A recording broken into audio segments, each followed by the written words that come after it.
Yes, we want pictures. There we go. All right, we are on YouTube streaming apparently. All right, Ty, hello, see you. So Karen came in, Matt Gladdick's in, hello. All right. Not officially 7 yet, so.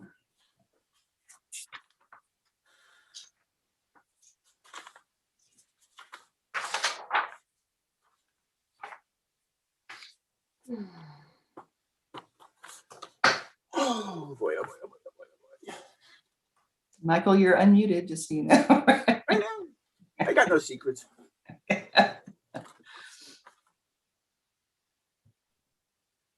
Hi. Hi, there you are. How are you? Yes, I'm doing good. Good. I like your background. Yeah, What, from books to outside? That's very good. Apple Hill. It's, I like the books background. I think that's my favorite. That's the room I want to live we're in. live. We're live, everybody. 7 p.m. Good evening, everyone, and welcome to the May 5th Town of Chapel Hill council meeting. We're glad to have you with us this evening. We are still virtual, and so we hope that people will log on and watch us, or watch us on TV, or stream us later, but we want people involved. We welcome your input. We can talk about that in a minute, how you do that. I know I say this all the time, but we do have a full agenda with 8 items this evening. There are 8 items up for discussion or review, and then we have 2 public hearings, one related to closing a public right-of-way in Glen Lenox, the others regarding the Downtown Municipal Services District. We also have consideration of the Eastwood Lake Sub-Watershed Study. We also have an evidentiary hearing, or an SUP, for the proposed University Place, and a concept plan for Aspen Chapel Hill, a proposed student housing project at 701 Martin Luther King Jr. Boulevard. So, and we're making appointments at the very end to 4 of our advisory boards this evening. So a lot going on. So again, we do welcome public input. We appreciate you being here with us. If you would like to speak tonight, if you haven't already signed up to do so, you can use the raise your hand function, and Mayor Pro Tem Michael Parker will help call you in. We'll be calling people in 2 at a time to help speed things up during the evening. Or if you're on the phone, you can use the *9 tool and we'll call on you. You're always so welcome to send your comments via email or phone calls to your council members. We appreciate hearing from you and making sure the public is part of our process. So in keeping with state guidelines for virtual meetings for local governments, we are asked to do a roll call. As I call your name, if you'll please unmute yourself and say aye or present, whatever you prefer. We will get through that right now. Mayor Pro Tem Michael Parker. Here. Councilmember Jess Anderson. Here. Councilmember Ellen Mointsey. Here. Councilmember Hong Ben Gu. Here. Councilmember Tai Nguyen. Here. Councilmember Amy Ryan. Here. Councilmember Karen Stegman. Here. And the mayor is also here, so we're there. Good. All right, just a few announcements this evening, folks. We had the coal plant permit letter.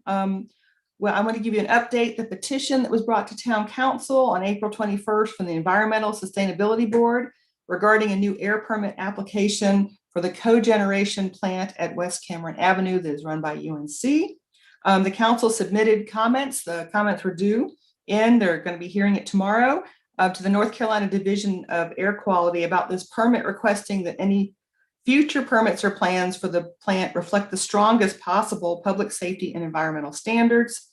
Specifically, we're asking that existing caps and protections on heat input be kept in place. We also highlighted our interest in UNC transitioning to clean energy, hopefully renewable energy, as soon as possible. A copy of our comments are being sent over to UNC leadership. I talked to them about this as we work through this together. But we want to protect our air quality, and we would love to see them move off of this coal. So that went out today. May is Bike Month. We're continuing to be COVID careful though, so we're holding off on our annual bicycle gathering events right now until later in the season. But there are a number of activities and resources posted online for individuals and families wanting to take advantage of the nice weather to get outside on their bicycles. So please check the website and see all this information. It's got bike-friendly routes for folks, a family-friendly scavenger hunt, hidden clues along the Bowling Creek Greenway Trail, and some other ideas out there. So check that out, please. On Friday morning, we have our council committee on economic sustainability. We will meet at what time, Ty? What time do we meet on Friday mornings? He loves the 8 a.m. start time. There you go. All right. We have 3 items on the agenda. We're going to follow up discussion on a revived economic recovery plan, the new proposal for South Creek, which is the former Obie Creek site, and a discussion of potential property swap on Rosemary Street associated with the hotel proposal. So those 3 items will be on for Friday morning. Next Monday, May 10th, will be a public information meeting about the East Rosemary parking deck. Staff will be providing project visuals along with project schedule, and there'll be time for question and answers. Again, that's on Monday. And then all these meetings are going to continue to be virtual through the end of June. So please check the website for all kinds of meetings that are coming up. May and June tend to be full of lots of meetings with activities. And I'll friendly reminder to council, next week on Wednesday, we will be starting at 6:30 because we're starting with a work session on the budget. And then we will move into a regular council meeting as soon as that has completed to review the first public hearing on the ARA project. So that's next Wednesday, May 12th. So, all right. Does anyone else have any announcements at this point? Ms. Anderson? Yeah, just really quickly, we are smack dab in the middle of Teacher Appreciation Week. Our teachers have been amazing this year. They're amazing every year, but and that includes our early education educators. So please show your teachers a lot of love this week. And I had a teacher friend tell me, if you're somebody that drives your teachers to drink, you can send wine, but otherwise cards, chocolates, or just some love is very appreciated. So please give your teachers virtual hugs this week. Thank you. Our teachers are important in our community. And just a short announcement to all of you, we are not having the COVID presentation this evening. There was information in your packet about the status of things. We're continuing to send out the updates from Orange County. The Orange leaders met on Tuesday morning and the MAC met on Tuesday morning as well. Our numbers are looking really good.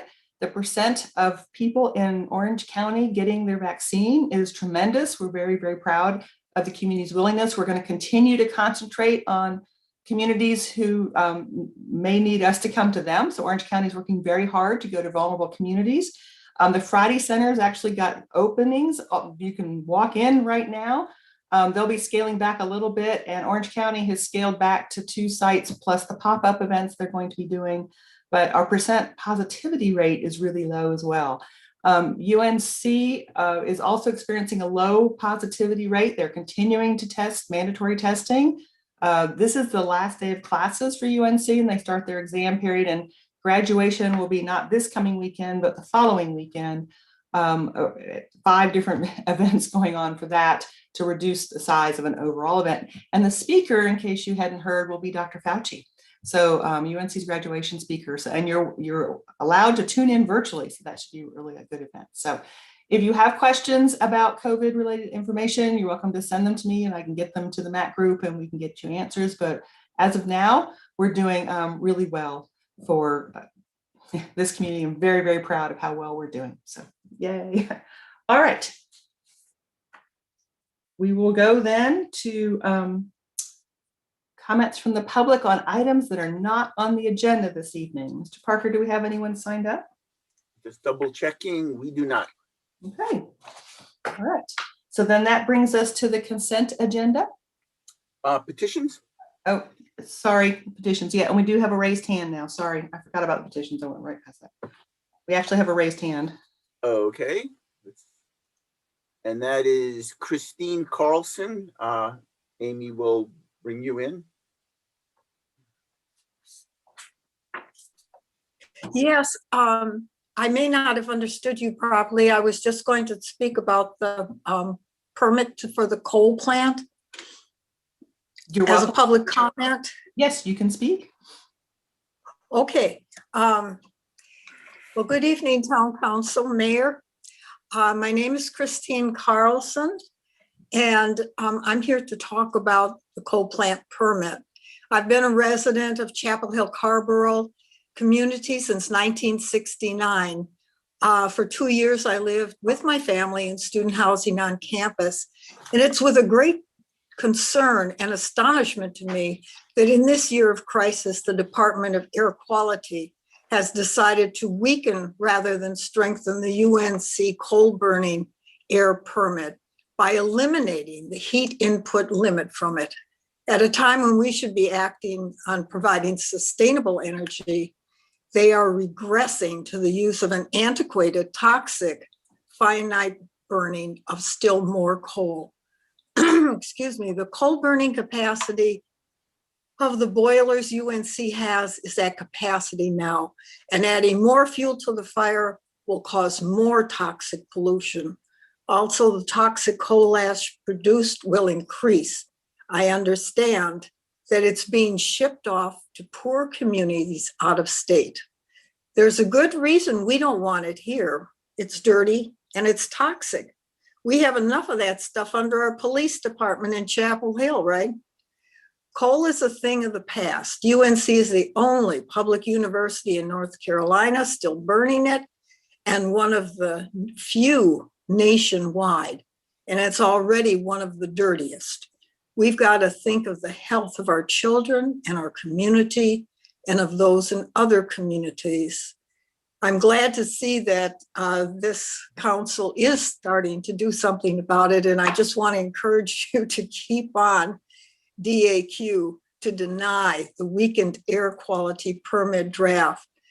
This is our town and you are our leaders, so we depend on you for our safer and cleaner future. Thank you so much and keep up the good work. Thank you. Thank you.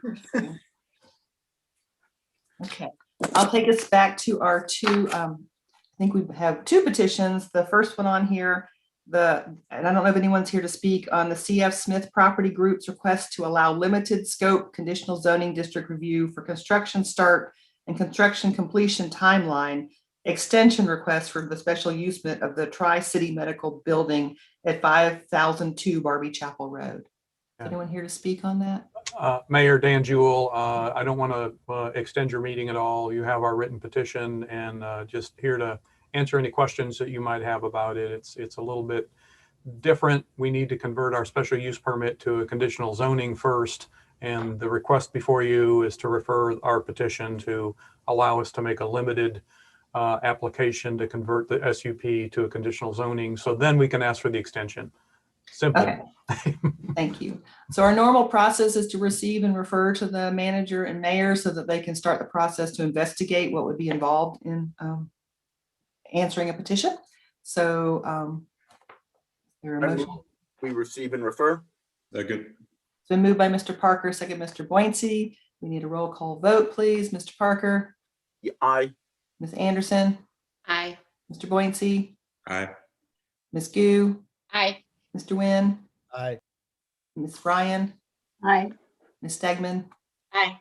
And Mayor says aye as well. Thank you for that. So back with that. And then Mr. Parker, I believe you have a petition. I do indeed. I am presenting a petition along with council members Boincy and Stegman to request that the town increase its targets for minority women business enterprise and disadvantaged business enterprise when the town does contracting. We know ample data shows that having those kinds of contracting mechanisms, working with businesses in those communities is really a very important factor in helping those businesses be successful and in many cases starting those kinds of businesses in our community and in our region and in our state. Currently, the town has a target of 10%, which is significantly lower than many of our surrounding and neighboring jurisdictions. Durham, for example, is at 25%, Raleigh at 15%, Greensboro at 18%. I think it's particularly important that we address this now because over the next few years, we will have two major construction projects, each at over $30 million, the East Rosemary Street deck, which council has approved, and the Municipal Services Center, which is still pending. But if we were to raise our target to a suggested 15% initially, that could mean that contracts to the minority and women business enterprise community totaling over $9 million would be available, which is no small thing for many of these companies. So I am asking that the town initially raise its target from 10% to 15% with an eye over time to increasing it further than that, and provide regular reporting to the council so that we know how we're doing in that regard. Okay, we'll take that as a motion for petition. There's a second. One of the, Second. great, thank you. All right. So it's a motion to receive and refer. Thank you for information. All right, roll call vote. Mr. Parker, Aye. Ms. Anderson, Aye. Mr. Boyncy, Aye. Ms. Gu, Aye. Mr. Nguyen, Aye. Ms. Ryan, Aye. Ms. Stegman, Aye. and the mayor says aye as well. Thank you for bringing that forward. Sorry, didn't mean to skip over. I'm having trouble with paper flipping. I explained that earlier. I printed it end to end, and so everything's sort of taking me a little longer. All right, that does bring us to the consent agenda unless there's other petitions. All right. How do we say on the consent agenda? I'll move the consent agenda. Second. It's been moved by Ms. Anderson, second by Mr. Parker for the consent agenda. Roll call vote, please. Mr. Parker, Aye. Ms. Anderson, Aye. Mr. Boyncy, Aye. Ms. Gu, Aye. Mr. Nguyen, Aye. Ms. Ryan, Aye. Ms. Stegman. Oh, you're muted, but. Aye. And the mayor says aye as well. All right. So there's a lot of things in the consent agenda. I call your attention to information items. The update on the town's efforts for COVID is in there as an informational item for you. And our petitions list, which we're going to be taking another look at to see what we can get finished up before the June 30th timeframe. All right, so that brings us to our first discussion item, which is a presentation of the recommended budget by our town manager, Mr. Jones. Welcome. Thank you, Mayor. Good evening, everyone. I'm pleased to present to you the town manager's proposed budget for fiscal year 21-22. This proposed budget is the culmination of many months of hard work on the part of our staff, our budget team, and the town council. The foundation for this budget began being poured back in February during the council retreat as we discussed the state of our current budget and began developing our priorities for the next fiscal year. Meanwhile, we received the results of Orange County's revaluation of property in town and weighed in on those numbers at a recent work session and how best to respond through our budget. So after months of discussion and consideration, we have arrived at this number for fiscal year 22. The total budget is nearly $117 million for all of our funds, with the general fund accounting for roughly $69 million. That is a 5% increase from the current fiscal year. The increase is due in part to the revaluation growth and the replenishment of our fiscal year 21 cuts. Our proposed property tax rate is 52.4 cents, which is almost halfway between the existing rate and the revenue neutral tax rate after the reval. After not offering a cost of living. Mr. Jones, you are coming in and out again. Sorry. Okay, thanks for letting me know. Hold on one second. I'm going to try something here.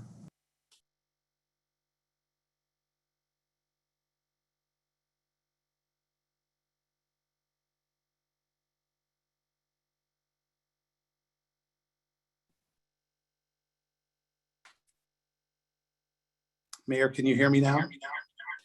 It's better, but there's a loop. Is the echo gone? The echo seems to be gone now. Hold on one second.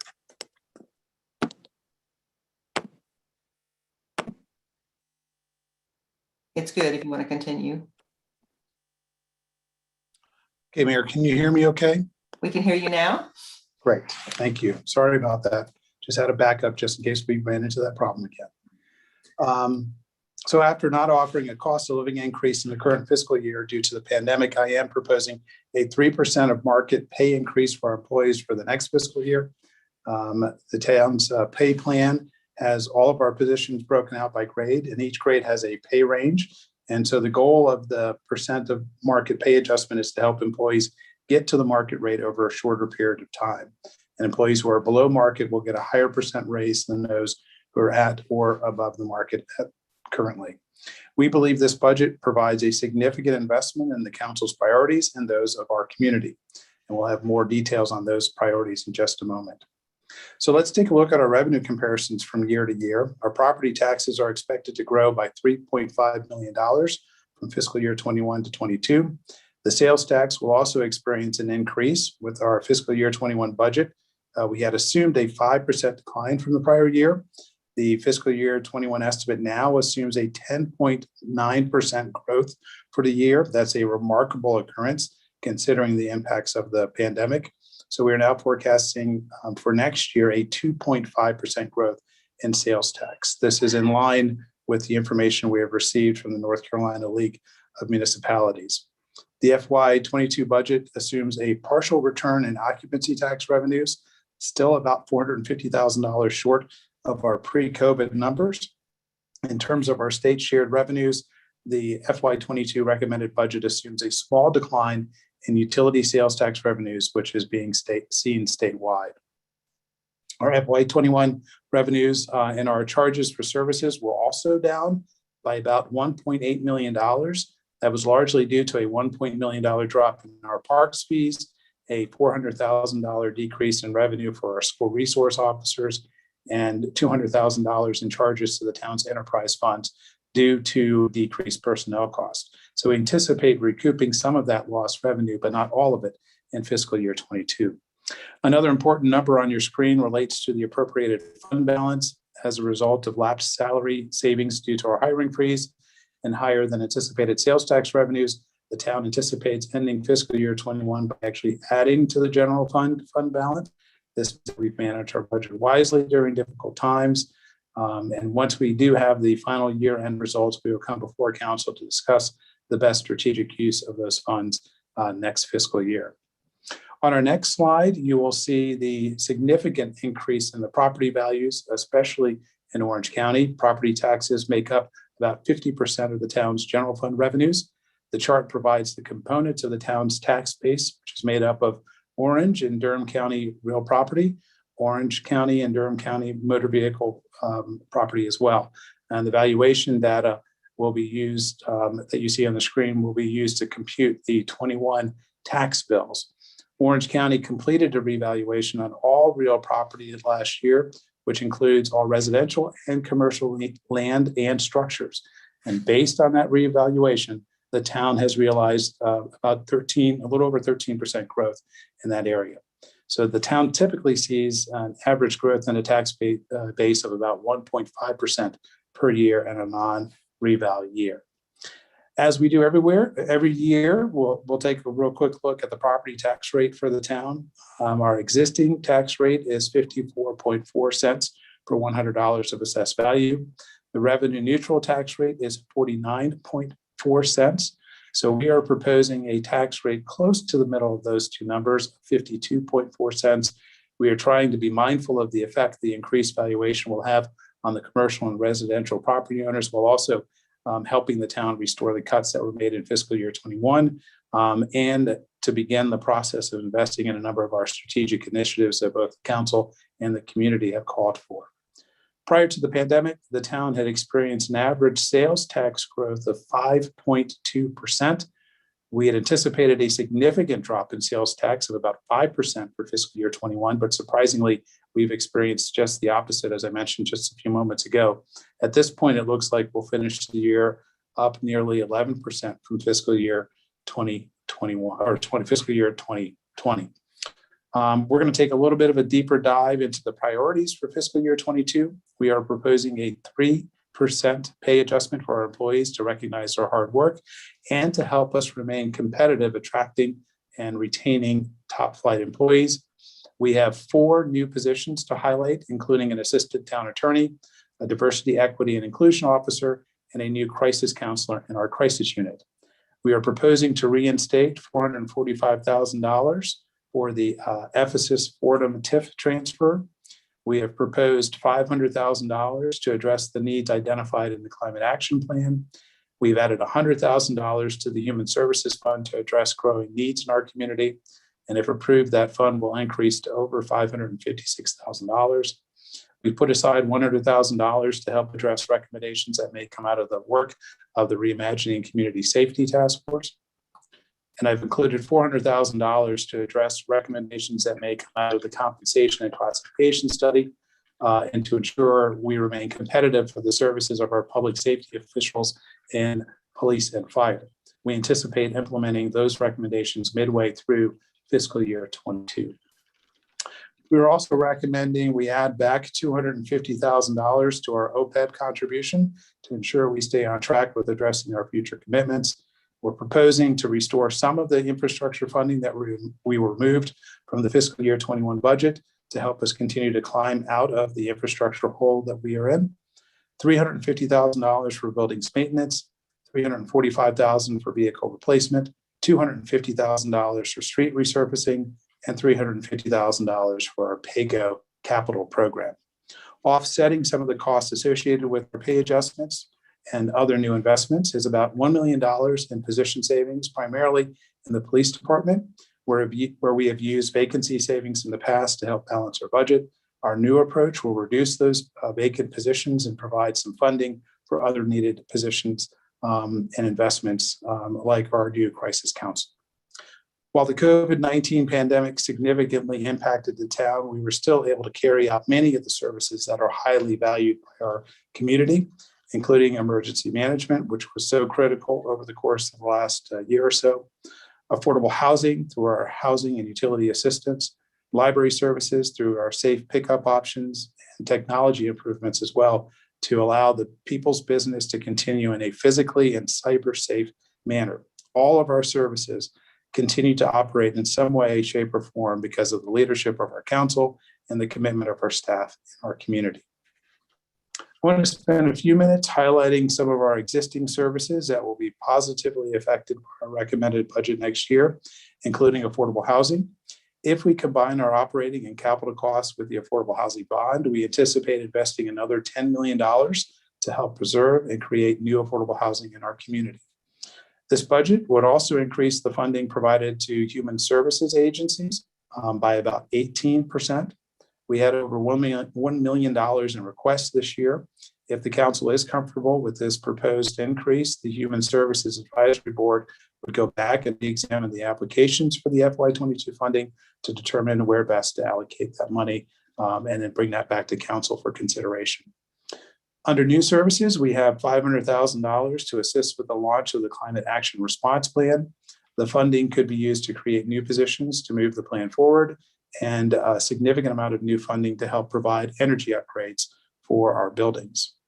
And the town will continue to strategically invest in our diversity, equity, and inclusion efforts with a new DEI officer who will be responsible for helping us take the next steps in ensuring our GARE efforts move forward, as well as the development of our equity toolkit.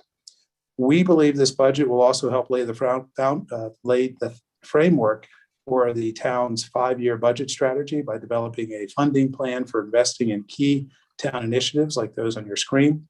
Our vision is to ensure we remain leaders in those areas, and it will take future financial commitments to help us accomplish our goals. Before wrapping up, let's quickly go through our enterprise funds. We'll start with the transit fund. The transit fund has a 4% increase overall, mainly for personnel costs. We have a small change to our partner contributions. We believe federal assistance for operations will remain unchanged from fiscal year 21, and we believe that state assistance will include a possible return of SMAP funding in fiscal year 22. We were also anticipating receiving some additional federal dollars through CARES and the American Rescue Plan. Once that has been finalized, we'll come back to council with a budget amendment for your consideration. We also anticipate a 4.1% increase in total budget for the Parking Enterprise Fund due to increased parking lot rental fees and a monthly agreement with Grubb Properties to lease back the Wallace deck. The parking fund has been the hardest hit as a result of the pandemic, but we anticipate balancing a significant revenue shortfall there with our American Rescue Plan funds. We do believe the fund will recover with many businesses in UNC Chapel Hill reopening in the fall and with the redevelopment occurring on Rosemary Street. The housing fund is in solid shape going into the next year with a flat budget, 53% of the fund for next year is covered by HUD operating subsidies. 47% of the public housing expenses are covered by tenant rents. Overall, if the federal funding remains stable, the housing fund should be in good shape in fiscal year 22. And finally, the stormwater fund, the fiscal year 22 recommended budget is presented as flat for the fund. We are not proposing a stormwater fee increase, and we will continue to provide our existing services while also moving forward on the projects that are in the pipeline. Overall, our stormwater fund has a strong, healthy fund balance. The next steps for this budget process, we are scheduled to have a budget work session with the council next week to take a deeper dive into the numbers. We'll have our public hearing on the budget on May 19th. If necessary, some additional discussions can be held on May 26th and June 2nd. And our goal is to have the budget adopted on June 9th. As always, all of the information related to the budget can be found at www.townofchapelhill.org/budget. Amy Oland, our Director of Business Management, and I will gladly take any questions that you may have for us at this moment. Thank you. Thank you. Are there clarifying questions from council? Ms. Ryan, then Mr. Boyncy, then Ms. Gu. Now, I have a question about the deferred maintenance funds. In your comments, you had said we're climbing out of the hole, but it seems like if those were not funded last year and we're not coming back up to even what the 2020 budget was, that we're actually getting a little deeper. Would that be fair to say? Yeah, I mean, it's better than what we did in our current fiscal year. So I see that as baby steps forward. But based on what we believe our revenue will be for next year, we made our best effort to spread the investments around so that we could, one, try to address and restore some of the funding related to infrastructure, but then also, incorporate some of the new items that council and the public have been asking for. Yeah, no, and I understand our town has very high expectations of the services that we provide and the kind of initiatives we want to do. And I think that that's great that we're aspirational.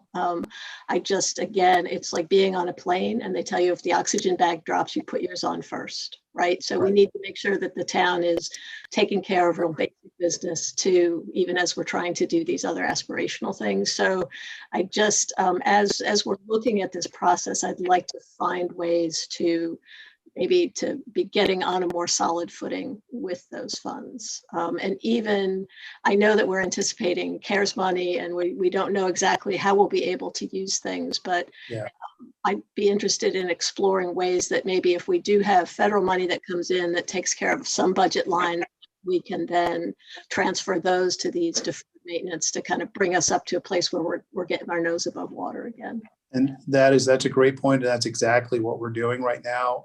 Councilmember Ryan, is that we will be taking a good hard look at the guidelines.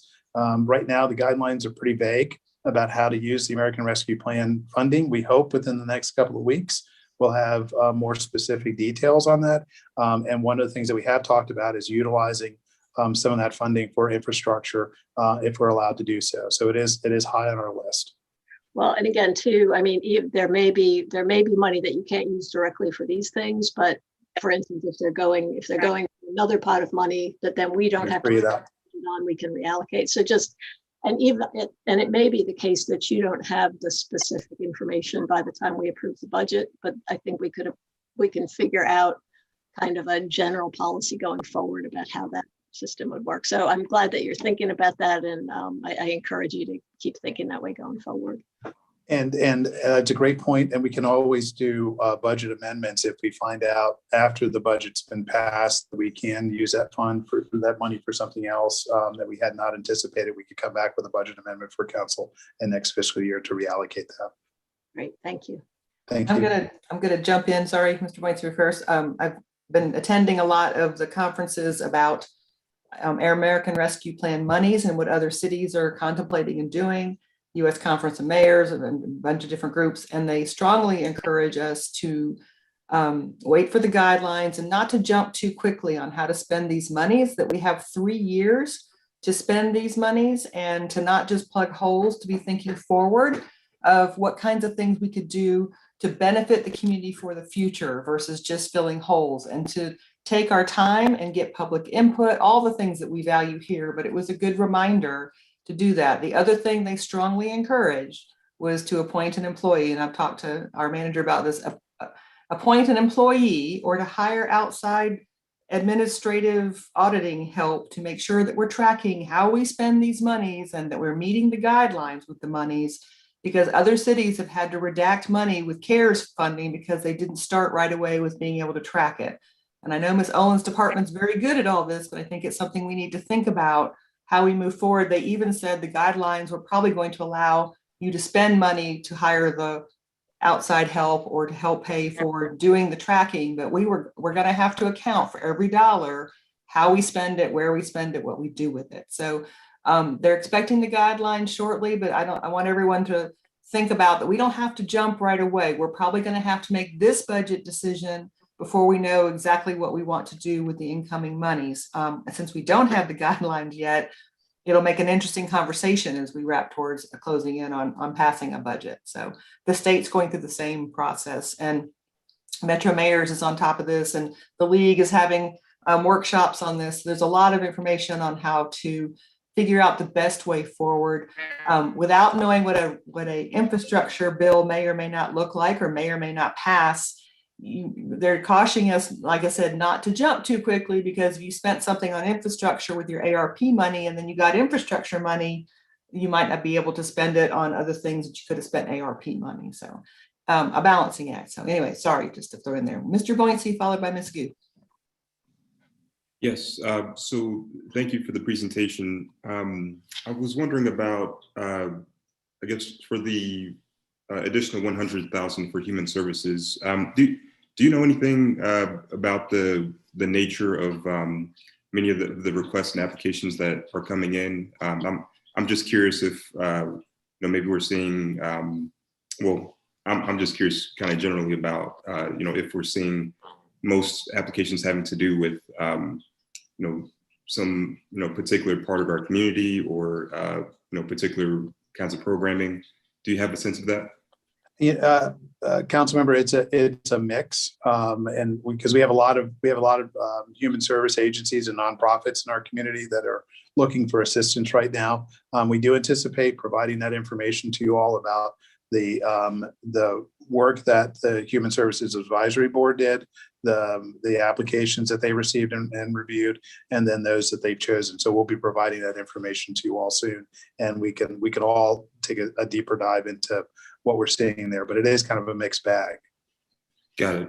Thank you. And for the record, I can appreciate an additional amount in there, because I think the amount that that just came in through applications this past cycle was many-fold the amount that they've got right now. So thank you. You're welcome. Ms. Gu, then Ms. Stegman, then Mr. Parker.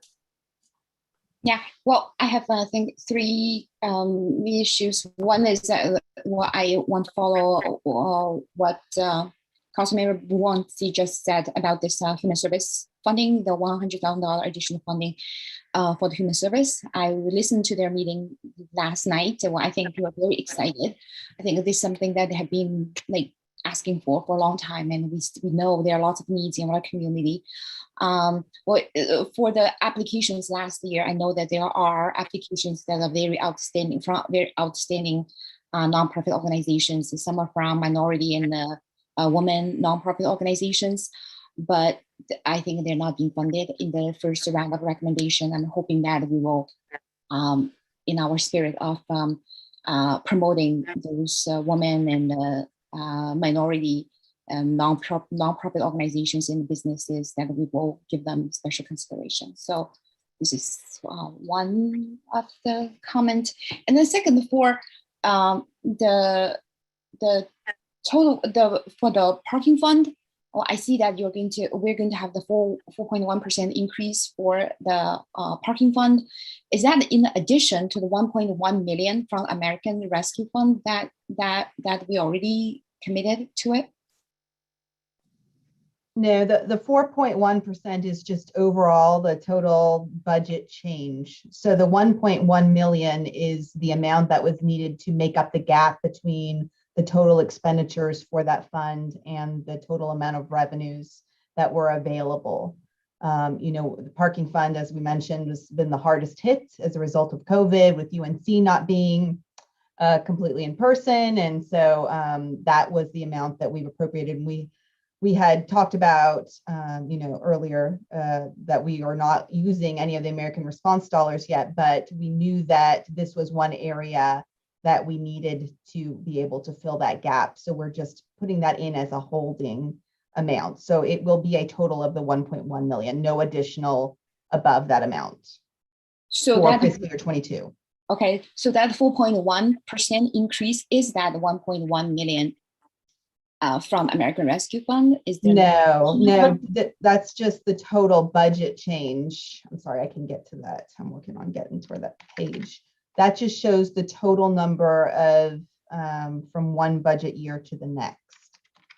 So that total change is that 4.1% increase is the total change. Yes, and I have the amounts here. So the fiscal year 22 budget is 3,335,988 compared to prior year, the 21 budget, which was 3,204,000. So a total change of about 131,000. That's the 4%. And that's really mostly made up of increases to the rent that we have to pay for some of the parking lots that we have contracted negotiations with. Okay, so that 4.1% actually only refers to like around $100,000. Is that right? Okay, Yes, 131. Okay, so that's additional funding that from our town's like property tax revenue, and then we're going to fund that part for the parking fund. It's no, none of the revenue is coming from the general fund. So we have revenues that are coming from our meters and our hourly and leased parking spaces, which is much lower than we've had in prior years. Again, mostly because of the pandemic. And so that 1.1 million from the American Recovery is just to help balance that fund. The fund doesn't really have, usually when we're balancing a fund, when revenues are short of expenditures, we would use fund balance. We've talked with council about the fund doesn't have much fund balance remaining. So instead of using fund balance to help balance the fund, we're using the American Recovery Act, which we know based on guidance, they've said that if you can show that revenue is down directly as a result of the pandemic, you are able to use those funds to help offset those shortfalls. And but this American Rescue Fund is just one time. Yes, that is correct. So I think you're talking past each other, the parking, and Hangbin, we can get you to talk with Amy, but basically the parking fund is going up because revenues are going to be going up because we increased the hourly rate and we're going to have reduced capacity because the one deck will be torn down. So the revenues will be higher in the Wallace deck. So the whole fund, the whole budget line has been increased to show the increase in revenue to cover the increase in the expenses. And the difference is $100,000. So this is our hope and expectation, right? It may or may not be like become same thing for the rest of the budget. Yeah. Okay, so I think that's good. Well, given that it's an enterprise fund, we certainly have expectation that it can support itself. Given that the whole is so big, this 1.1 million from American Rescue Fund, otherwise it can be used to support the community, to address many community needs that we do have. So, I mean, but of course, we need to keep the balance for the parking fund as well. But I'm just, first, I think that it's a missed opportunity for this 1.1 million. Otherwise, it can be used to support the community. And second, I'm concerned that what if the parking situation does not improve significantly? Then I'm hoping that we have something that prepared to cover that, because that's a lot of money. So one thing to remember, I think you referred to the American Rescue Plan money as one-time money. Well, I mean, technically that's true in that we want to use it for one-time expenditures if we can. But we actually will receive that money in two installments. So the first installment will receive a little over $5 million in this current fiscal year, and then another $5 million plus in next fiscal year. So if we do run into some issues, once again, that's kind of connected back to the pandemic, we could utilize that funding again. We don't anticipate that'll happen because, as the mayor said, we are anticipating with the university coming back in its entirety. Many more businesses are now will also be supported with more and more folks coming out and going to restaurants and going to retail establishments again as the pandemic improves, or conditions improve related to the pandemic, that we will see an increase in the fund. And we certainly don't anticipate using any of those American Rescue Plan dollars for next year on the parking fund, but it's there if we have to, if we're in a really tough place. Let's say something happens that dramatically changes the conditions right now. I certainly hope that's not the case, but if it does, then we would have that money to help backstop us there if we need to. Okay, well, glad to know that there's plans. So the last point is for the maintenance. I think I want to echo what Amy just said. I think that we talk about when we had that discussion about the 5-year budget and how to bring our maintenance and the street maintenance, sidewalks to improve the conditions and to catch up for a lot of the things that we haven't done in the past. So I think that for the budget that you just presented, I think the amount certainly is not in a way to help us to catch up with what we have lagged behind. I think it's below the pre-pandemic budget level. So that's certainly not helping us to fill some of the holes that we're already in. So I want to see I know the budget conversation is ongoing discussion. I want to see that we have more investment in that, because that's just something that will always come back to bite us. It's not something that we can push back forever. I agree. Ms. Stegman, followed by Mr. Parker. So my questions have been sort of tangentially addressed, but not exactly. So I'm going to just piggyback on a few. Just in terms of the parking fund, if we didn't use the CARES Act money in that way, we'd still have to fill that gap, right? Would it come out of the general fund? Is that what would happen? Okay, that's what I thought, but I wanted to make sure. I want to just add on to what Council Members Boyncey and Hughes said about the Human Services Advisory Board. They were literally dancing in their chairs last night when they heard that there might, pending council approval, that there would be this extra money. They're really excited. And I was actually, as the liaison to the board, I was just right before Ms. Hughes said, I was emailing the chair about consideration of BIPOC-led organizations and that kind of thing. So I think that would be great if we can include something like that, both with this funding and more permanently, but that's a longer discussion. I guess the last thing, and you kind of already answered this, but it's but kind of philosophically, I guess I'm asking you the question, Maurice, about sort of how we keep, this. We're very fortunate to be getting this federal influx of funds, but how we keep it from becoming like the education lottery, where it's like we're not. It's replacing instead of adding to. You know what I'm asking? Yeah, no, I know exactly what you're asking. And I mean, in our philosophy with one-time money is to largely use it for one-time expenditures, right? And so, for instance, like closing the parking fund gap, we hope that's going to be a one-time effort. We should put some money towards, if council, we should put some money towards assisting our community coming out of the pandemic, both on the, and we've had some discussions about this internally. We'll have those discussions with the council soon about that funding. But do you put some funding aside to help from an economic development standpoint in our community? Our businesses have been hit really hard. There have been a lot of jobs that have been lost as a result of the pandemic. And in addition to that, do we put more funding aside to help with housing assistance and utility assistance in a strategic way to help help people. So we want to avoid using that money for ongoing operational costs, right? And so let's find ways that we can help our community, help our businesses, and then also help our bottom line, for instance, like the parking fund to get us through. And I'll tell you, I mean, we've heard, and this is where the guidelines are going to be really important. We've heard a lot of cities around the country talk about this funding as being, transformational for them.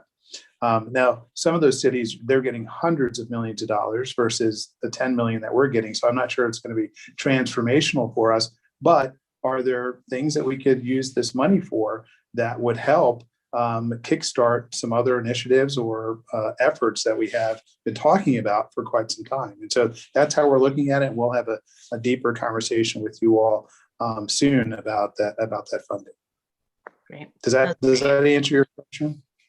Yeah, it does for the most part. And I think there's some really innovative things happening around the country. So that's exciting to hear. I think that we probably all look forward to that conversation. And just, I guess, also reassurance. For instance, I know there's some discussion of, funding Chapel Hill's portion, whatever that is, of supporting the SORAD project, which we would hope would be ongoing, not a one-time. So making sure the flip doesn't happen either. We're like, well, that's not in the budget, so we can't do that next year. We don't want to start and stop things. So I know it's complicated. It is complicated, but it's a good problem to have, to be honest with you. I mean, we're very fortunate in that we're receiving this assistance because I do think it can help our community significantly if you do it right. Agreed. Thank you. Sure. Mr. Parker? So two things. One is really just an informational item that I don't expect you to have the answer to tonight, but I'd like to see at our next work session is when we look at, where our valuation is over the last 4 years. I think it's gone up over the last 4 years. I believe it's around 18% divided, between residential and commercial. I think I would certainly like to understand how much of that increase is attributable to new construction versus how much of that increase is attributable to market value increases on existing properties. Because I think that's, it's something that comes up a lot. And I think we need to have a handle on that, because that also helps us understand what are the true impacts on both residents and businesses in terms of how much of an increase their taxes will go up. So that's sort of information I'd like to get. Philosophically, I think I'm not saying anything terribly different, maybe a little bit more specific. But in terms of, the various pots of federal money we have gotten or will get, I think one is, I think the way I would prefer to see it used is one, to really help us with the COVID recovery, and in particular, businesses and residents who have needs that need, that we want to meet, whether it's, food insecurity or rent or, helping businesses get back on their feet. But then the other part of the money, and I think Ms. Stegman was alluding to this, is as much as possible, I'd like to see it quote unquote invested so that it has a long-term benefit for the town and that we don't use it for one-time expenses. But really, I think it's important. And I think, Maurice, you were alluding to this when you said, some places have it transformational. So as much of the money as possible can be invested in the future of the town so that we have, a long-term return on the money, just like we'd expect to see on any other investment, I think, is one way we can do the town a real favor. It's a good point. Amy, do you want to touch on point number one? Because it's something that we're very interested in as well. Yes, Councilmember Parker, we've had this conversation with Orange County, and they have shared that they are unable to break down the growth, the variance between whether it's attributable to the revaluation or whether it's, something new coming online.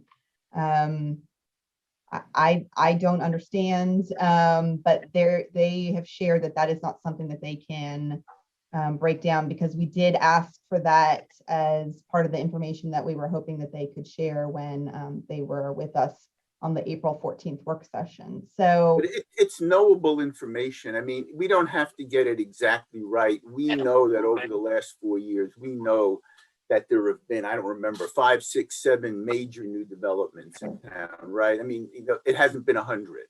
And we haven't had, huge numbers of new single family homes. Most of the growth that we're seeing has been with these new, apartment buildings, maybe an office building or two.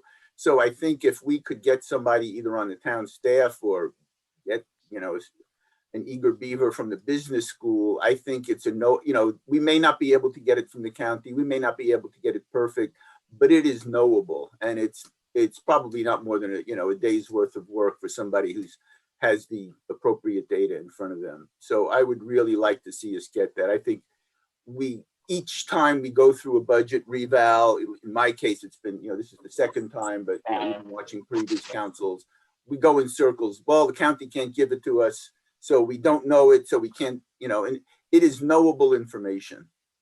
Okay. I We need to move would- along here. We can work on this. We need to move along. We have a long agenda this evening. We still haven't heard from our public yet. I had a few questions. I'll sort of put them out there, and I don't want answers right now. I think it would be really helpful for the next work session to have a history of what our revenues to the Human Services Board have been. I remember I came in and we upped it a little bit, but I don't think we've done it since then, but maybe a 10-year timeline and a 10-year timeline of the requests. I think that will be very telling so that we can show that, I mean, we know we have the need, but I think it'd be really good to have that at our next meeting. I will tell you that I have concerns about the raise to 3 cents because of several conditions. And I'd like you to be able to show us what a 3 cent increase would mean to a house value of 250,000 all the way up through 5 million. And you can pick whatever increments you want. And my concerns are if Northside and Pine Knolls and Twin Flats don't get the reduction in the valuation, this tax increase is going to kill them. And that's just not okay. Our business community has struggled tremendously during COVID. And I know we just need to see what we're doing to them. We need to see those in numbers, right? So we've done that before. And if you could bring that information for our next budget review, that would be helpful just so we can understand. We know the town has needs. We know that our tax rate per se for Chapel Hill is in the median range of other towns and cities, especially our size, but that quadrupled with the Orange County, the schools tax, the municipal district tax. Sometimes we were just pushing way out there, and that's hard on recovery from COVID. It's hard anyway, but on recovery, and this reval has been very disproportionate. So we need to have answers. All right. This item is open for public comment. If there's anyone wishing to speak on this item, I did see a question in the chat. We can answer those, or if Ms. Olbering wants to speak, she's welcome. We have Katie Luvis has raised her hand and wishes to speak. She seems to be the only one. Okay.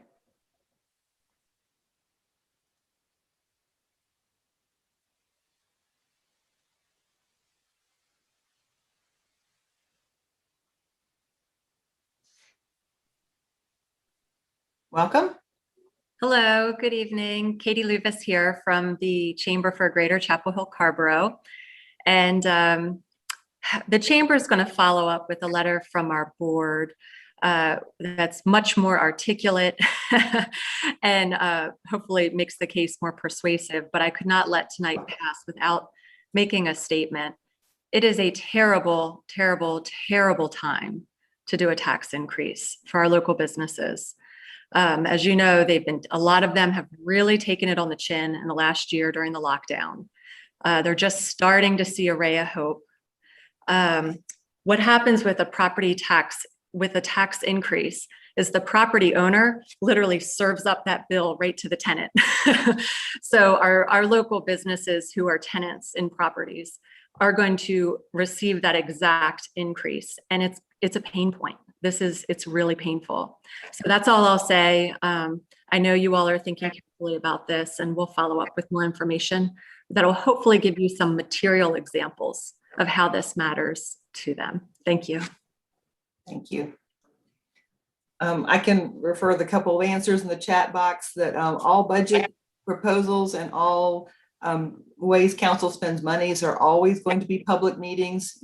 Public, we will be putting it out there when we know more about the American Rescue Plan monies. We will be having meetings that will be part of our public meetings. And again, we're not planning on jumping on it right away. That's been the guidance all along.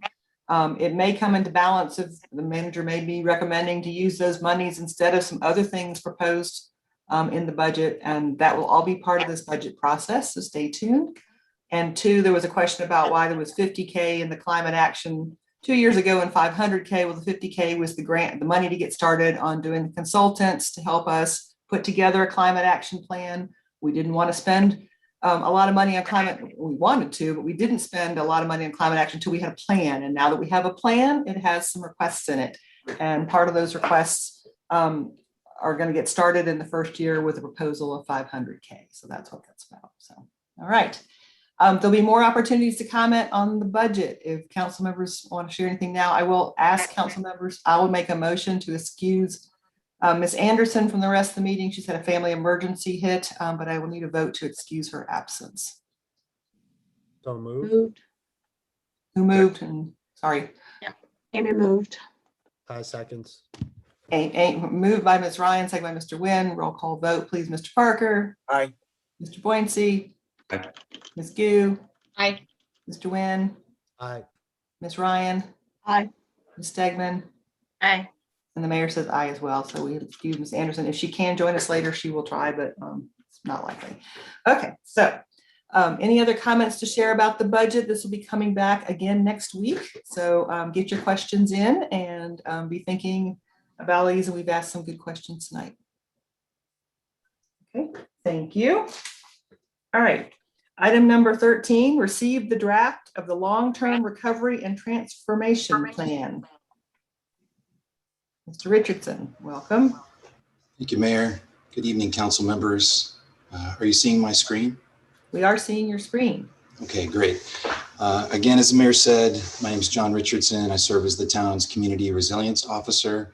I'm here on behalf of our recovery planning team, which also includes Deputy Town Manager Mary Jane Nerdlinger and Director of Organizational and Strategic Initiatives Ray Buckley. Everything I'm going to share with you here in this presentation is also within the draft plan. So I'm going to try to be as brief as I can and move us through the material. The purpose of the plan is to create a document that will guide a successful countywide recovery from the broad-reaching impacts of COVID-19. And this work started with an impact assessment.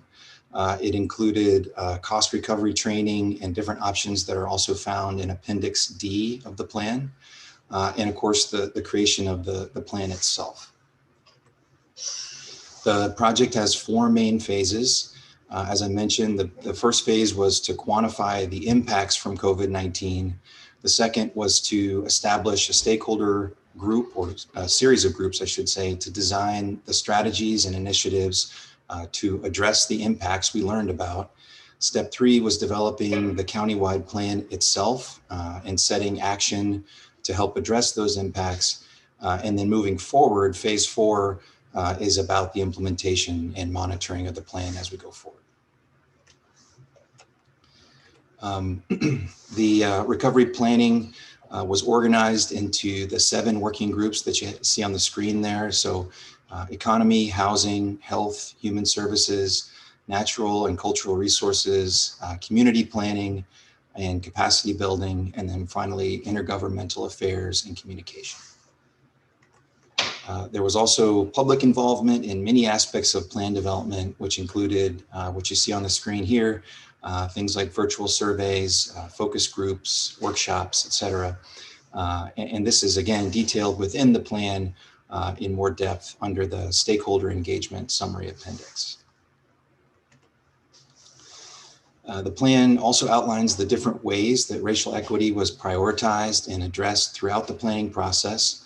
And these efforts included use of multiple languages for written information, prioritizing feedback from communities of color in proportion to the elevated COVID-19 impacts to those communities, and also Orange County's use of the GARE Racial Equity Toolkit and methodology. The plan was organized, as you can see here, starting with a guiding vision, which I'll show you in a second. Also, that vision then drove the creation of goals. Those goals then led to strategies to achieve the goals, and then finally a set of initiatives that are designed to help achieve all of the above. This is the vision statement for the plan. As you can see it on the screen here, and the focus is on strengthening and transforming. So not just getting back on level, but going beyond. And in doing so, as you can see, the vision names a multi-point bottom line, so to speak. So advancing social and racial equity, improving access to resources, and improving economic sustainability. The plan has 5 main goal areas that are also on the screen here. Addressing fundamental needs of all residents, continuing to create affordable housing solutions, promoting and fostering an equitable and sustainable economic recovery, streamlining access to community resources, so designing for the user and making programs as easy as possible, and also combating the negative effects of social distancing and promoting healing as we move forward.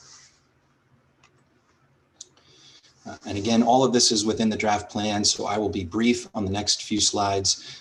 These are the main strategies and initiatives for the economic piece of the plan, where the focus is on small businesses, reducing regulatory barriers, driving growth and spending, and growing our local workforce. For housing, there's a continued focus on affordable housing and rehabilitation, as well as streamlined access to housing programs and emergency assistance. For health, the focus is on addressing and helping our community move past COVID, helping employers to do the same, continuing to support mental health services, and also addressing historic and systemic health disparities, and not just those caused by COVID-19. For human services, the focus is on job creation and living wages, access to human service resources, and addressing the achievement gap in schools. For natural and cultural resources, the focus is with an uptick in folks getting outside, which I think is a good thing. It's also about ensuring that we protect and maintain our natural resources and continuing to create more cultural and recreational opportunities that are COVID safe and growing our sustainable agricultural systems. In terms of community planning and capacity building, the plan focuses on promoting climate change mitigation and adaptation with programs like weatherization, and also focusing on ways of building capacity of our volunteer networks and supporting the student experience in Orange County. And finally, continuing to develop clear, consistent, broad-reaching information sharing and using the GARE methodology to transform the way we do public engagement for community planning. The plan also includes the other elements you see on the screen to help explain how the document was developed, establish priorities, and aid in the work ahead. And so as a final slide here tonight, again, our recommendation is that you provide any feedback you may have on the draft plan that you think would be helpful for us to share with the project management team. And also, I just want to note that a version of this presentation and conversation is also happening with all of the elected officials throughout the county in terms of Carrboro, Hillsborough, and Orange County over the next couple of weeks. So I think I'll stop here and take any feedback you may have for us. Thank you for your time. Thank you, John. Clarifying questions first, please, and then we'll come back to feedback. Mr. Parker.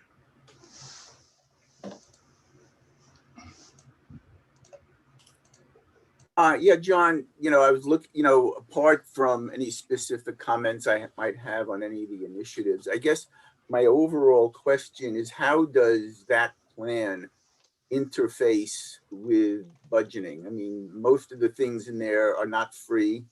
It looks like most of those things would cost money to do. And so, is it expected that everything in there would be paid for by the county? Or is it assumed that some of the things in there would be paid for by the local jurisdictions. And so how do, you know, we're right now, we're doing our budgets. So how did this plan and, you know, come together with our budget, number one? And similarly, in terms of coordination, you know, the town has done its plan. We've got that plan. How do those two plans come together? How do we, as a town, have a unified plan that we feel we can act on? Yeah, so a couple of things on that. One would be that the plan does include an entire appendix dedicated to possible funding sources, and that's something that the county has focused on as well. Also tracking some of the federal funding that's already been discussed this evening and how that could potentially support this work.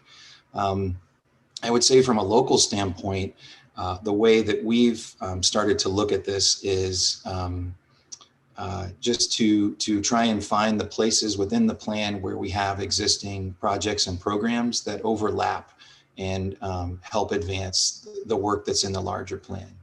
And so where we have gaps or a place where we need additional work to be done, those would need to probably come back before council for specific consideration, not only for those activities, but also for any funding that would be needed.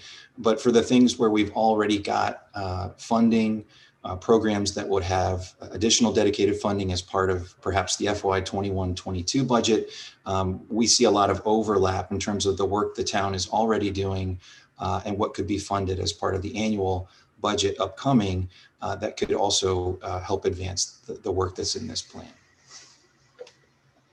Okay, thank you. Sure. Mr. Nguyen, and then Mr. Boynsey. Thank you.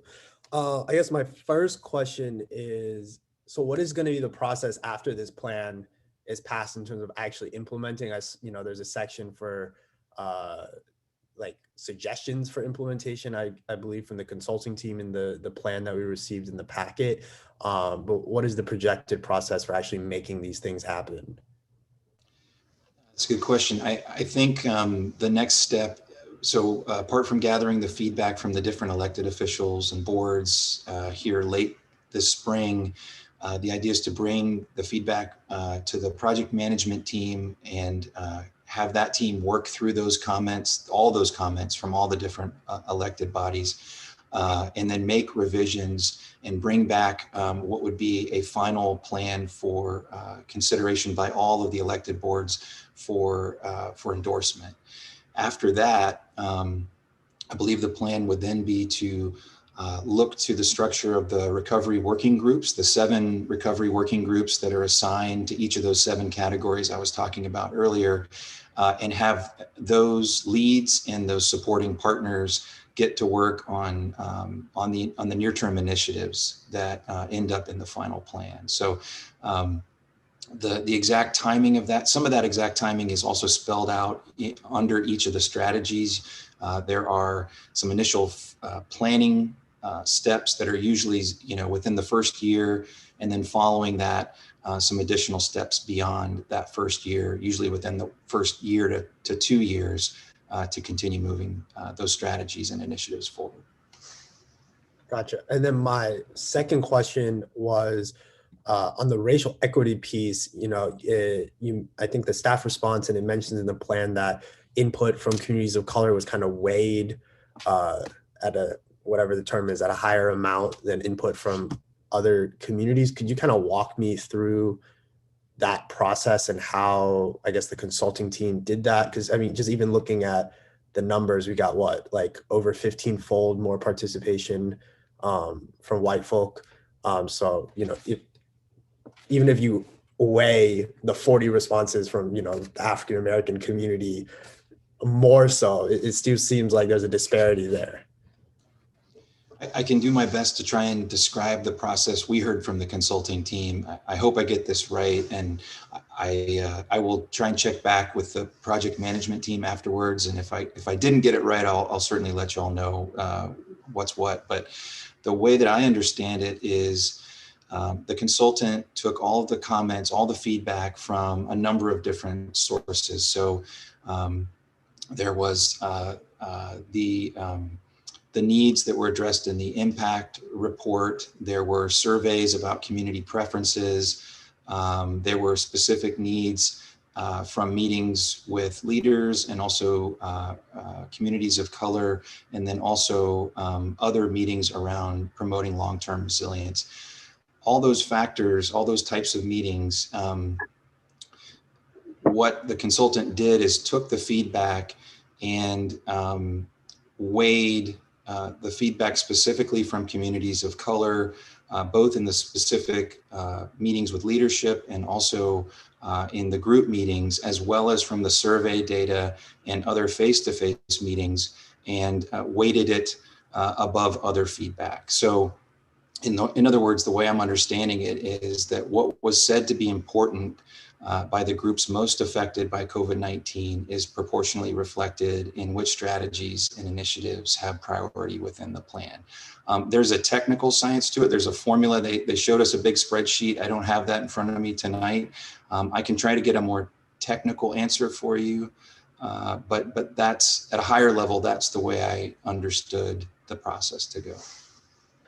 Gotcha. I would love that more specific technical answer if you can get it for us. Okay. All right. Thank you. Sure. Mr. Boise? Yeah, so there's a slide that you had referred to that was titled How Racial Equity Was Integrated into the Plan. And there was a note on there indicating that there was targeted outreach that was conducted to encourage communities of color to participate in the plan review surveys and meetings.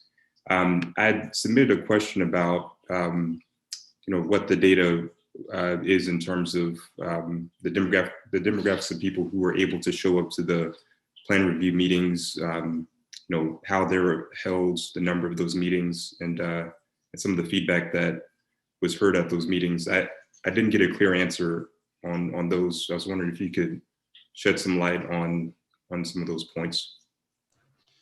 Okay, I think what I may need to do, Councilmember Boincy, is go back to the team that led a lot of those efforts and try and get more detailed information. I tried to, in response to your initial question, I tried to pull from the plan as much as I could find in the short window we had between the time we got the question in tonight, but I don't think it says enough. And so, if you'll permit me, what I'd like to do is go back to talk to the staff that led the effort and see if we can get some more detailed information. Okay, thank you. Sure. Any other clarifying questions or comments? All right. Is anyone from the public wishing to speak on this item this evening? There is not. Okay. Are there any other comments council would like to share back to Mr. Richardson to pass back to Orange County and the team, Mr. Nguyen?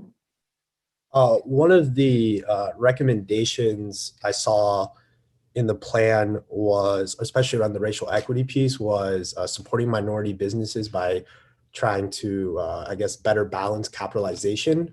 So I'd like to see some more specifics around how we can do that as a community. It was still pretty high level and very vague.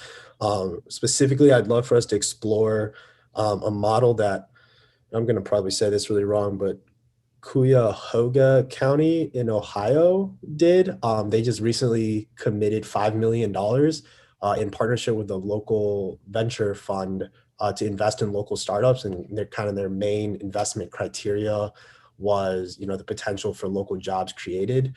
So, this sounds like an opportunity for some of the ARP funding, and definitely gets at that goal or strategy, and whatever the term is in the plan. So would love for the project team to explore something like that to be implemented here. We can take that back for sure. Parker and Mr. Boincy. Yeah, just John, a quick comment. You talked about bringing the plan back for endorsement, and I think that, at least for me to feel comfortable saying it's a good plan or not, I'm hoping that when it comes back to us, we'll have some timelines and some dollars associated with it, so we know what we're actually committing to, rather than endorsing a plan that looks really nice and then, a couple months later we find out we can't afford to do any of it. I can share that with the team. Thank Yeah. you. Echo that comment, Sure. Mr. Pointy. Yeah. I mean, my comment really falls in line with what Councilmember Parker and Lynn have said. I mean, I guess my main concern is that there's got to be actionable steps, which means that there's got to be funding associated with some of these recommendations, and so I'd like to see more of that before we get this back. I did also just want to say that I see a very kind of clear connection between this plan and the support of there's a target in here for increasing the number of minority and women-owned businesses. So I mean, there's a clear link I can see between this plan and then the petition that Councilmember Parker introduced before, which I mean we're trying to get at the same end goal, but the more that we can kind of amplify this, even countywide, the better. Understood. Ms. Gu, and then Ms. Ryan. I'm hoping that there is going to be more effort and the resources dedicated to workforce training, because if you look at the economic data in the Triangle area, there are a significant number of high-tech companies that are moving to Triangle area, and there are a lot of positions that they actually cannot find people to fill.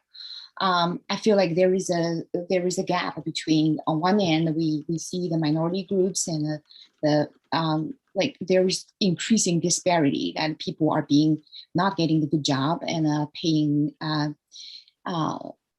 or taking on those minimum wage jobs. But on the other hand, we have a huge opportunity gap that is waiting for people to fill in. I'm hoping that our county or some other organization will see this and see that what we can do to help people through like short-term training. Actually, there are lots of resources, both online and the local and community college. I mean, and also I think there are lots of local organizations that they're willing to do volunteer jobs to do those like short-term training, so that people will be prepared to take on those jobs. Some of them that like either computer coding or data and analytics, they're not something that you actually have to go through a lot of training. For the basic level, you can start with something simple.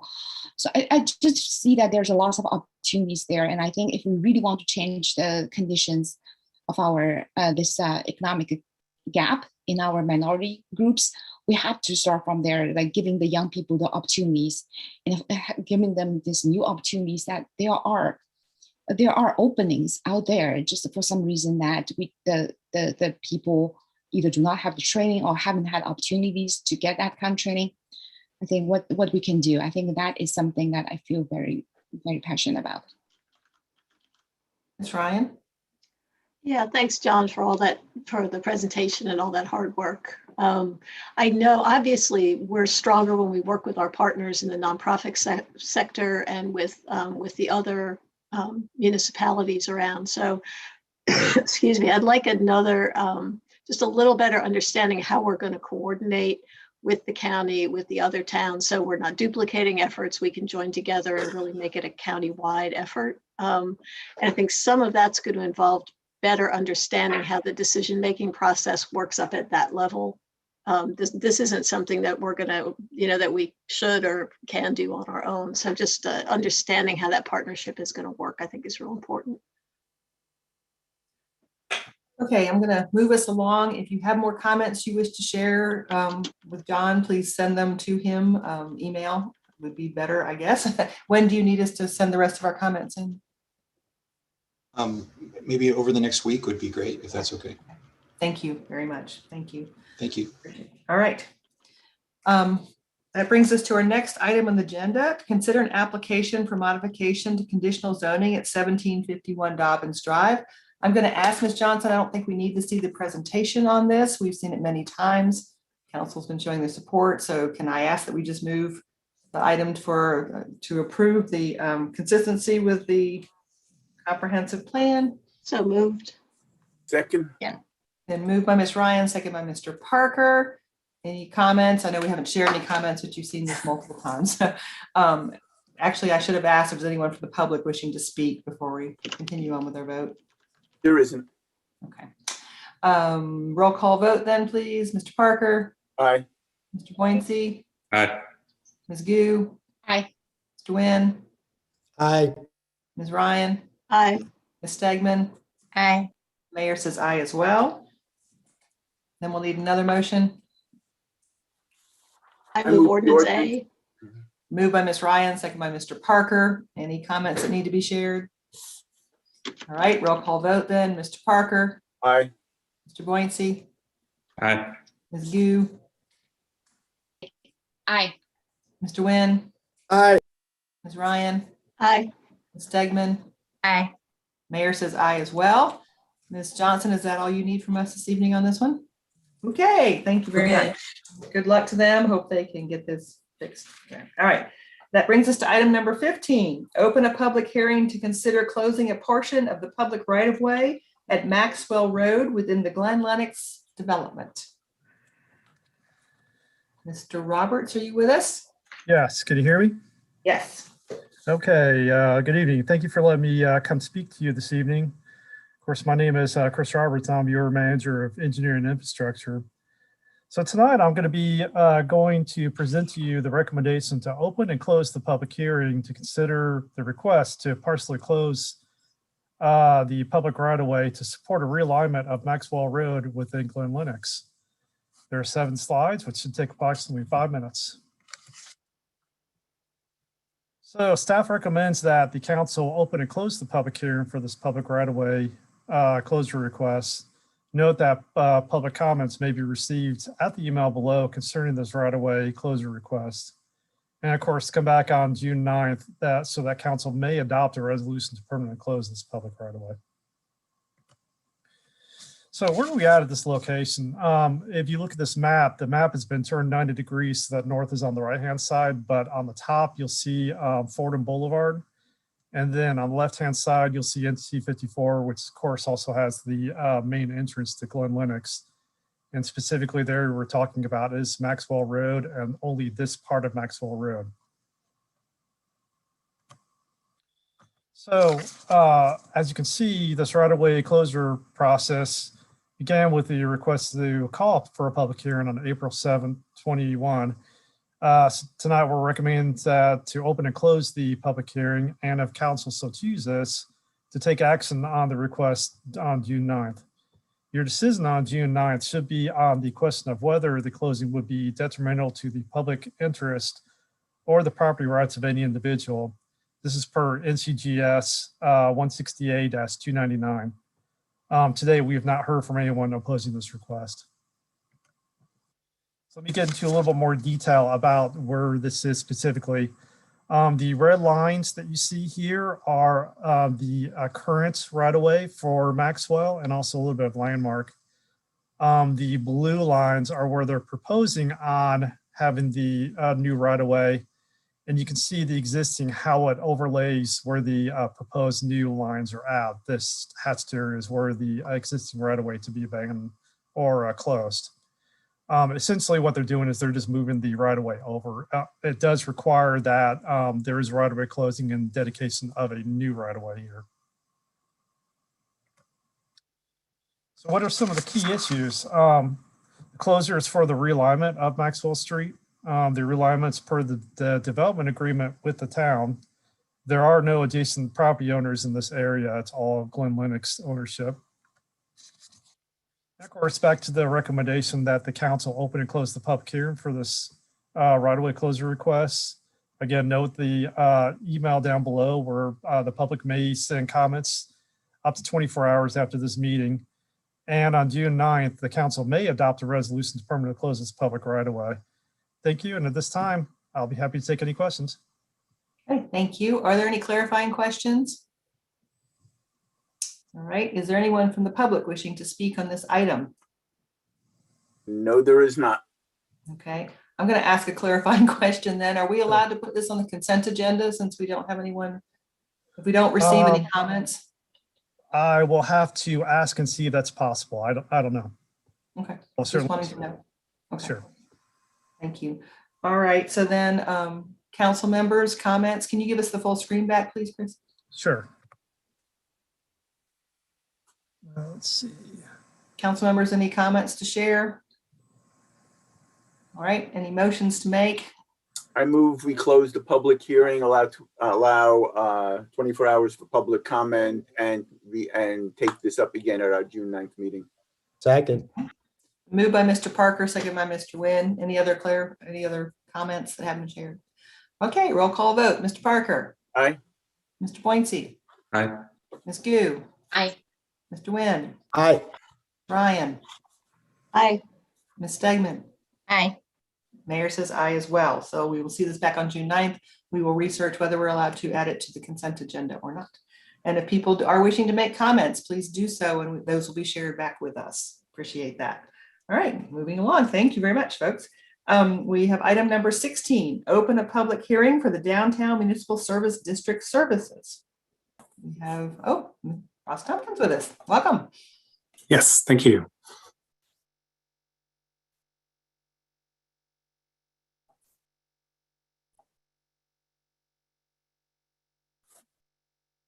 All right, thank you again, Mayor and Council. My name is Ross Tompkins. I'm the assistant to the town manager, and I'm here to talk to you about the public hearing for the Downtown Municipal Service District services. We recently had an RFP for those services that the town is looking to engage with a private agency for. And before calling this public hearing, which we're having tonight, and we're looking to award that contract and enter into the contract in June in coordination with the council adopting the budget for fiscal year 22, go into effect on July 1. So again, our recommendation for this evening is that you open the public hearing, receive public comment tonight and for 24 hours after the close of the hearing. Offer any feedback that you might have on the vendor's proposal for services. And we'll take that feedback into account as we move forward with the contract negotiation and finalization. Just for some context, here's the map of the Downtown Service District. It's approximately 85 acres inside of the blue boundary that you see here. The western edge on Merritt Mill, the eastern edge, the properties fronting along Henderson Street, with Rosemary Street and Franklin Street running through the downtown. And some additional background, the town established this Downtown Service District with its own dedicated tax rate in 1989. That revenue from the dedicated tax rate funds programs and improvements that support downtown businesses and property owners. And we use a portion of these funds to help pay for an outside agency to provide services to the district. The current contract we have in place has been in place since July of 2016 and will expire at the end of June this year.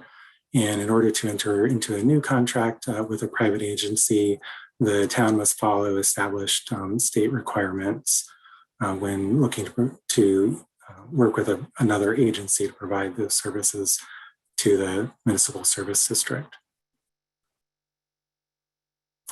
Those requirements are outlined in North Carolina General Statute 160A-536, as shown here on the screen. The way that the town has been working to comply with those requirements goes back to the budget public forum that we had in February, where the Downtown Service District was one of the items that people were available to provide input on. Again, in April, we had the RFP, tonight's public hearing, before entering into a performance agreement, and which we will keep inside of that 5-year maximum threshold in terms of the contract length.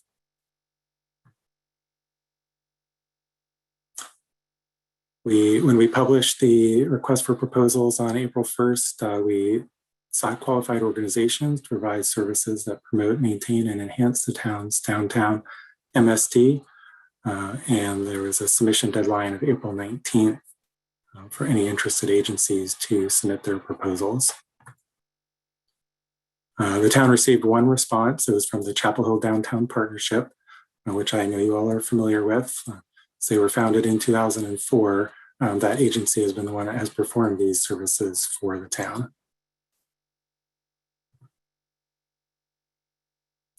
And what we're looking at doing with the Downtown Partnership is similar to the contract structure that's been in place since 2016 by putting a one-year performance agreement with an effective date of July 1. That would be based on the plan that was outlined in the Downtown Partnership's proposal. And that proposal is in your packet starting on page 325. We would look at making the agreement renewable annually for up to 4 additional years beyond that first year to stay within that 5-year scope required by state statute. The performance agreement would also include performance measures and annual reporting requirements.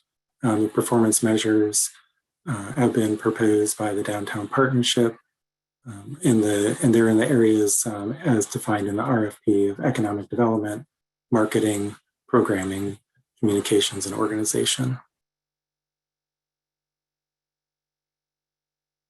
Based on the manager's recommended budget that you received tonight, we expect there to be up to $220,000 available for the coming fiscal year to pay for these services. And the Downtown Partnership's proposal indicates that they are able to provide the services within that budget. So again, our recommendation is to open the public hearing tonight, receive public comment this evening, and for 24 hours after the council closes the hearing, which can be sent via email to mayor-and-council@townofchapelhill.org. And we'd of course welcome any feedback that you have on the vendor's proposal for services. And Matt Gladdick from the Downtown Partnership is also here to help answer any questions you might have about their proposal. Thank you. Can you give us a full screen back, please? Great. All right. Matt, do you want to share anything or do you just want to answer questions? My video is stopped. I'm happy to keep your meeting. Brief, thank you. Okay. I'm happy to keep your meeting short, so if you have any questions, I'm happy to take questions. Great. Are there any clarifying questions from council? Is anyone from the public wishing to speak on this item? Okay, well, I'll bring it back to council, but I do want to say on behalf of the council, and we've been very, very pleased with the Downtown Partnership's efforts and works. We and taking on the strategic plan and pointing us towards a better future and revitalizing downtown and helping with all things downtown. We know you've been working very, very hard. I think you may want to say something to us about budgeting. You're welcome to share that now if that works for you. Sure. And then other council members are welcome to give comments as well. First of all, I want to thank everyone on the council for everything that you've done this year for downtown. I know you've had a lot of things to balance in terms of needs. We're grateful for the new crisis team member that you're hiring this year. The crisis team has been a major collaborator and partner in downtown and proactively dealing with the issues that we have versus just reacting.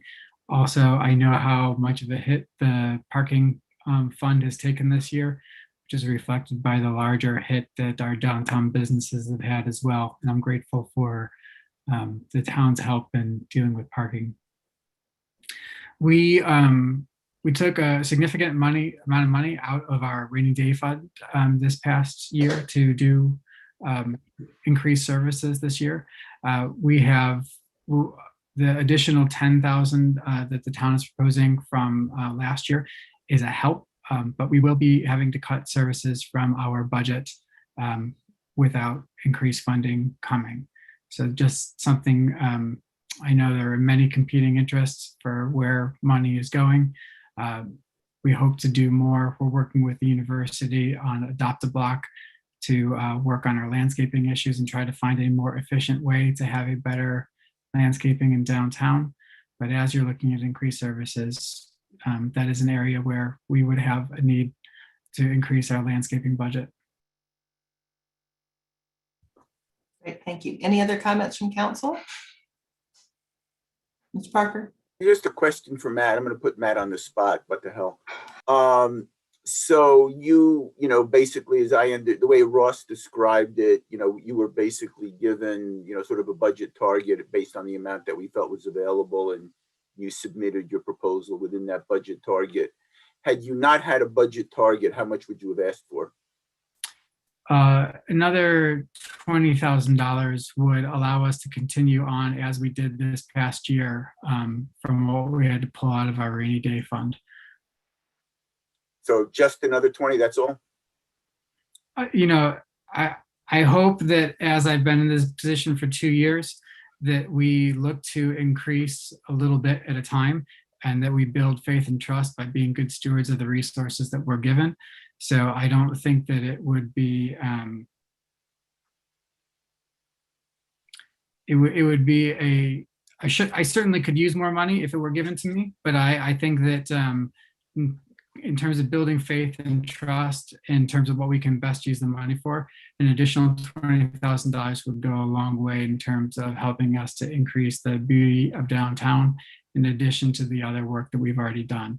Additionally, we have some large fundraising goals and some sponsorship goals that we're working on, as well as we're starting to apply. We applied to our first NC Arts Commission grant this past year.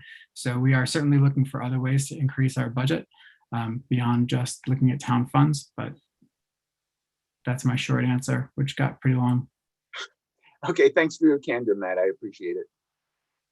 I will say I encourage you to put a request in for American Rescue Plan monies as we come back. If there's one-time items that could be helped with the downtown, it'd be great to have your input as to what those could be. So, Ms. Gu, did you have a comment? Yes, well, I think that it's, well, I think I really appreciate that what the Downtown Partnership has been doing the past year. This is a very, very challenging year, especially for our businesses. So we need your leadership and your service to see that what we can do to improve the situation. I think so. I don't know that if you have done some. Well, I'm pretty sure that you have done some outreach to the downtown businesses and see what their needs are. So I think that if we can have more specific, I know that you submitted the proposal, but I'm hoping that to see something more specific, say what we need to do to turn our downtown around, or just giving people the chance to revitalize their business and revitalize the downtown.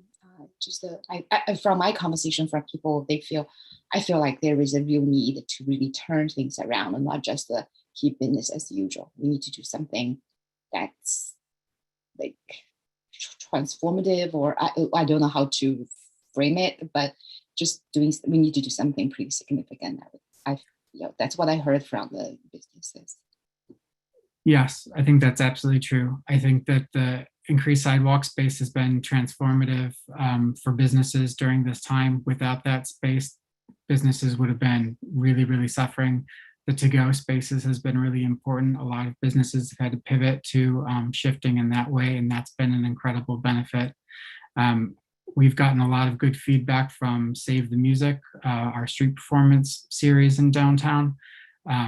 We've basically threw out our playbook for downtown events to find ways to surprise and delight visitors to downtown, where as restrictions are lifted for downtown events, we're having some conversations about what might be possible. And in addition to that, the UNC and Town Partnership for Downtown Together, we worked with Doug Rothwell, representing the university, and Dwight Bassett to get RFPs from some of the top downtown planning organizations in the country. And our RFP should be getting back on Friday for that. And based on some initial conversations, I think we're going to have some very specific recommendations of how to move forward to turn things around. Okay, Need a motion to close the public hearing? So moved. Second. It's moved by Mr. Nguyen, second by Mr. Boyce to close the public hearing, which would still allow for comments for 24 hours after that. Any comments that haven't been shared already? All right, roll call vote. Mr. Parker, Aye. Mr. Boyce, Aye. Ms. Gu, Aye. Mr. Nguyen, Aye. Ms. Ryan, Aye. Ms. Stegman. Aye. Mayor says aye as well. Thank you, Matt, and we appreciate all that you're doing, and we appreciate hearing from you. So make sure to stay in touch, and I will see you at the next downtown partnership meeting. Thank you. All right, there you go. Thank you very much. All right, that brings us to item, I think that's all we needed, Ross. Is that correct? Yes, thank you. Thank you, Ross, for presenting too. Appreciate it. All right. Number 17, consider approving the Eastwood Lake Subwatershed Study Report and recommendations. I believe we have do we have Mr. Roberts back with us and Sue Burke? Yes, it's Sue tonight for Great. that. Welcome. Thank you.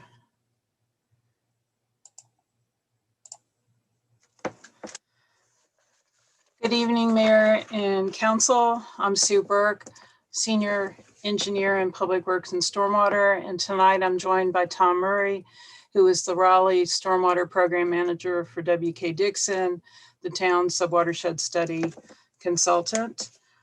We have 26 slides in our presentation, but we are not going to dilly-dally, so we will work through those as quickly as possible to keep you guys moving along. Tonight, the council is being asked to consider adoption of the Eastwood Lake Subwatershed Study and appendices and approval of the merged priority list of projects. Just a little background on the master plan and subwatershed studies. The town council appointed a series of study committees beginning in the 1990s to evaluate stormwater management. One of the committees drafted a mission statement and 10 program goals for the proposed stormwater program. The town council approved those in 2004. Goal 1 was to develop a stormwater master plan. The stormwater master plan was adopted by the town in 2014. The master plan links the council approved mission statement and those 10 strategic goals to the day-to-day stormwater program activities. It assists the town council and staff in prioritizing, funding, and implementing the town's stormwater program. And a key recommendation of that stormwater master plan was to continue the subwatershed studies. So as you see on this map, the town's boundaries are shown in the orange outline. Chapel Hill is located in 5 watersheds: Bowling Creek, Booker Creek, New Hope Creek, Little Creek, and Lower Morgan Creek. In 2014, the Booker Creek watershed was prioritized for study. The Booker Creek watershed was further divided into 5 subwatersheds. And those are Crow Branch, Booker Headwaters, Cedar Fork, Lower Booker Creek, and Eastwood Lake. The Lower Booker Creek subwatershed was the first to be studied. That study identified about 19 projects, both on the primary and secondary drainage systems. And those projects were further prioritized using criteria that Tom will describe in just a few minutes. The Lower Booker Creek Subwatershed Study Report and the priority list of projects were approved by the Town Council in January 2017. Eastwood Lake is the second subwatershed study to be completed. And I would just note, and this is kind of a close-up of the Eastwood Lake. As you can see, it's very residential. I would just note that the Cedar Fork Subwatershed Study Report is under staff review, and we anticipate bringing that report to you this fall. So at this time, I'll turn the presentation over to Tom Murray, who will take you through the study process. Thank you, Sue, and good evening. Thank you for having me here tonight. I'm excited to get a chance to speak speak to you about the Eastwood Lake Subwatershed Study. As Sue mentioned, Eastwood Lake Subwatershed is one of 5 within the overall Booker Creek watershed. Booker Creek is approximately 6 square miles in area. So you can think of it, it's approximately a quarter of the town's limits is within the Booker Creek watershed. It's located in the northern northwest section of town, and it does drain down through the Blue Hill District and ultimately to Little Creek as it combines with Bowling Creek. So the Eastwood Lake subwatershed that we're going to talk about tonight is a little over 1 square mile out of that 6 square mile total watershed size in Booker Creek. And one of the things we look at very early on within a stormwater study is to understand the amount of impervious area you have in a watershed, because impervious area ties directly to the amount of stormwater runoff. It can also tie directly to the quality of that stormwater runoff. We not only want to understand what that looks like today, but what it could look like in the future as development occurs and redevelopment occurs. Now, as Sue mentioned, the Eastwood Lake subwatershed is largely residential, and it's largely built out at this point.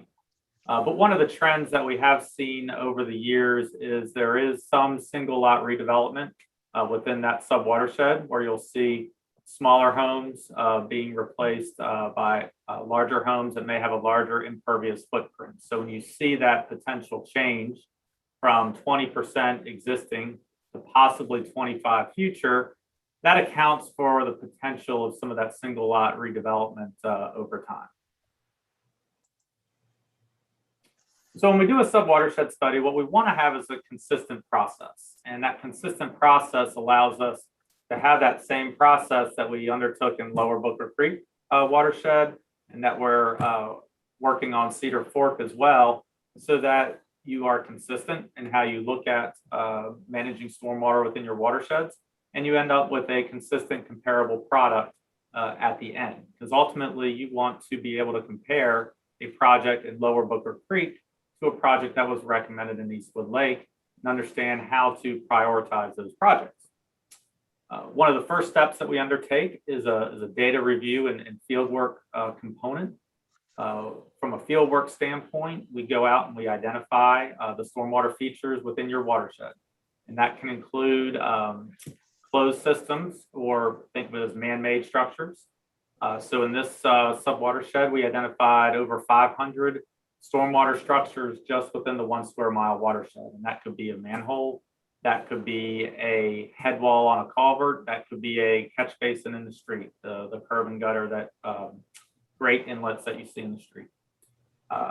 With that, those 500 stormwater structures comprise over 27,000 feet of pipe systems. So in this watershed, you have approximately 5 linear miles of stormwater pipe.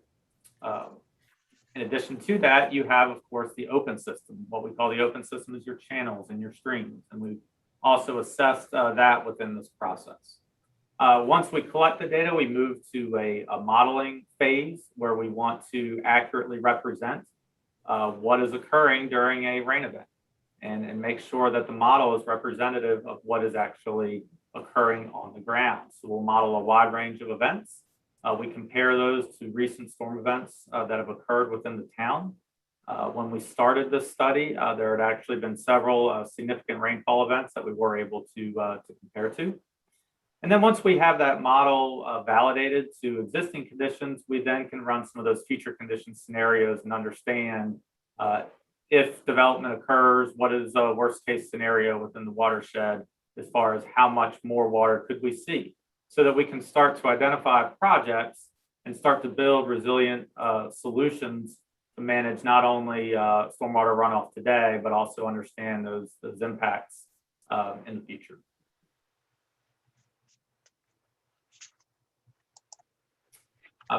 Throughout the process, throughout the watershed studies, we have a active public outreach campaign that we've conducted for each of our subwatersheds, an effort to reach the public and really to get feedback from the residents who live in these neighborhoods, who see every storm event, who understand that when it rains 3 inches or 4 inches, this is how high the water is going to get. Is it getting up to my house? Is it flooding the same street every time it rains 2 inches? Is it yard flooding, nuisance flooding, or even if it's, I've never seen stormwater concerns. I don't have any concerns. Is the stream in my backyard eroding? That's all of the types of information that we're trying to collect from the public. And so we try to reach them in a few different avenues. We completed some questionnaires as part of this project, and we made those digitally available. We made them available by hard copy. And as a good portion of this project was completed pre-COVID, we were also able to be out in the community, be at events. In some cases, we would set up at different shopping areas just to try to reach as many people as we could and build awareness for the project. We also held several different types of meetings throughout the course of the project. We had general public information meetings where the public at large was invited to attend. We met with the Stormwater Advisory Board, and we also met with residents from the Lake Forest Association because that HOA was such a large portion of this subwatershed. In the map on the screen, you can see the distribution. What this is showing is the distribution of responses that we received from the public. The yellow line outline is the watershed boundary. And then the orange and green points are where we receive feedback from the public. So you can see a pretty healthy dose around Eastwood Lake itself. And then we received some additional responses upstream, further up into the subwatershed. So a little bit more about the watershed in general. Again, the red pinkish area is the watershed boundary. As the name alludes to, the entire area within that red area does ultimately drain to Eastwood Lake. There's also subwatersheds upstream, the Booker Creek headwaters and Crow Branch that drain through this watershed as well. And then the discharge from Eastwood Lake goes down towards Franklin Street and the Blue Hill District and Fordham Boulevard. This watershed is predominantly single-family residential, and it's characterized as many portions of the watershed are. You can have some steep terrain in the upland areas, and then it kind of flattens out in the low areas into a floodplain. The development is a little bit older, and it consists largely of open channels and culverts as compared to some of the newer developments where you'll see curb and gutter and grade inlets. We don't have as much of that in this watershed. So some of the recommendations or some of the issues we want to address is, number one, we already talked about. We need to make sure that we're designing for future conditions, that we're building resiliency.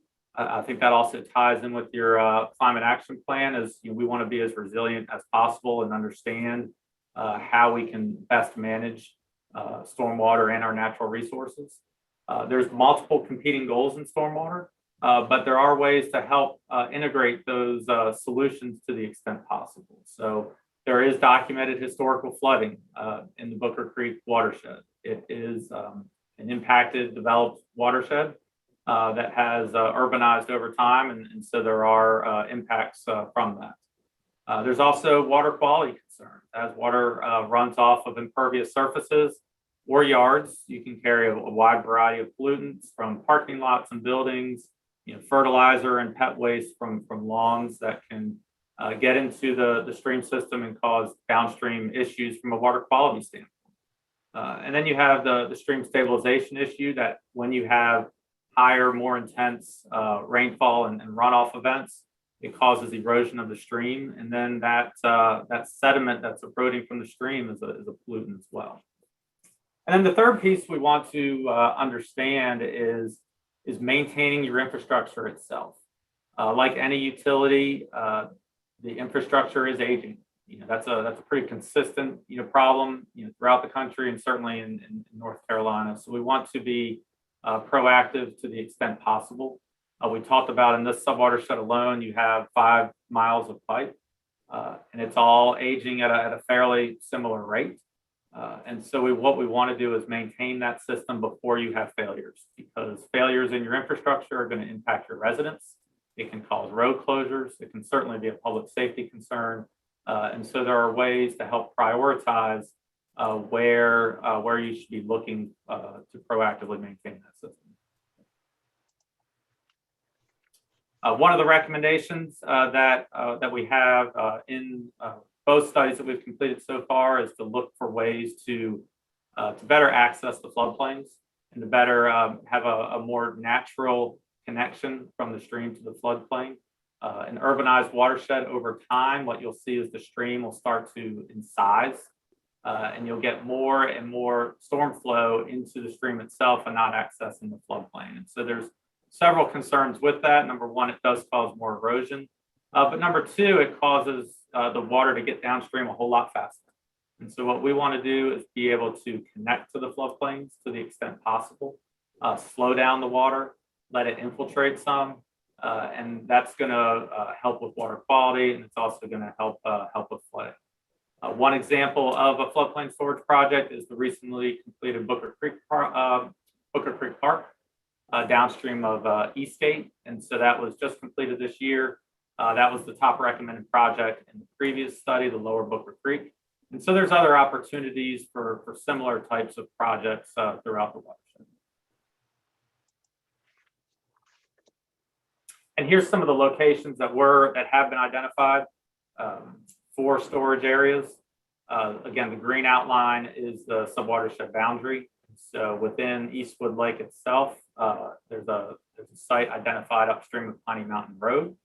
And then there's other storage opportunities further upstream that would impact Eastwood Lake and provide some upstream storage. Two of those are flood storage areas like we're talking about, and then at New Parkside Drive and a property along MLK. And then the other site is Lake Ellen, which I know many of you are familiar with, where there's a potential for retrofitting that lake to provide a little bit more flood storage as well. So Sue alluded to the project prioritization process, and it's important to understand there's a lot of different factors when we look at stormwater and how we want to prioritize our flood reduction projects. So we look at a lot of different categories and come up with a quantifiable way to compare projects. So not only does that give you a prioritization list for this watershed, but it also enables you to compare projects. And Sue's going to finish up the presentation talking about the combined priority list when you take projects from Lower Booker Creek, projects from Eastwood Lake, combine the two, and then you're going to have, again, future subwatershed studies that will come into your capital project list as well. So the important take home is you want to evaluate projects similarly across not only the watershed, but throughout the town in general. And so here's the priority list for flood reduction projects in the Eastwood Lake subwatershed. And honestly, we didn't have as many in this subwatershed as we did in Lower Booker Creek. Lower Booker Creek had more flooding issues. Eastwood Lake had more stream stability issues, stream erosion issues. But we did identify one infrastructure project along Piney Mountain Road where some increased capacity at that roadway is needed to meet the desired level of service. That could be coupled with the flood storage project immediately upstream potentially, and that might generate some savings. And then the secondary systems, which you can think of as the smaller storm systems that connect to the main stream. So it could be a smaller pipe system going under a secondary road. It could be a roadside channel or ditch. But we identified 6 secondary projects where infrastructure improvements were needed to resolve some flooding concerns. And this is the geographic distribution of those projects. The pink area is the Eastwood Lake subwatershed. So you can see they're generally distributed throughout the subwatershed. Certainly on the south side of Eastwood Lake, we had some more stream stability projects, which I'm going to talk about in just a moment. But those are the thicker blue lines. And that's because that side of the basin was a little bit steeper. So the water is flowing faster through those streams, causing additional erosion.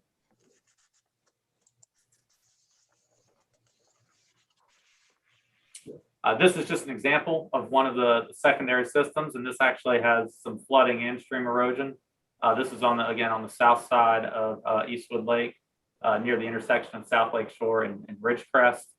You have some smaller pipe crossings under the roads. You're getting some not significant, I wouldn't call it significant flooding, but some flooding at those locations that can cause issues on the streets as well as on the properties on either side of the road. And then the blue line in the map is representative of the open channel. And so you can see some of the pictures on the left side of the screen are showing the erosion that is occurring along that stream as the higher intensity, higher velocity flows are getting into the stream, and then that's carrying sediment into Eastwood Lake. Again, sediment is a pollutant because it's not only a pollutant by itself, but it also has nutrients and other pollutants can be embedded in the sediment itself.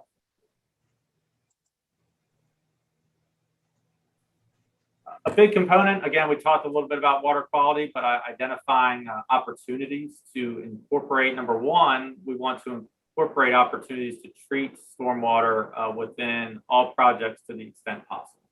So the Booker Creek Park would be a good example where it provides flood storage, which helps with stormwater runoff, but it also includes a stormwater wetland that's providing treatment on the upper end of the project. It's again allowing stormwater to access the floodplain, slow down and infiltrate. And anytime you infiltrate stormwater, that's helping with water quality. That's allowing those pollutants to infiltrate into the ground instead of being carried downstream. And so the first component of what we want to do is we do want to try to incorporate green infrastructure and low impact development to the extent possible within our projects. And again, I think that correlates well with the climate action plan of trying to have sustainable stormwater solutions and reducing that volume of runoff. And then we also identified standalone water quality projects. Being in the Jordan Lake watershed, there are requirements to identify what's called retrofits for stormwater treatment. So that's looking at, okay, the development's already there, so you're not providing treatment with new development, but you need to try to identify and provide some stormwater treatment for that development that's already occurred. So we did identify several projects within the subwatershed for that purpose.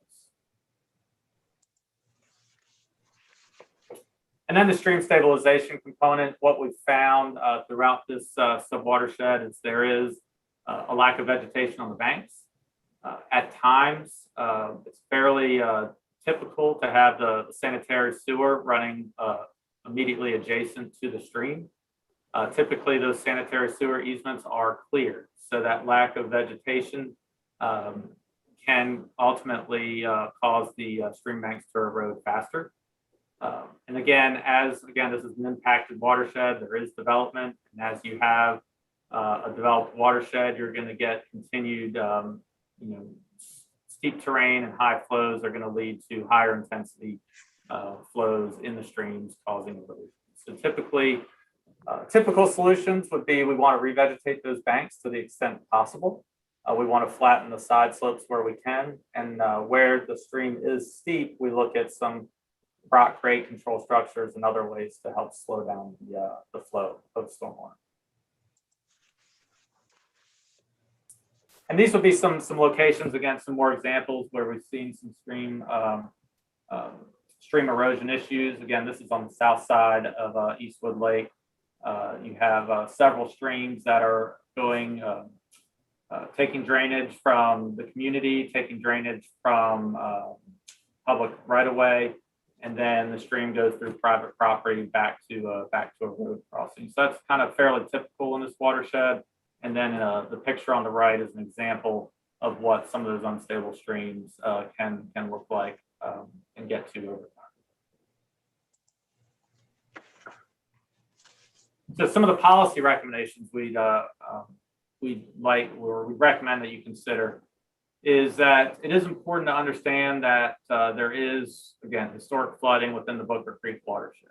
So we would recommend that that you do review development and redevelopment applications that increase impervious area and consider what those impacts are to your to the downstream areas. See if additional stormwater measures might be required, or there may be a way to work with the property owners to implement some additional stormwater treatment, stormwater infiltration.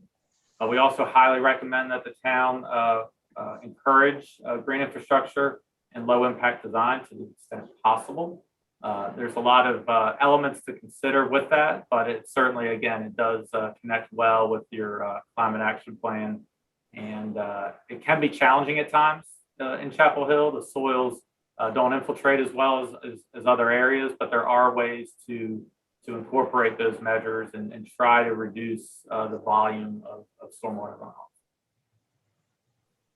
I think that's, now I'll hand it back over to Sue to wrap up. Thanks, Tom.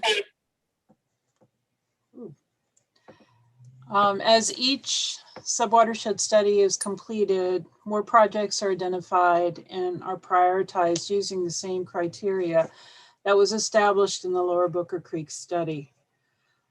This table shows you the Lower Booker Creek priority list for the primary system. Those are the LBC, Lower Booker Creek projects. And those were prioritized and approved by the town council in 2017. And then the new projects, based on their scoring, are merged into the existing priority list, which then provides you with the information you need to allocate resources for projects that provide the most benefit and are cost efficient. As Tom mentioned, there was one primary system project identified in the Eastwood Lake study, and that was the Piney Mountain Road culvert. And based on its scoring, it becomes the new number 7 on the merged primary system project priority list. So, and this is consistent with, as Tom mentioned, the climate action and response plan. This is consistent with that plan that was recently adopted by the town council, which recommended the implementation of the top 3 subwatershed study projects by 2025. In a similar fashion, the secondary system projects, the Eastwood Lake secondary system projects were scored and then merged into the secondary system project priority list. And you can see these in the blue.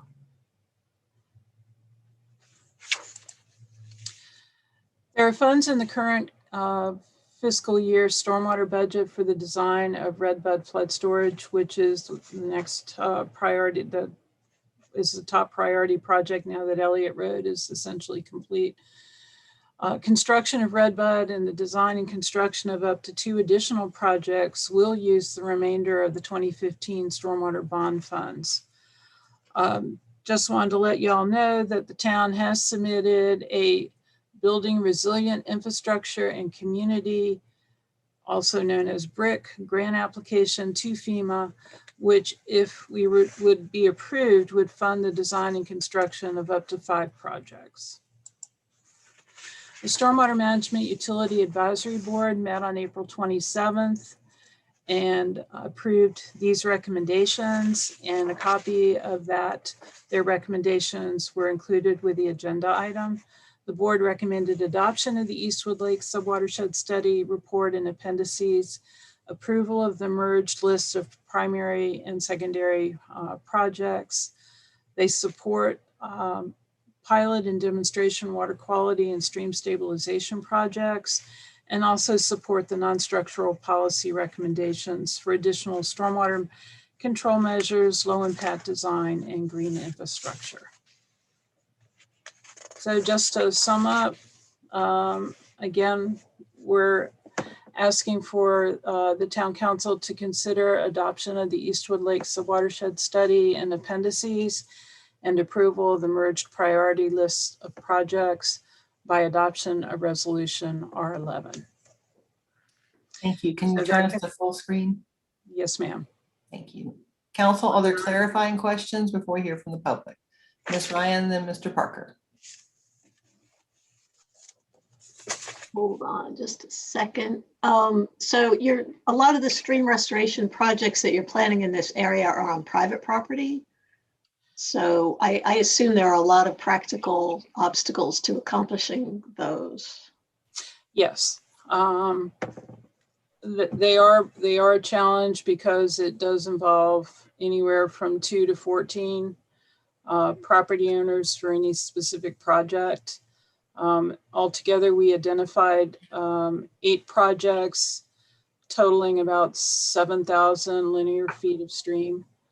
And so what we would are thinking is that we would like to potentially look at a pilot or a demonstration project for one of those stream stabilization projects. It would be great if we could find an area that perhaps is under the control of an HOA, so that we would only be actually dealing with a single owner as opposed to multiple property owners. As you know, we would need participation by all the property owners for any particular project in order to implement it. Yeah, no, I can see lots of it being very complicated. If the town did invest in that, then who maintains the stream? That would be something that we would negotiate with the property owners. Typically on private property would be the responsibility of the property owner to continue the ongoing maintenance of the channel. Yeah, okay. So again, I can see that being a problem too, relying on individual property owners for maintenance. So while I support stream restoration in general, this one is just going to take a lot of thinking, I think, to get it right. Yes. And now I'm assuming in these areas, these are places that were built before people did lots of stormwater controls. So do you have things like people with downspout pipes feeding into the streams and those kind of situations out there? Yes, that's certainly something that we've talked about too, in terms of some demonstration and pilot projects, roof drain disconnects. You're exactly right. These neighborhoods were built with no stormwater management, and in fact, not even a lot of good drainage considerations. And so, yes, and then sometime in the 80s or 90s, it became a hallmark of civilization to pipe your roof drains right out to the edge of your property and let it loose. Let it scour the stream out. Yeah. Well, and we've, the town council supported staff's recommendations to modify the LUMO to say that downspouts, roof drains had to be daylighted 5 feet past the house onto a rock splash pad or a concrete splash block in a diffuse, non-erosive manner. And that's made a big difference. So I guess I would just like to, as we're doing this plan, thinking about what might have a really big impact on these areas would be investing dollars in those retrofits of those houses, which would stop a lot of the problem upstream. So just, I don't know how we work that into a stormwater plan. It's not really an engineering effort, but I think it could be very effective at really stopping a lot of the problem that's going on and helping to kind of bring these neighborhoods into compliance. So I don't know if that could get a line item as a project eventually, but I think that would be really worthwhile. So Ms. Ryan Durham does that. I brought that up before. It's called Project Disconnect, and they actually give spreaders out. They do a big education policy in the neighborhood and get the folks to disconnect their downspouts from the pipe that goes underground right into the creek and spread it across their lawn or the driveway, whatever. But there's already an example to be followed. So, yeah. Well, and again, I think that could be part of a sub-watershed plan and a list of work. So just, I'd like you guys to consider that. And has dredging Eastwood Lake been explored as an alternative for creating flood storage? Go ahead, Tom. Well, Eastwood Lake does have a forebay on the upper end of the lake. The forebay is essentially collects the sediment coming from upstream and does need to be dredged out on a fairly regular basis. And the goal of that forebay is to have one location that they can maintain instead of having to look at dredging the entire lake. So that's one component, although you see a lot of those side systems are coming in to the lake that don't enter the forebay. So there's still some sediment coming into the lake that's not trapped in that forebay. Now dredging of the lake is more focused on the area below the water, right? Mhm. So that's below when you look at the lake and you see the water elevation, you're looking at taking sediment out of the bottom of the lake that's already underwater. So when you think about flood storage, you're really thinking about the area above the water level, because as it rains, the lake is going to get higher and higher, and that's really where your flood storage is. So For lake hold more water. it would hold more water. So It would hold more water at the normal sunny day elevation. You know, your normal sunny day that you see, the lake is at a certain elevation, and that's controlled by the dam on the downstream side. So dredging would make the lake deeper, so it'd make the water level deeper, but it doesn't create flood storage during a rain event. Now, if you wanted to create some flood storage at the lake, what you would need to do is actually lower what's called the normal water level of the lake. So if the lake would then be dropped 2 feet on every day, you would get some additional flood storage. But it is a private lake and it was built for recreational purposes, and that would have a significant impact on the usability of the lake for those that live on the lake. So that's a very challenging pursuit from what we've seen working with communities throughout the state. But the dredging does need to be done on a semi-regular basis. Number one, for water quality, and number two, to ensure that the lake does stay at a healthy depth and elevation. thank you.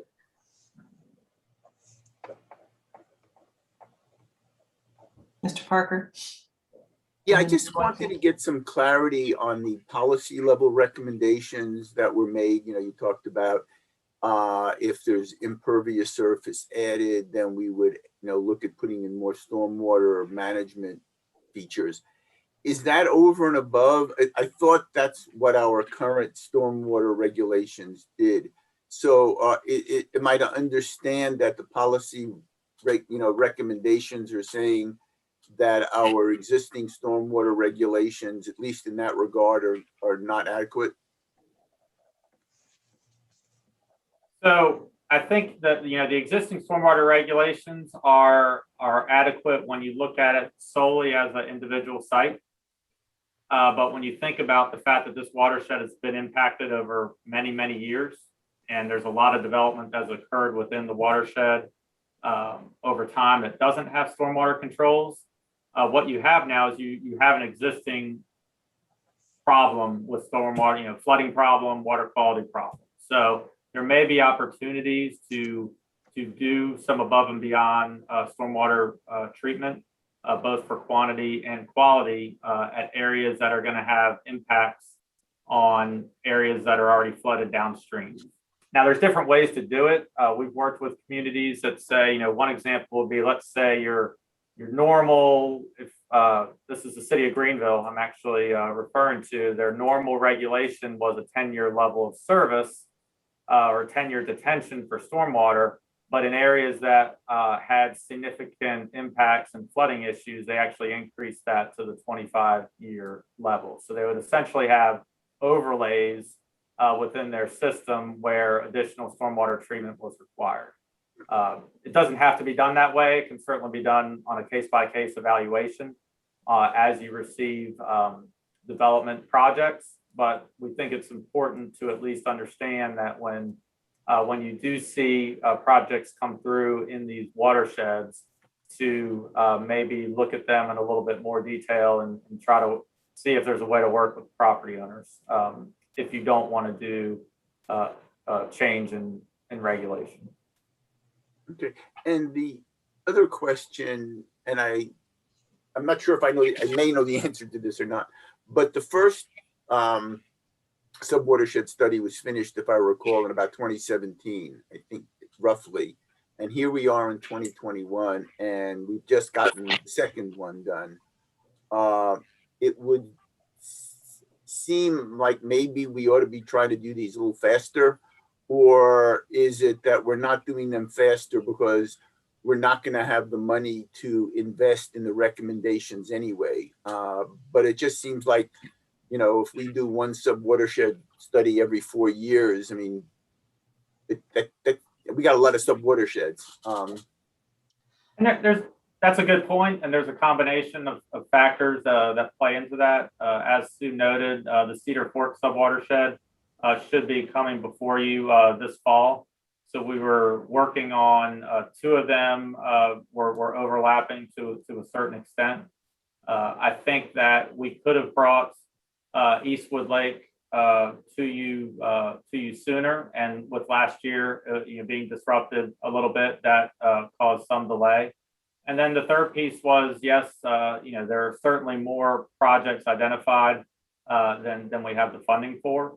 So we're also implementing that first project at Booker Creek Park again simultaneously with the studies ongoing. So I think the goal would certainly be to have Cedar Fork to you and then move into the final subwatersheds for Booker Creek. But I think that's a good point to try to get these Booker Creek watersheds wrapped up as expeditiously as possible. And I guess sorry, Sue, go ahead. I apologize. I was just going to add that we could have brought this a lot sooner to you. There was some staffing issues that we had within the program that made it very difficult to get the staff review completed and move it on to the council for its consideration. And I guess, my last question, I don't like to be too pessimistic, but the list you've got now, which is just 2 subwatersheds, shows I think it was $23 or $21 million, which is big number. So realistically, how much can we do, and what impact can we ultimately hope for it to have? And that tees into it. My last question is, when we do these subwatershed studies, in terms of how the results will be experienced by the residents in a particular area, how do we communicate that? Can we tell them, once we've built this storage area, it will never flood again, or it'll flood half as frequently, or instead of flooding a foot, you'll only have 6 inches of water? How do we demonstrate to our residents that we're really helping them?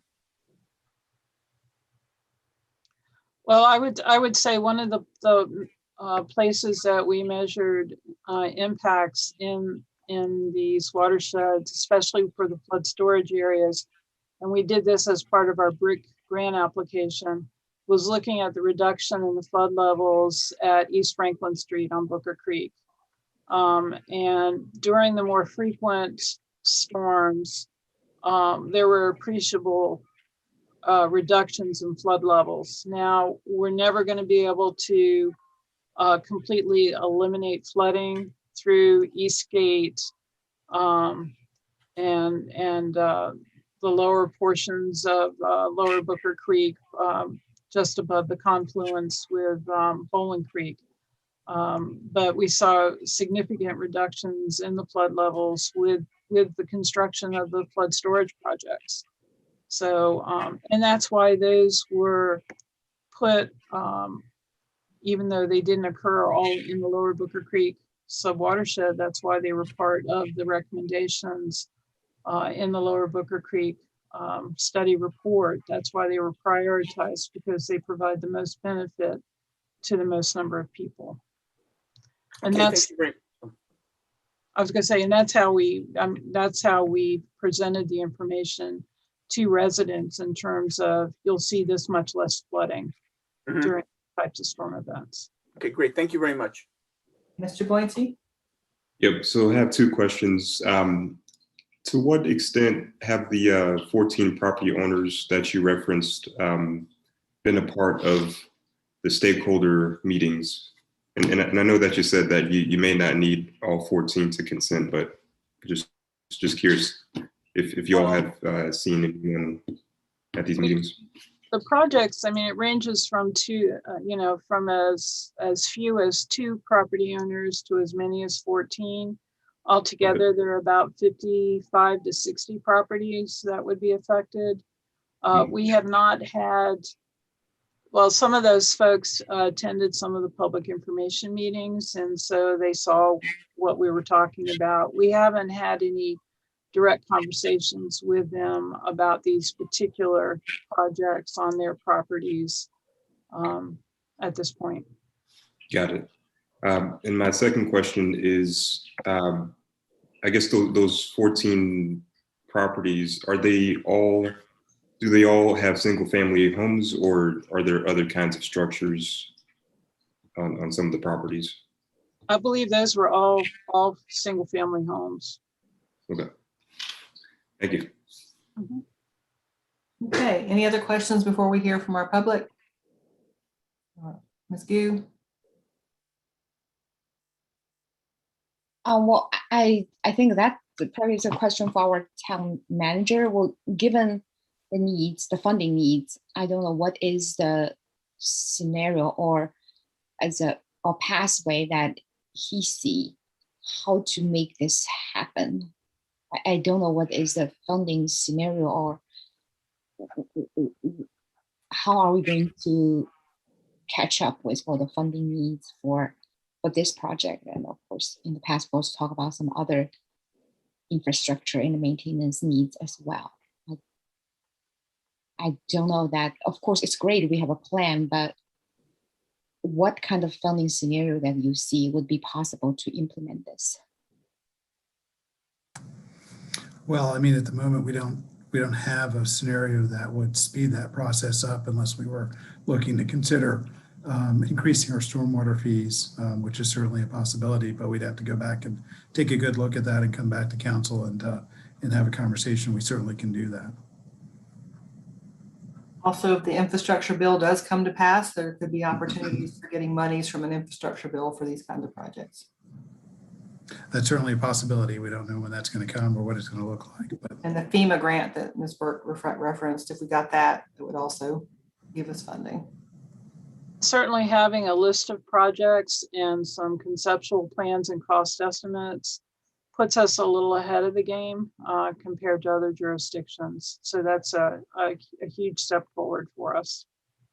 Okay, great. So so the second question is, I will you give some policy recommendations with regard to impervious surface and for new developments, those kind of like considerations, I think need coordination with the planning department, and maybe we can incorporate that into our LUMO rewriting. I don't know if there's any efforts in that regard, like imposing some kind of zoning overlay because of those stormwater characteristics of those areas. Is that something that has been done? No, not at this stage.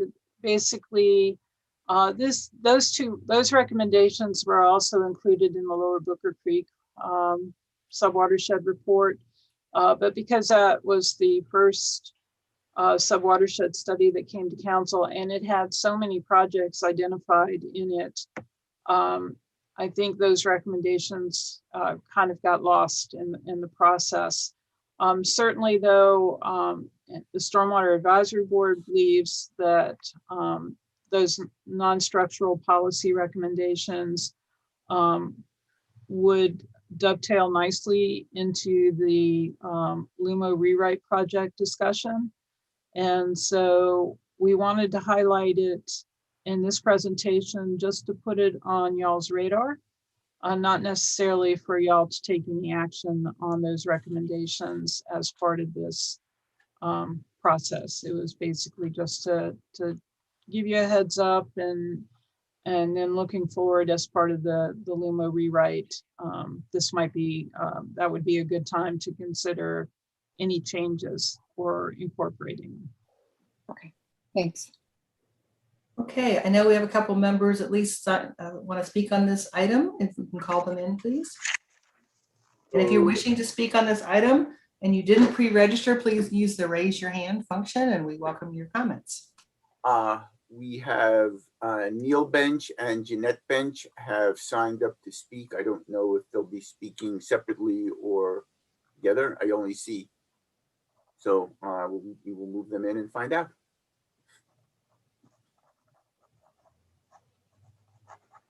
Welcome. You're muted.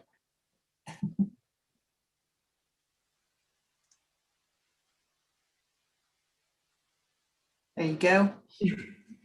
Hi, this is Jeanette Bench, and I'm here tonight to ask the council to remove the 3 storage projects from the priority list: the Redbud, Piney Mountain Road, and Daily storage facilities. I'm an enthusiastic participant in the town's tree planting efforts. Over the past 3 years, I've organized the Booker Creek Adopt a Trail program, with hundreds of native plants were planted along the Booker Creek. Once I reviewed the new Booker Creek Basin Park, which is a great new facility, I became concerned that in order to create the facility, the entire, less a small wetlands area, was clear cut. Further investigation into the lower Booker Creek sub-watershed study confirmed my fears. Page 99 of the report states, quote, "In order to install the proposed storage areas, significant tree removal will be required. Replanting of trees is anticipated in a portion of the storage area. However, it will take significant time for the trees to mature," end quote. The Daily Road facility is 11 acres of hardwood forest, roughly the size of the clear cutting that took place at MLK and Estes. This project that is projected to cost $3.6 million, quote, could potentially reduce the 25-year peak flow from the Sierra Branch Creek by approximately 27%. I contend that destroying 11 acres of one of the few town-owned forests at the edge of the Blue Hill District is not in keeping with our climate change and environmental goals. This patch of woods is a beloved haven for the residents and wildlife. On any given day, the owls and pileated woodpeckers that nest in this special urban forest can be heard by those hiking, regularly seen in the woods. Please do not spend money on an engineering study for these storage projects that will result in significantly reducing our hardwood forests. Thank you for your consideration. The 950 volunteers that have contributed almost 4,000 hours caring for the existing tree canopy and planting native trees along the lower Booker Creek Trail at Daily Road. Also, thank you. Thank you, Ms. Bench, and thank you for your service with all of the tree planting and invasive species removal. It's been quite a wonderful effort. And now we're going to hear from Neil Bench. Yes, we are. Hello. This is Neil Bench. Sorry about usurping Michael's power there of selecting the order, but hopefully that isn't held against us. I just said it's a similar request, and that is there are many projects on the list, as Sue had mentioned, and there are many projects that can have an effect, a possible effect. And again, I think we want to reiterate that these numbers, to the best of my knowledge, are all centered around 25-year rain events, which are possibly in these days somewhat insignificant. And certainly, some mitigation projects will have some effect on smaller rainfall events. But there are many projects, including, I think, the number 2 project, the Lake Ellen project, that requires the removal of few or 0 trees. Lake Ellen is an existing lake. The dam broke, and it can be turned into, which I think that is the plan, into a flood mitigation area, and also restoring the lake for the residents. The Redbud, Daly, and Piney Mountain areas, sure, they can be called flood storage projects, which they are, but they also could be called massive deforestation projects. As we see in the Booker Creek Basin Park, yes, quote, trees are replanted, but they are saplings, and the crossover time for maturity and getting any kind of similar effect from the trees that were removed and planned to be removed is 25, 30 years, I would think, at a bare minimum.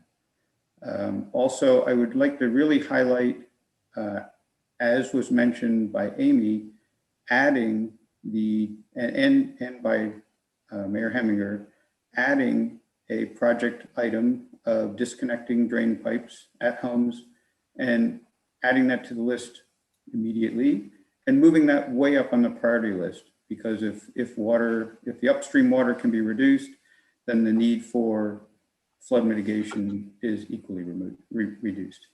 So, and just as a point, one of the speakers mentioned reducing impervious surface is obviously helpful. And we just saw a project up at MLK and Estes where 16 acres of 100% forested land, a proposal is in front of the town to turn 72% of that into impervious surface. It's those type projects they have benefits, yes, but they also have enormous negatives both in water flow and tree removal. And we have a great tree planting program that's taking place in the town and getting some startup, but it pales in comparison to the potential deforestation that could take place from these flood storage projects. So please either remove or move those items to the bottom of the list and hope that other beneficial projects can take their place. Thank you very much and good luck. Thank you. Anyone else wishing to speak? No one has raised a hand or signed up, so no.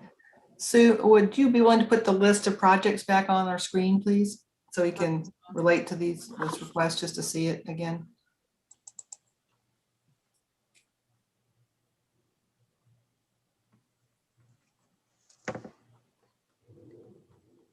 So am I right in assuming a culvert project actually wouldn't remove many trees since it's an existing culvert? Tiny mountain culvert one. Right. No, there would be some on the upstream and downstream sides of the culvert. Okay, and the Lake Ellen project that's second on the list? So probably not be removing many trees. There will be some tree removal required there too. Okay. Not as much. We are not proposing for any of these flood storage projects to do a mass clearing like was done as part of the Elliott storage project. There would be significant, as part of the design, there would be a tree inventory and significant tree stands identified, as well as identification of diseased, dead and dying trees that could be removed as part of the project. And about how large are these storage projects? They vary in size, several acres on average. Okay, thank you. You can bring us back to full screen.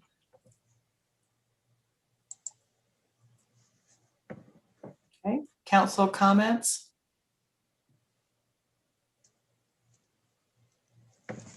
Ms. Ryan?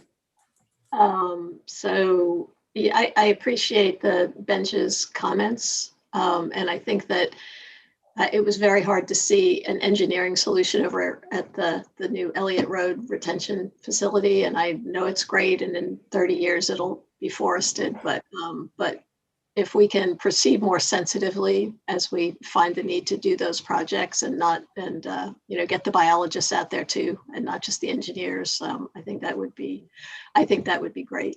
There may be a lot of these hardwood stands are old. They've been in low-lying area. they're old because they're in low-lying areas, right? I mean, that's, nobody wanted to use the land for other things, but if we can figure out how to balance those two interests, I think that would be really important. I think if we can help with some of the upstream stuff, that would mean putting that line item in for those smaller individual homeowner projects with the disconnecting, the project that the mayor talked about in Durham. I think that would be great. And that would be some less expensive fruit that we can go to. I guess I would like to, with the concerns about the storage basin projects, I guess I would like to see some more concrete information about exactly what kind of tree removal we'd be talking about. I don't know, once you start thinking about conceptual design, I'd really like to see that so we can make a more informed decision about that. And I really appreciate your recommendations for flagging certain areas for extra stormwater review when we're doing development applications. We'll need the help of you all in the planning department to make sure that we get that information and get it in a timely fashion. I'd love to see it in the getting it into the LUMO. Either it could be part of the flume. We have maps in there that could call those areas out. And I'd be interested in exploring an overlay district would look like for areas that are particularly problematic. So thanks for those suggestions.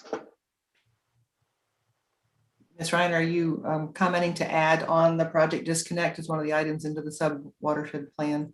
Yes, I'd like to see that happen. Okay. Mr. Parker? Just a question in terms of adding it. I mean, it sounds very sensible and, certainly an appropriate thing. Do we have any idea at all of how much money we're talking about before we put it into a priority list?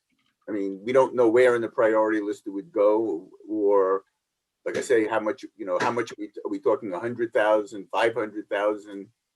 I don't know. Do we have any sense at all of what kind of money we're talking about here? We can ask Durham what they spent. It was Project Disconnect was done in the Ellerby neighborhood area. And I know it was between those two numbers you're talking about but I don't know how large that area is in comparison to this area. And in terms of trying to prioritize it, it's not going to rank as high as any of the other projects.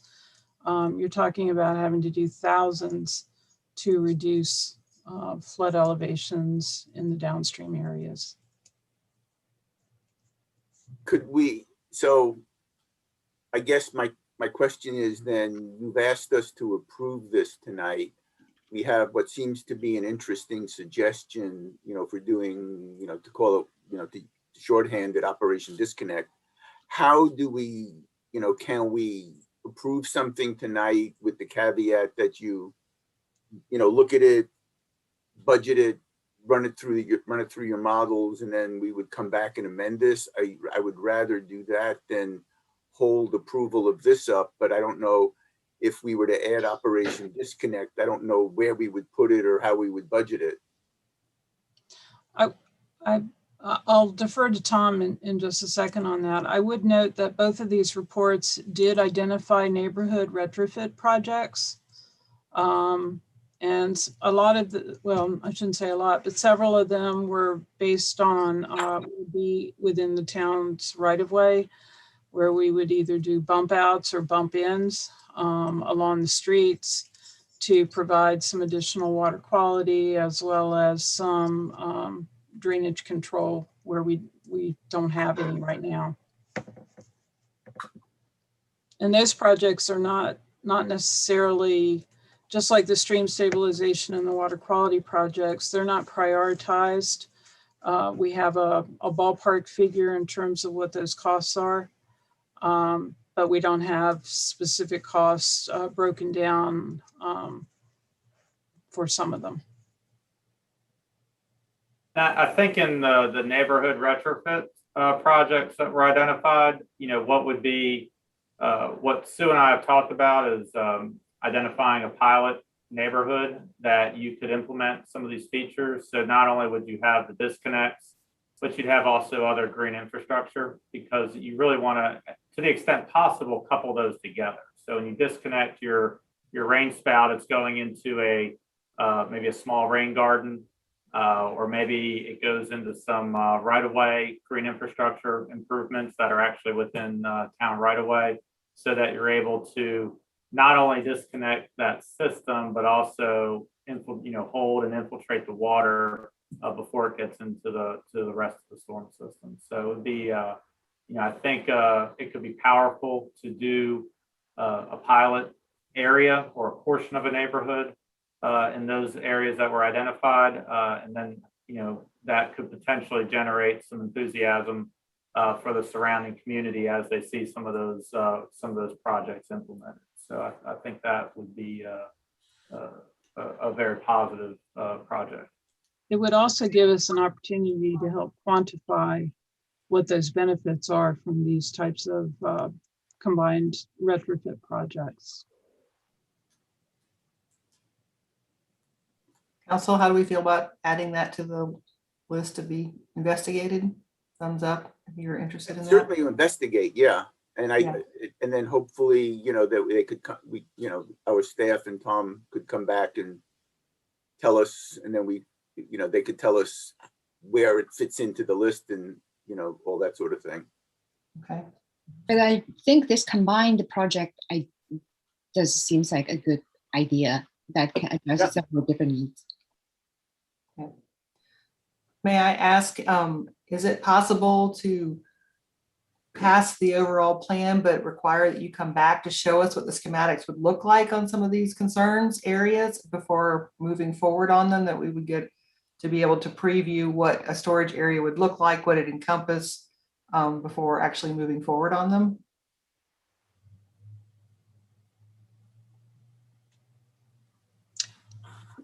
That typically would occur as part of the design of the project. And so the question is, do we proceed with spending stormwater funds to get to that design point without a clear expectation that the project would be implemented? So that would just be something that would be for y'all to think about as well. Ms. Ryan? Would you have any information? You've obviously gone far enough that you've put dollar amounts onto these projects, so there must be some preliminary work that's been done. Would that be informative at all? Well, we know how much that we know how much is being excavated in each area, but we have not identified specifically where that excavation is occurring relative to significant tree stands or significant trees. So that level of detail we don't have and would not have until a final design was done. Yeah, I think it would be instructive just to see, if it's about in this area and it's 4 acres, we can do a little overlay and say, it looks like it's taking this much, or wow, there's lots. It just seems to me there should be a way to get some rough idea about what that would look like. I understand that you can't provide definitive information without going deep into the process. I get that, but it seems like there should be a middle ground of some sort we can get to. Mr. Boyensee? Yeah, I guess I'm just thinking about maybe a missing element in this conversation, which is the property owners, which would need to consent for a given project. At what, I'm wondering about at what stage would you try to get consent from property owners, and what happens if you don't get consent from all the property owners for a given project? Are you referring to the flood storage projects? Or are you referring to the neighborhood retrofit projects? The flood storage. Flood storage projects, Redbud, Piney Mountain, New Parkside, and a portion of Daly are on town-owned properties. Okay. So I'm sorry, maybe I misunderstood, but the flood storage projects, those are all on, are you saying that those are all on town-owned property? The ones that are in the top 5 are, yes, are definitely on town-owned property, with the exception of Lake Ellen. And so we've had conversations with the Lake Ellen Homeowners Association. They have fixed the breach that occurred back in December of 2016, though they are still interested in potentially partnering with the town for the flood storage work for Lake Ellen. Okay. Mr. Parker? Yeah, I'm sort of struggling with some of the, the conversation about trees, and I certainly want to preserve trees.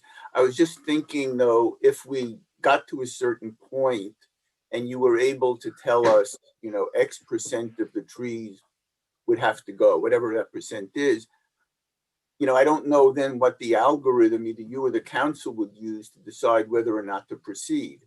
So, that's where I'm struggling with. So if you do the work and you're able to either give us an approximation or a definitive answer, what happens then? You tell us that, 42.3% of the trees have to go, then what do we do?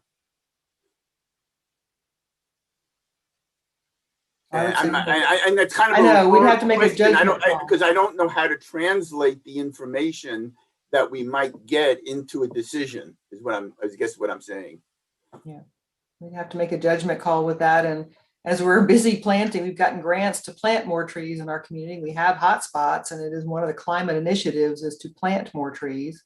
It's harder to get them to that level of hardwood status where there's tree canopy that the older trees produce, which the younger trees will take a long time to produce. So I think there's just a lot of concern about destroying habitat as well. It's not just the trees, it's the habitat in the trees in certain areas. But Ms. Burke, about how long do you think we wouldn't be doing all 5 of these projects at once. We can't afford to do them even with a FEMA grant. So I guess we know what the top ones are on your list, but how long do you think it's going to take to get to each one of these? Even if we had all the money to do them, how long would it take to do each of these projects? Well, I'm working on the RFQ for the engineering design services for the design and permitting of these projects. And so, I'd like potentially to have a consultant in place by June or July. The design work doesn't take there's going to be survey and some design work, the final design work that has to be done. Permitting is actually going to be the longest, will take longer than the design work will actually take. So under the BRIC grant application, I will tell you that we had proposed 5 projects to be completed, designed and constructed within 3 years. Okay.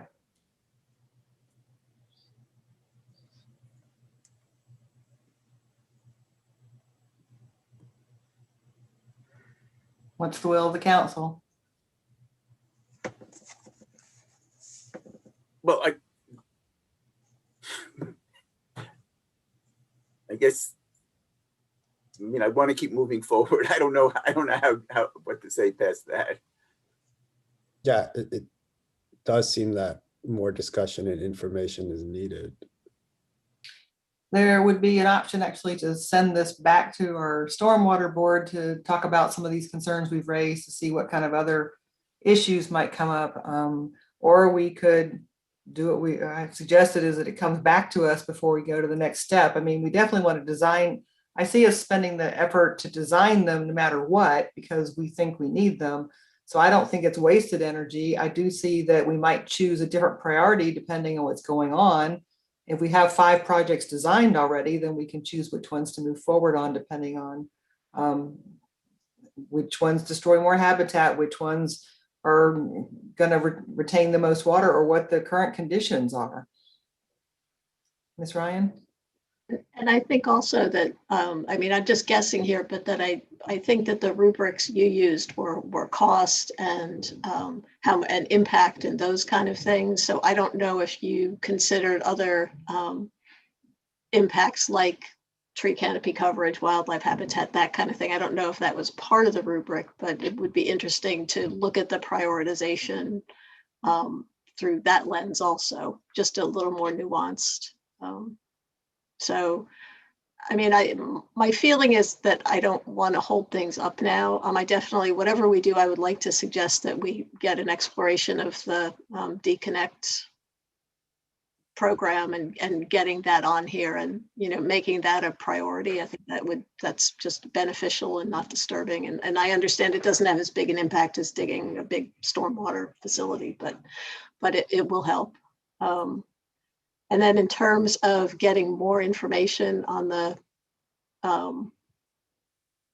the big stormwater retention things, I think we can vote to move forward on this with an asterisk that those are still, you know, we want to look at those for prioritization more thoroughly. And I don't especially Yeah, I'm fine with that. when you've got grants out and things like that, I don't think we want to not have you have an approved plan. But I just, with the understanding that it's not a full steam ahead for that prioritization, but you know that we need some information on those things. Does that work? Yeah, Mr. Jones, do you have anything to share with us?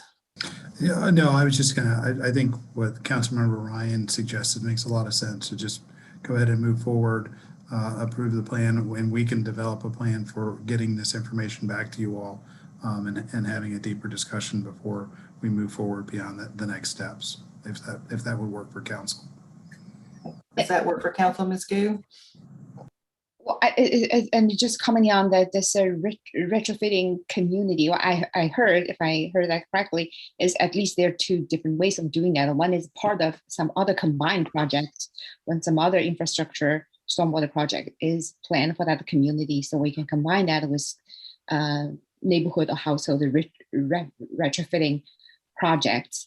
But I also heard that we can do like the community or neighborhood retrofitting as a separate priority. I don't know which one we're talking about. I want to get some clarification in that. And maybe I think we do hear from at least the Stormwater Advisory Board to evaluate that two different proposal and see how to move forward before we put that into our priority list. I feel like I need more information. Mr. Parker, then Ms. Ryan. Yeah, my recollection is, and I may be mistaken, that before any of these projects actually has, you know, goes into construction, it comes to council so that the contracts can be approved and put into all that stuff. So unless I'm mistaken, by approving something tonight, it's not like the council will never see it again.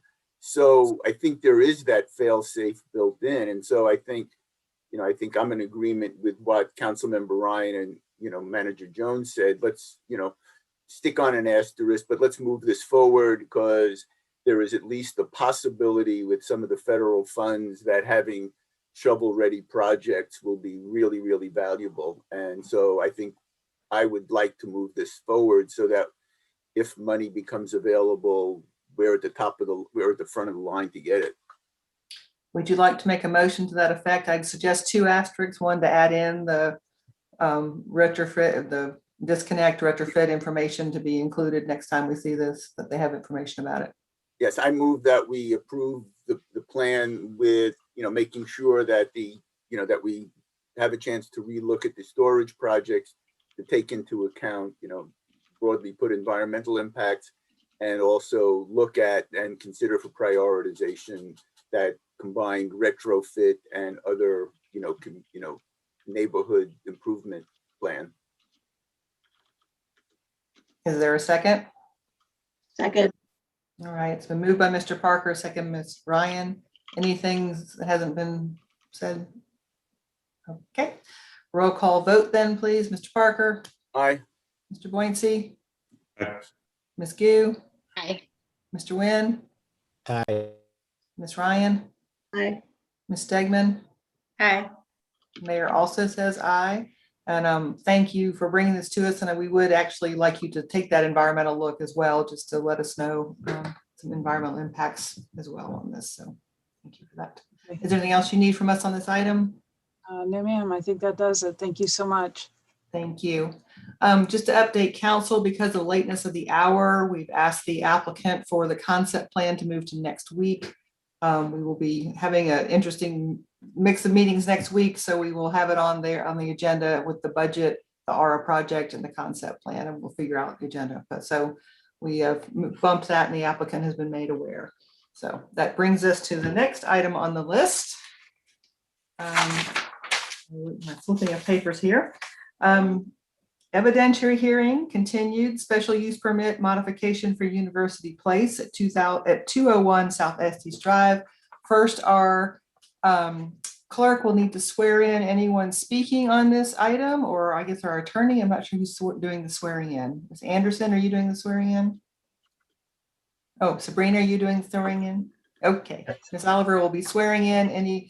Can you raise your hand and if you need to be sworn in? Okay. Woo, got a bunch of people. Okay. Ms. Oliver, I'll let you decide how you're doing it. As a group session? I would ask Ms. Anderson if that's good, if she's good with that. Yes, ma'am. Okay. And we have some participants who also wish to be sworn in. Do we wait till they're called to speak at public time? Or do we do it now? I would suggest swearing in the applicant individuals, and then if there are others who want to speak in opposition, then swearing those in separately. Okay, thank you. Start with the applicant swearing in then, please. Okay, which is, okay, Bill Dirks. Okay, all applicants with your hand raised. Okay, Judy, do you want to be included as well? Yes, I need to be sworn in, so. Okay, all right.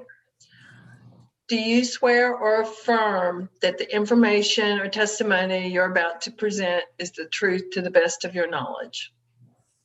I do. I do. Oh, thank you. You're sworn. Okay, before we bring the public in to speak, we'll bring them all in to get sworn in as well. So all of you have to stick with us through the presentation mode. Okay. We will be presenting from staff. Ms. Johnson, will that be you? Okay.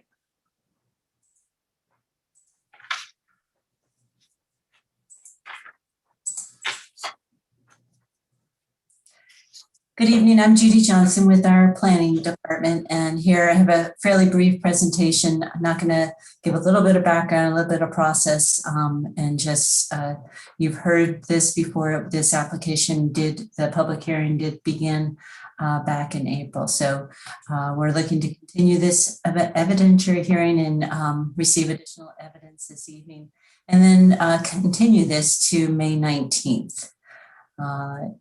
Looking at our process, just to point out, the application was received by staff back in October 2019. It has been going through town review, has gone through our advisory boards. We did have that earlier evidentiary hearing back in April. Judy, you're cutting in and out for me. I don't know if I try to get closer to my speaker. I don't know how else to change that. I'm sorry, holler if it changes. And then tonight's evidentiary hearing. And just to kind of give a little bit of a timeline showing that the project did begin back in the summer of 2019 as a concept plan, and has, you can see the bottom line there is showing our technical review team. This is our staff review. We have been reviewing this over the past year and a half, and has been through advisory boards, and the council did see this back in fall of 2019 as a concept plan. As you know, this is a special use permit. We haven't had many of these recently, but this is an evidentiary hearing. There are the 4 findings, and the council must make the finding of each of these findings in order to move this application forward. And you can also find these findings in your packet. I believe it's page 386. Just a very brief overview. We've been through this before. The land is about 43 acres, and It is currently zoned community commercial, and that is why they are seeking a special use permit. There is no change to the zoning. The zoning would remain community commercial. They are proposing a block plan. I think you've seen that before. We were hoping to touch on that a little bit more this evening.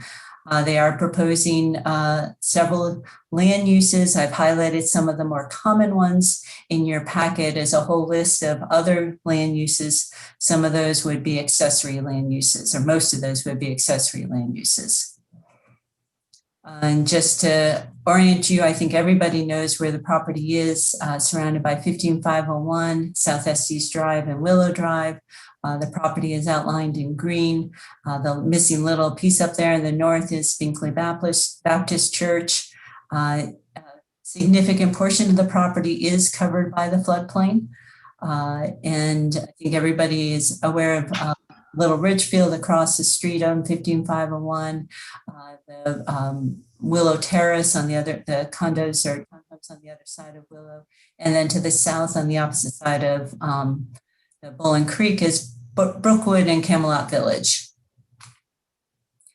And just to briefly run through these, I'm not going to spend much time there. I think at our last presentation in April, we went through a little more detail on these, but just flashing up the pod thoughts here for this development. We have, there's, I believe, 5 or 6 pods.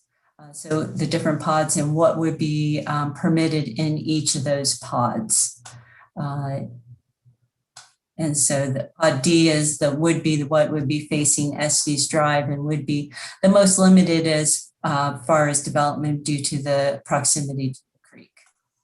Pod E is the existing bank that's being converted, will be basically demoed and rebuilt into a Fifth Third bank. And that is happening outside of this application before you this evening.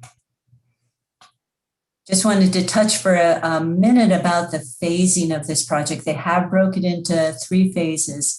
And this is obviously a little bit different. It's a redevelopment of a property. So there's quite a bit of existing square footage on the property. You can see there's about 3,000 square feet of retail space on the property.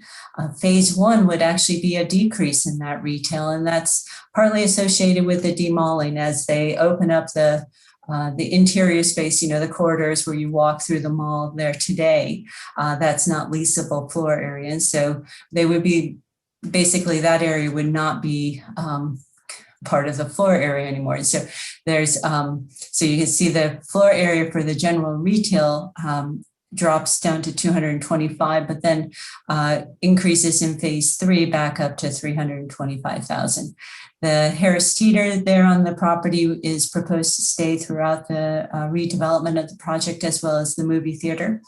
The bank, you can see there's existing banks there, and there's some redevelopment associated with those banks. The restaurant use is, there would, in phase 1 is a proposed restaurant. And in phase 1 is where the dwelling units begin. And you can see in phase 2, it stays constant, and then phase 3 going up to 300 units. Office spaces do not come into the picture until the 2nd phase, and then increase in the 3rd phase. And then the hotel that is proposed would be in the latter phase of this project. The applicant is proposing several modifications to regulations. These include reducing the setbacks, increasing height, exceeding our impervious surface limits for the property, although they are proposing a maximum of 75%. Our limit is 70%, but it is actually a decrease from what is there today. Today, there's about a 78% coverage of impervious surface. They are proposing also a reduction in the required buffers, as well as a reduction in tree canopy. The tree canopy coverage required is a 30%, and they are proposing a 20%.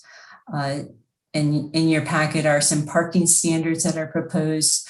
We've pulled the ones that are different from our land use management ordinance standards. And so there's some slight nuances of difference in those requirements. They are also requesting some additional signage and increasing the size of those signs. as well as modifying the RCD standards to allow expansion in the floodplain as well as in the RCD. Accompanying the project is design standards. This design standards include a couple of key components. One, the framework, and this is where the site plan and uses are clarified or determined or stipulated. The design criteria is where the bulk of the design options are. This is your street frontages, the form, the parking, the number of drive-throughs, outdoor amenity areas, those sorts of things.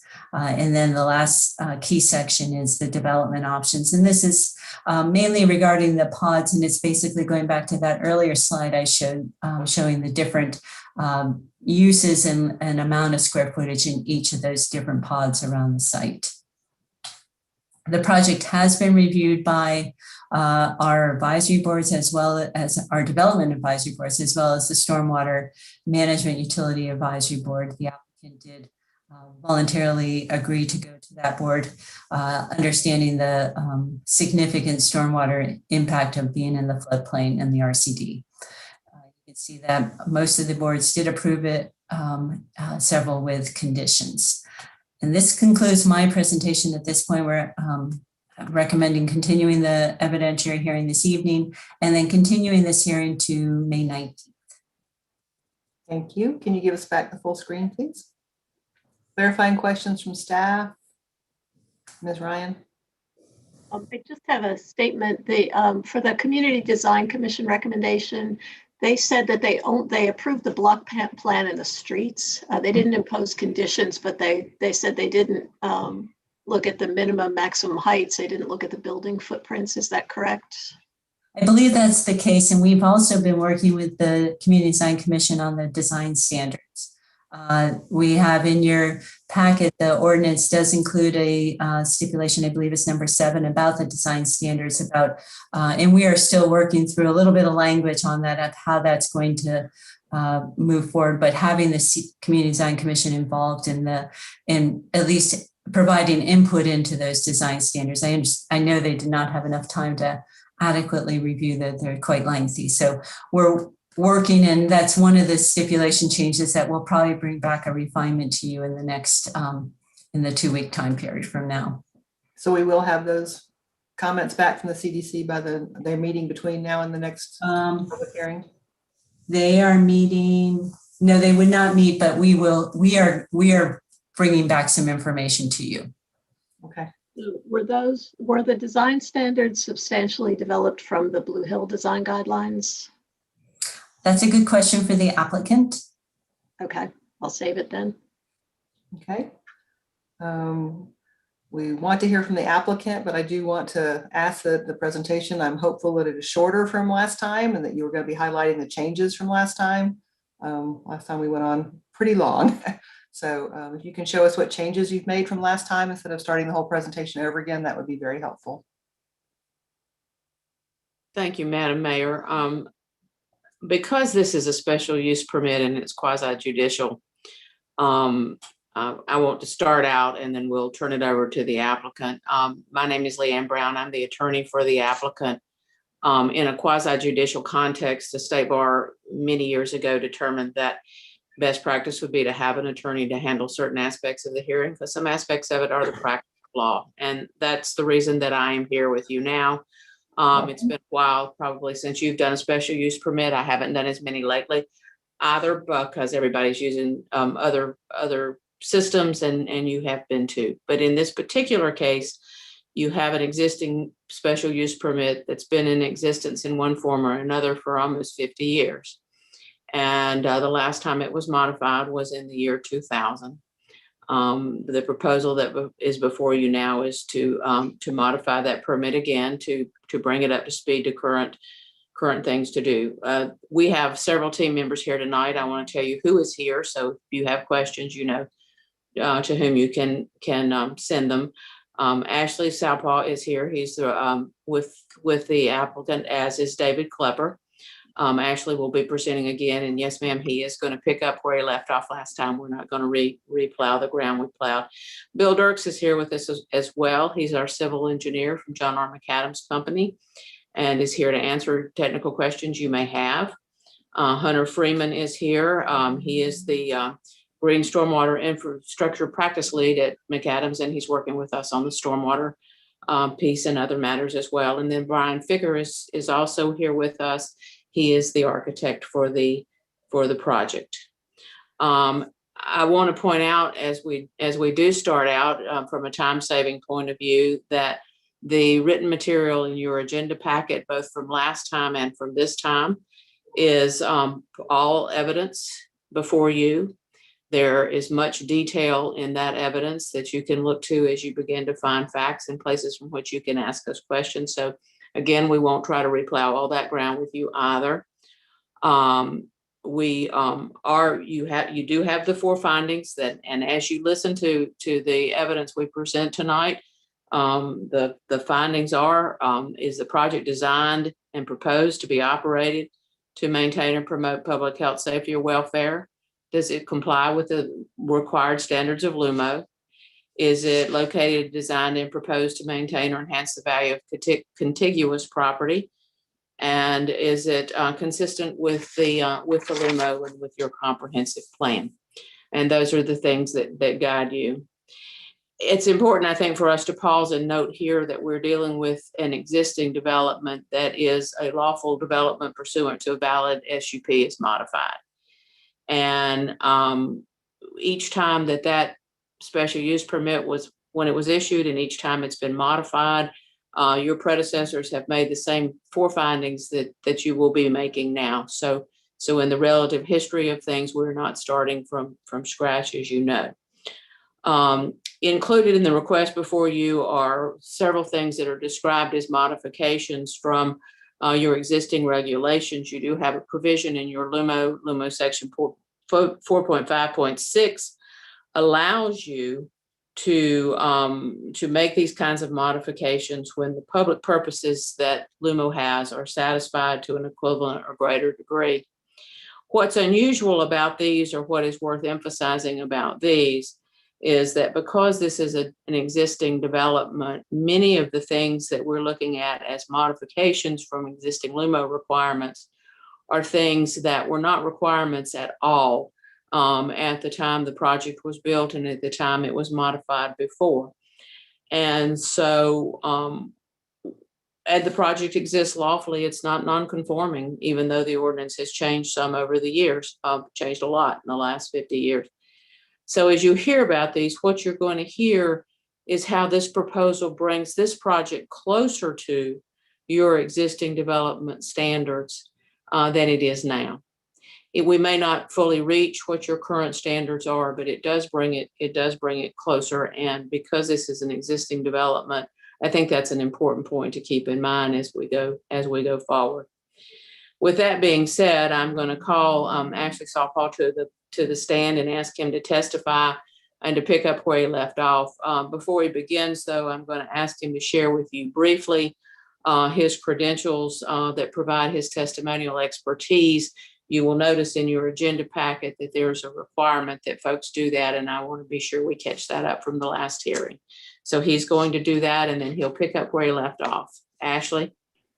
Sure, thanks, Leanne. So my name is Ashley Sawpaw. I'm with Ram Realty Advisors. We're the applicant and owner of the project, and I've been with Ram for 13 years now, primarily in financial acquisition and development roles. And so in my tenure there dates back to the 140 West project in downtown, which I've worked on in a more junior and limited capacity, but have worked on a number of large mixed-use projects totaling just under $1 billion in that 13 years. And so those projects are all mixed-use, commercial, multifamily. And so that's really where my expertise lies and why I'm here presenting and the project manager for this. So with that, I'll share my screen here and we'll get started. So again, we're not going to rehash any of what was presented last time, and we'll dig right in, but to just give you a quick refresher, what we're proposing with the first phase is approximately 350,000 square feet of retail and 250 multifamily units, with the full build out being a maximum of 450,000 square feet of retail, 150,000 square feet of office, 300 multifamily units, and 150 hotel rooms. So as part of my role with RAM, I'm responsible for budgets both on the construction side as well as on the operating side, so income and expenses. And a big part of the expenses, or a big variable, is the tax portion. And so we typically have to come up with an analysis to estimate taxes. They vary widely by jurisdiction, by county, by city. So that's always a big part of the project. And so that's already been done for this project. And it translates to the one piece I wasn't able to get to in last presentation. And I think an important piece of this project and the benefits it brings to Chapel Hill. And that's the economic impact. And so from a property tax perspective, we're going to look at just the first phase here, since that's more definitive. And so given that the 2021 tax rate hasn't been set yet, we're going to compare on a 2020 basis, just since that's the facts that we have in front of us. So the property in 2020 generated $511,000 in property taxes. And so just from a comparable perspective and the other retail properties, we're going to be looking at the net rentable. So for the property, we have 420,000 square feet of gross square footage, but as Judy mentioned earlier, there's the interior common areas, corridors that reduce that to 375,000 of net rentable. So to have an apples to apples comparison versus the comparables, that's what we're using here, which translates to $1.36 per square foot in real estate taxes. Now, when you look at the comparables, it's significantly less, upwards of 2 to 3 times less. And so from a production standpoint, for taxes, it's not a productive asset. And so with our first phase of redevelopment here, our projections and analysis were based on the plan that we're presenting, which is 300,000 square feet of existing space that'll be retained. A portion of that will be renovated. And so you have a blended rate of $1.75 per square foot, which assumes just typical inflation on the portion unrenovated, plus an increased value on the portion renovated to get to that blended. And so on that space retained, we'll have a projected tax bill of $525,000. And then the 50,000 square feet of new retail space in that first phase at a tax bill rate of $3.25 translates to $165,000. We've also retained a tax consultant, Ryan, and they've done an analysis on the multifamily piece and came up with a projected tax bill of $36.84 per unit in 2024. And so that would translate to another $921,000. And so the net impact on the real estate tax side, just from our first phase, is about 1.1 million added to the tax base. And it's worth noting on the multifamily side, our analysis internally actually shows what's likely to be a higher tax bill. You have 2 comps in the market today, Berkshire and Carolina Square, that both have tax bills closer to $4,000 per unit, even when you exclude the retail components of those deals. So there's certainly conservative and some increase to that potentially. So the other piece on the tax side would be the sales tax revenue. With this being an existing asset with an operating history, we have the benefit of knowing what the majority of the tenants there generate in sales. And so obviously we're going to look pre-COVID when things were normalized. And so using 2019 sales numbers for the 21 tenants at the property that actually report sales to the owner, we broke that down by use type. And you can see there what the pre-COVID 2019 sales were on average per use. And those 21 tenants add up to about 210,000 square feet of the space. So it's a sizable sample set of data that we have. And so when you fast forward and look at the projection,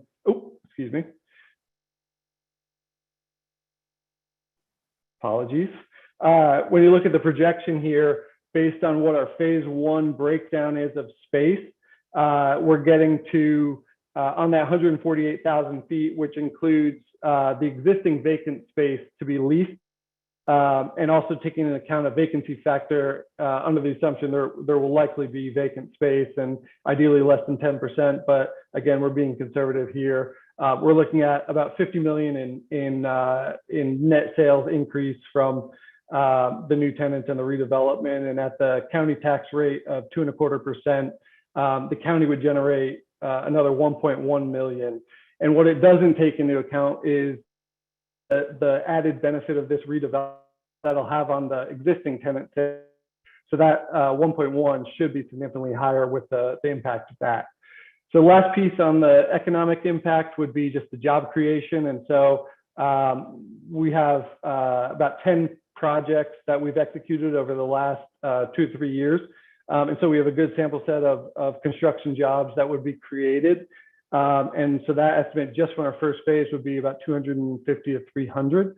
And the permanent impact on jobs, just based on a data table provided by the Institute of Transportation Engineers, broken down by use, and the same use breakdown we had on the sales tax slide just before this, translates to about 380 new jobs.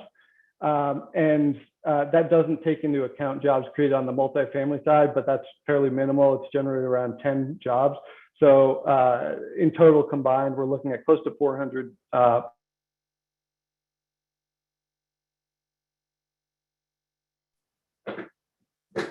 Ashley's frozen, so can we get some help here?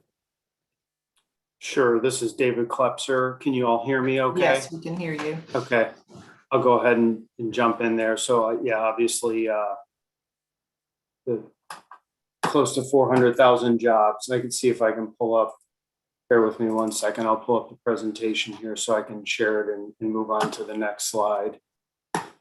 Thank you.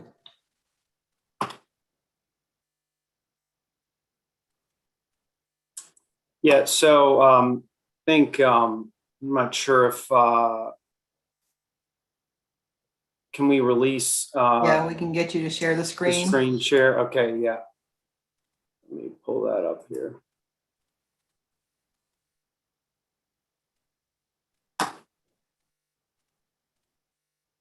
Can you all see Yeah. that on the screen there? No, we can only see that you started sharing. We can't see a screen.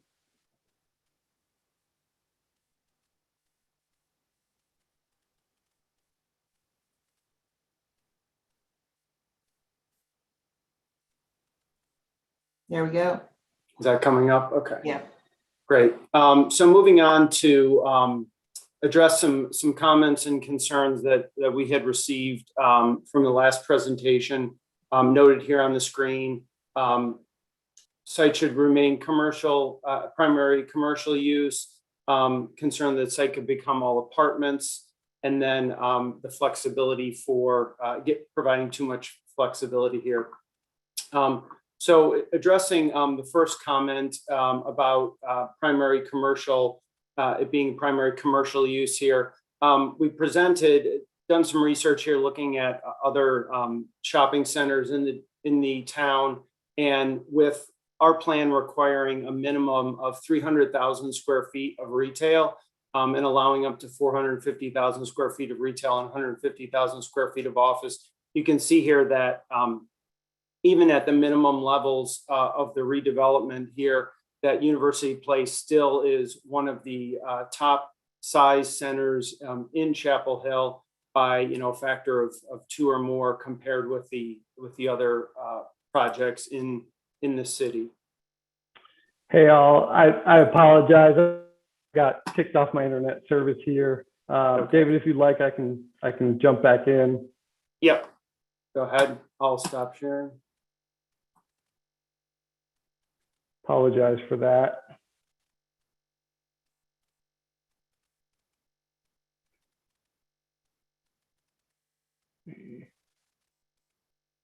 Yeah, and I just addressed the size. So if you want to start there on the plan of explaining the existing. Sure. Yeah, so to go back there, our first phase of 350,000 square feet, as Judy mentioned in the intro, is a reduction from what's there today.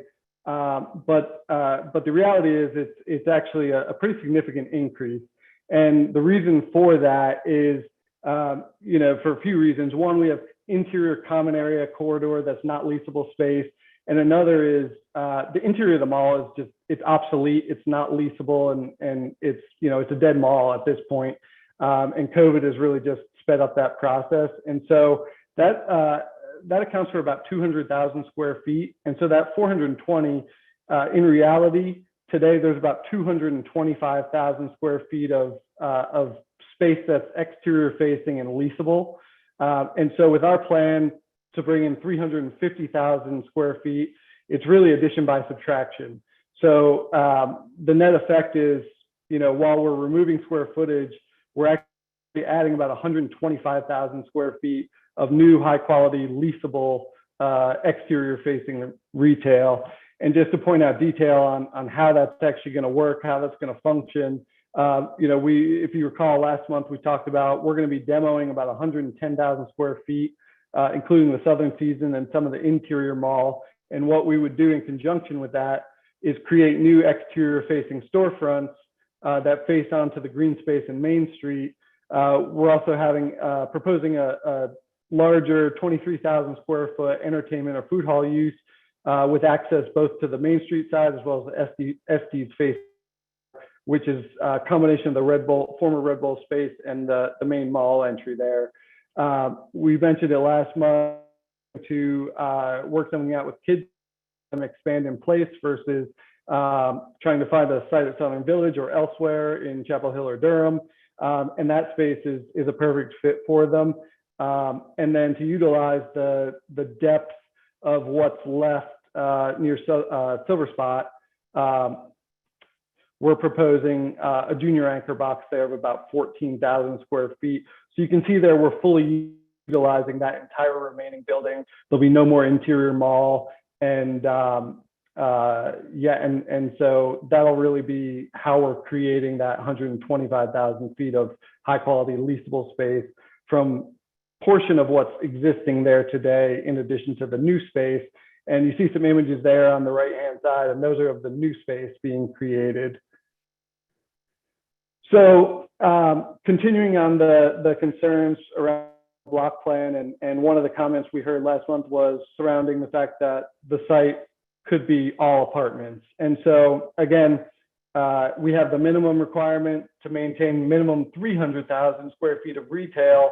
And then when you combine that with the fact that multifamily would only be permitted on blocks, pods A and pods C, which on a gross basis account for only a third of the site, before you even factor in the Main Street, the green space, and all the protected access drives that are there, which would be significantly less. It's certainly only a small portion of the site that could potentially be multifamily. And so again, we're proposing 300 units, but there is that potential through conversion rights that it could be as many as 500. And so what we've proposed in phase one on pod A is 253. And so if conversion rights were fully utilized, that would leave 247 as potential on pod C.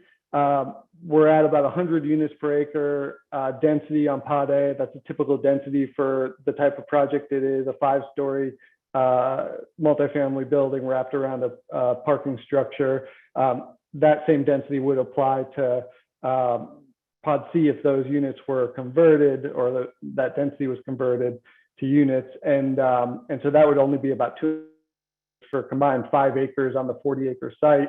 So we're talking about an eighth of the site, or 12%. And that's before you even factor in the multifamily would have ground floor retail, kind of furthering reducing that total amount of site that is dedicated to family. And so that's from a land perspective. From a perspective, 500 units. Today's market average size is between 100 square feet. So splitting the difference and multiplying it by the 500 gets you to about 387. our first phase proposes 350 of retail. So when you factor in adding commercial to any future phase on the Fordham side, you're still going to be under that 50%. So by a square footage perspective, you're still at less than half. So, by any way you want to slice it, it's still, not going to be the dominant portion of the site. And just to reiterate, we talked about any multifamily units built will have an affordable component. So the added benefit of those conversion rights being utilized means additional affordable units. And so at full build out, that would equal 75 based on the 15% component we proposed. So the other piece of the block plan that has given folks heartburn or hesitancy has been around the flexibility that it allows. And based on the fact that this is a redevelopment of a built environment that contains 32 existing retail tenants with various lease rights over the majority of the property, currently 55%. And actually, when we bought the property 2.5 years ago, it was 90% of the site. And so as we've worked out agreements with tenants and the tenants have vacated, that's now gotten us down to the 55% that's controlled by leases. So because of those varying degree of lease rights, the flexibility is critical here. And then the other reason the flexibility is critical is since we've submitted the plan 18 to 20 months ago, August 2019, we've had 3 major events that have forced us to pivot. So the first being we had been working with the town on potentially locating the municipal service center on the property, and that was on Pod A. Ultimately, they decided another site was more suitable. And so we had to go back to the drawing board, and now we are where we are with the multifamily there. Obviously a big shift from what was originally proposed. And then the second being Southern Season vacating. As I mentioned, we bought the property, 90% of it was controlled by leases.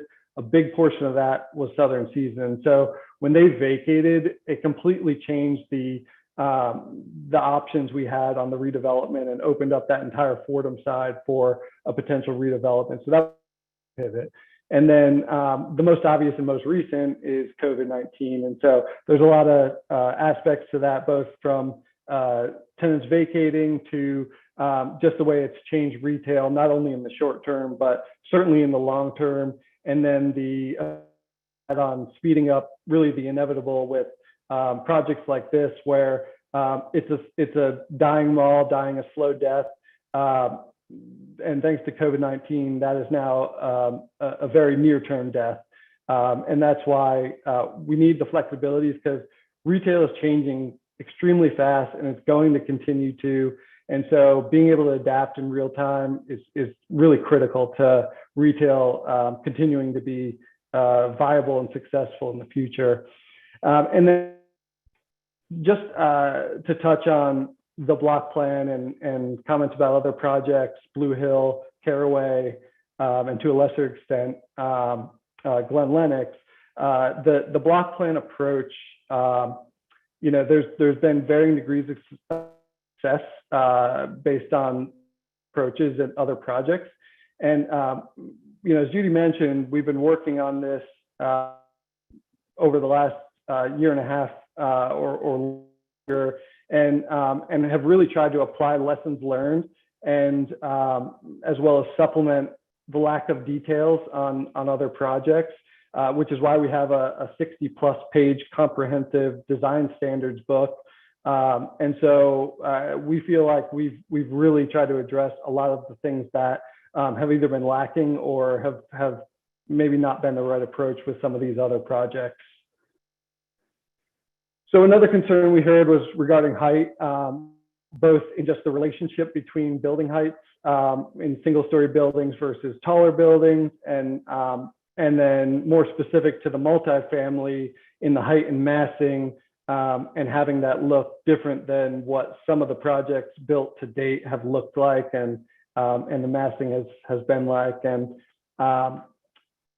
so while I don't want to call out other developers, other projects, this is just a great example as related to our project and how it's very different. And so the project shown here, you have not only a drastic difference in height, which is less than 20 feet to 90 feet, but you also have those 10 feet apart from one another. So it just really puts that on display even further. And then when you add in various other factors, like the exposed parking deck, the surface parking lot with the retail building set back, I mean, it's a giant pot of stew that you really don't want to eat. So there's a lot of things that we can do and we are doing to address that. And just by comparison of our existing retail to our family, you can see that one, we have the benefit of this portion of the retail being a former department store. And so you have naturally just higher building structure. And so the Stony River is 31 feet, Silver Spot 36 feet, and the multifamily building at the hard corner here, closest to the retail, is 74 feet. So that difference is almost half. And then when you combine that with the fact that the two buildings are 50 feet apart from one another versus 10 feet, it's an easy transition and a more logical transition, particularly when you have the streetscape extend naturally from one to the other. You have an activated streetscape on both.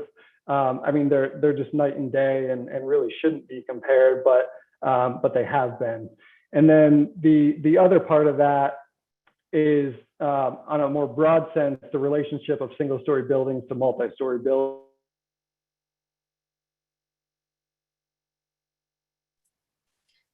Mr. Klepser, he's frozen again.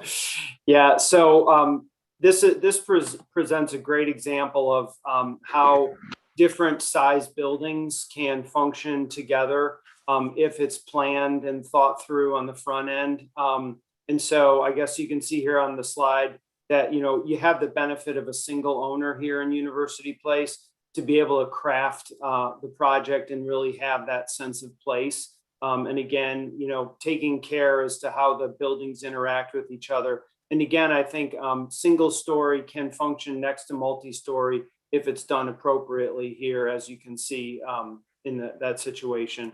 I'll go ahead and jump back here on.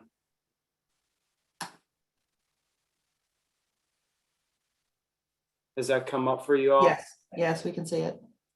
Great, okay. And then, you know, moving back again here, just touching on this again, you know, the apartment height here at 90 feet at the right of way, minimal articulation in the building, and 5,700 square feet of open courtyards. Again, you know, I know that there's been some hot button issues, so we're not trying to, you know, dig on projects, but just call out a few things. And then flipping over to, for reference here, our proposed multifamily project here with the height along Willow, and there is a grade change there. So that's why you see a couple of different heights there, 59 feet on the north side and 70 feet on the south side.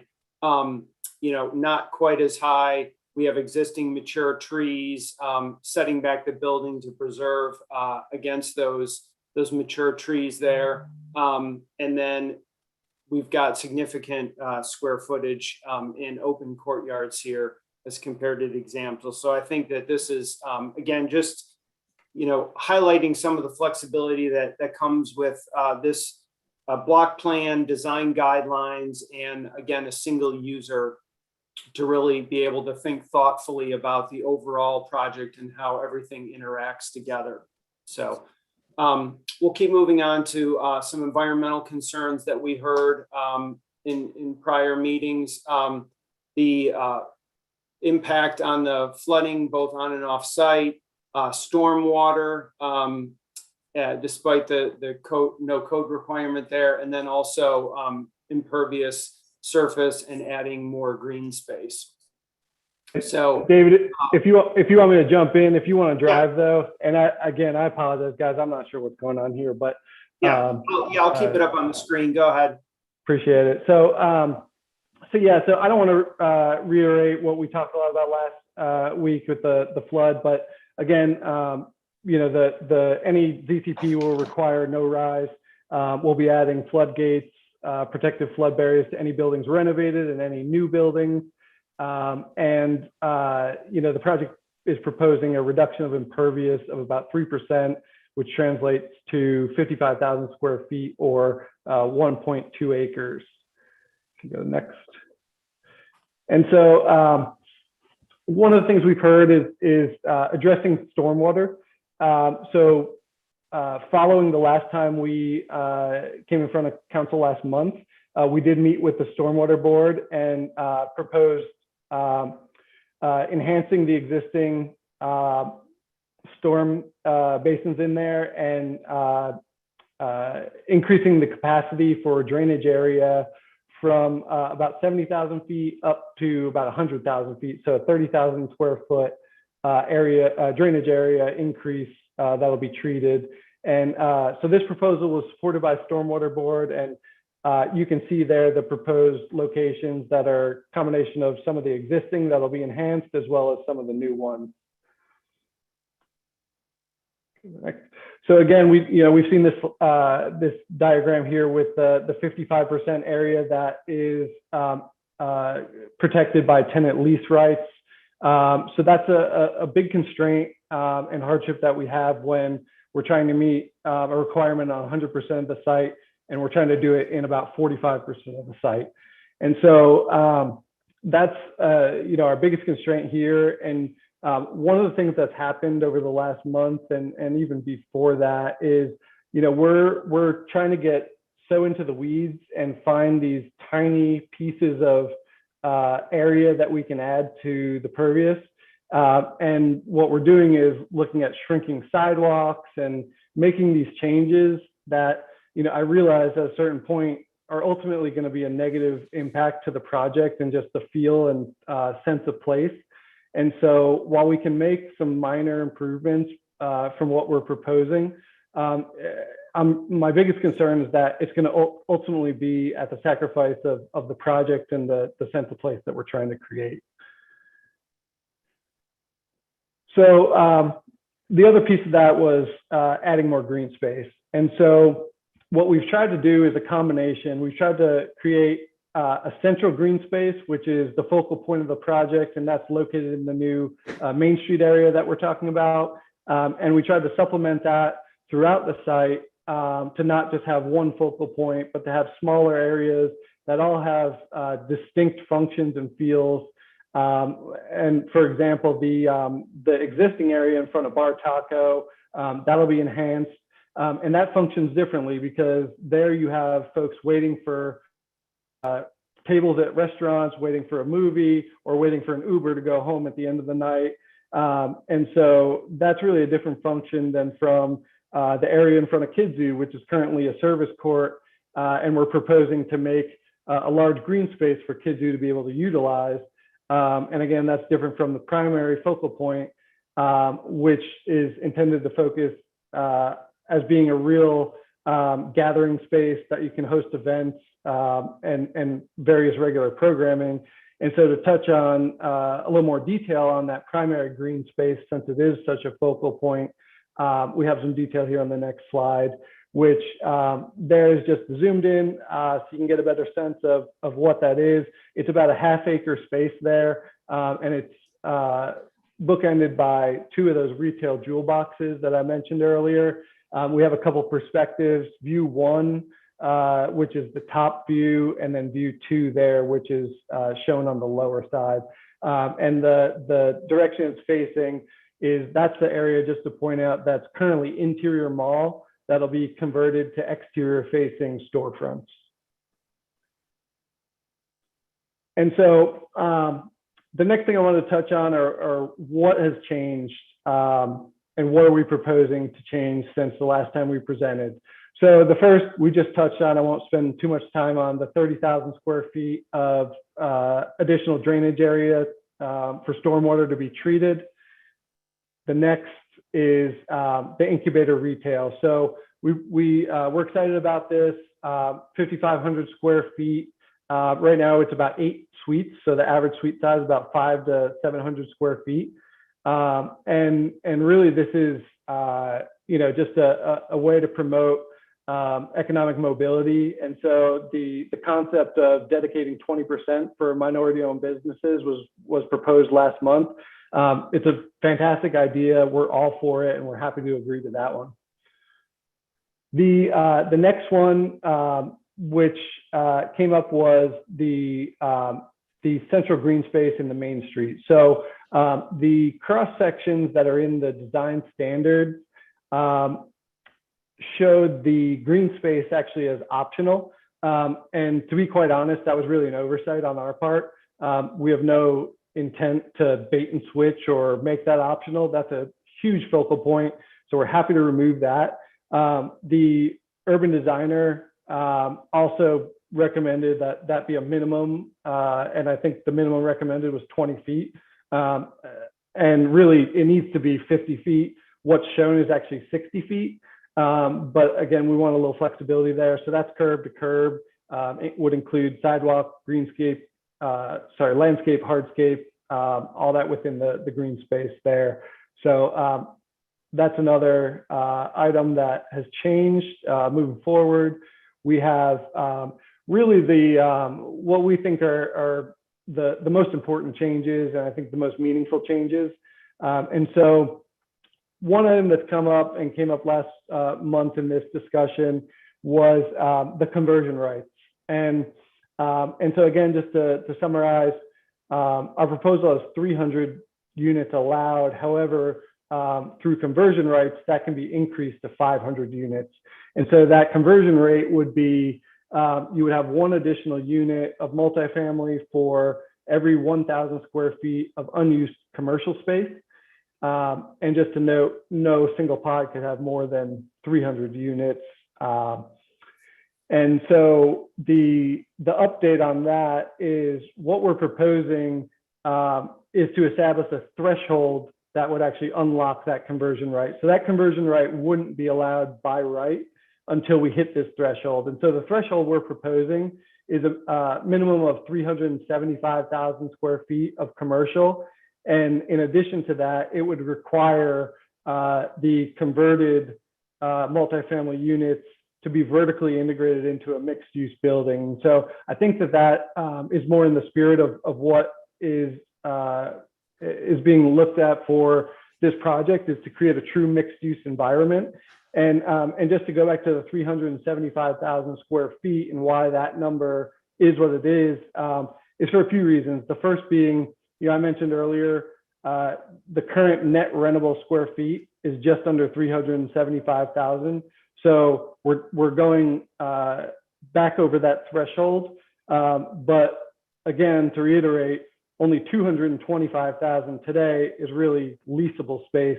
So that threshold, while it's what it is today, that actually represents 150,000 square feet of new retail space, which is roughly what Eastgate is. So we're adding a new Eastgate to this project, essentially. And then the other reason the 375,000 square foot number was used is because of the sensitivity to the flood. So, with each ZCP that we have to submit for this project, we have to have the flood model, which shows a no rise.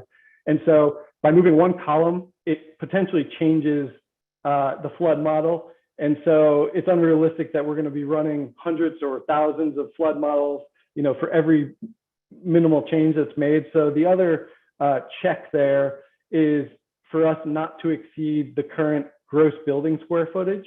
And so that's really the check that we're using to back into that 375,000 square foot number.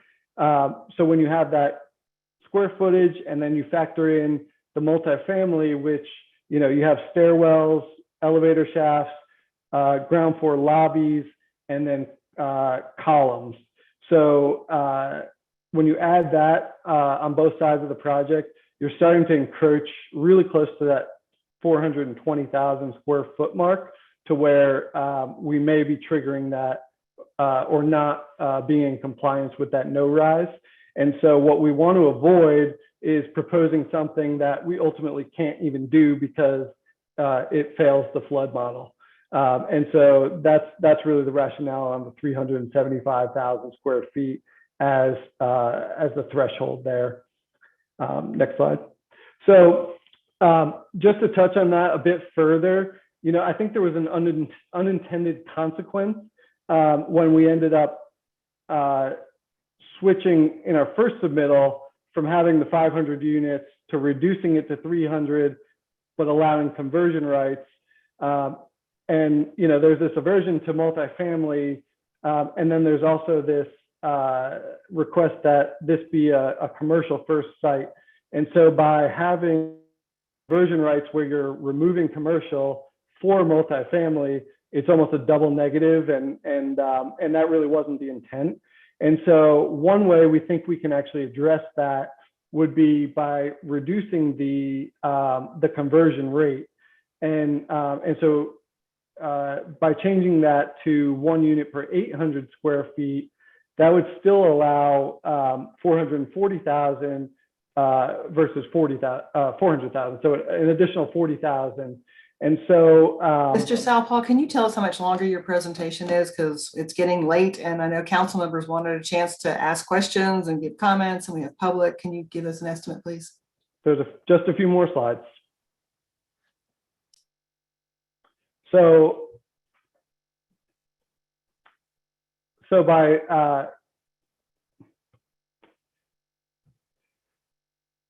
by reducing the conversion rate to 1 per 800 per square foot, we're potentially having more commercial on the site. And again, to go back to the potential flood limitations, the only way that's really possible is through a vertical building, which translates to office, really. So we think that this is a good solution to satisfy both sides and potentially bring in more office into the mix. And then the one thing to note here is that this is obviously would be subject to the existing traffic impact analysis. We have a conversion table in there that would then be used to make sure we don't exceed the generated trips from the existing TIA, and then as well as the flood limitations. All right, next slide. So the other thing again that we heard were the building heights, not only just 1-story buildings adjacent to 5+ story buildings, but also just a sense that this is a mixed use environment. We want larger buildings. And so I think one thing we're willing to do, I think there are certain areas where 1-story buildings are actually more important in creating a sense of place. And so what we would be willing to do is the 4.25 acres that are highlighted in red there within Block C. The project as a whole currently doesn't have any minimum heights. And so we would be willing to designate that area as sort of the mixed use requiring minimum a 2-story height. And so, we previously proposed those 2 L-shaped buildings as single-story retail. That would then change. That would be required to be multi-story. And again, we're hoping that this more aligns with the vision by council and the various boards for the site by requiring that multi-level buildings in that portion of the site. Next. So that's the end of my presentation. You can go back. And I will turn it back over to Leanne. Thank you. And Mayor, I think in the interest of time, we have our team available. Perhaps it would be helpful, as opposed to us putting anybody else up, for you to tell us what you want to know, and we'll try to answer it. Thank you for that. I know council has clarifying questions. We also have public waiting to speak that will have to be sworn in. Council, do you want to start asking you clarifying questions, Ms. Ryan? I have 2 questions for staff, I think probably for our attorney. So first of all, does LUMA require us to approve modifications?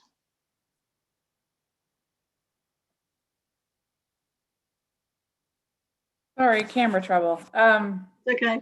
In this instance, the modification to regulations that they're requesting would have to be approved by council for this project.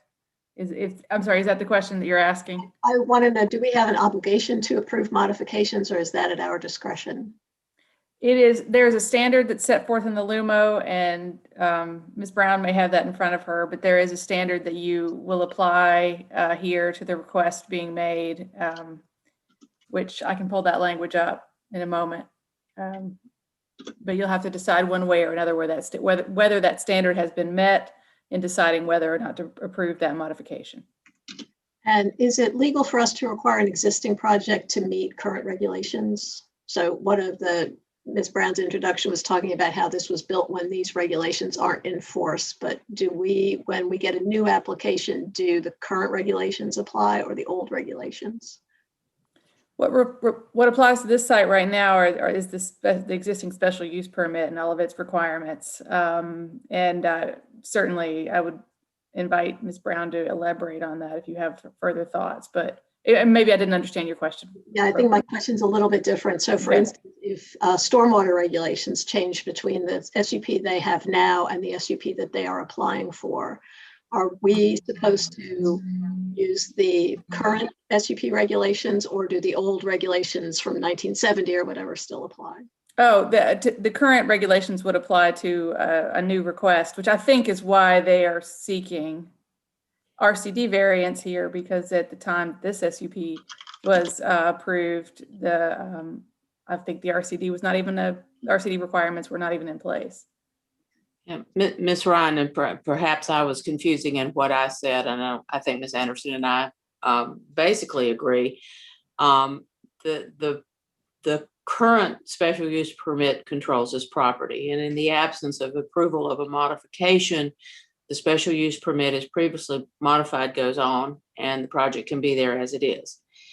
The current special use permit requirements are less than what is proposed.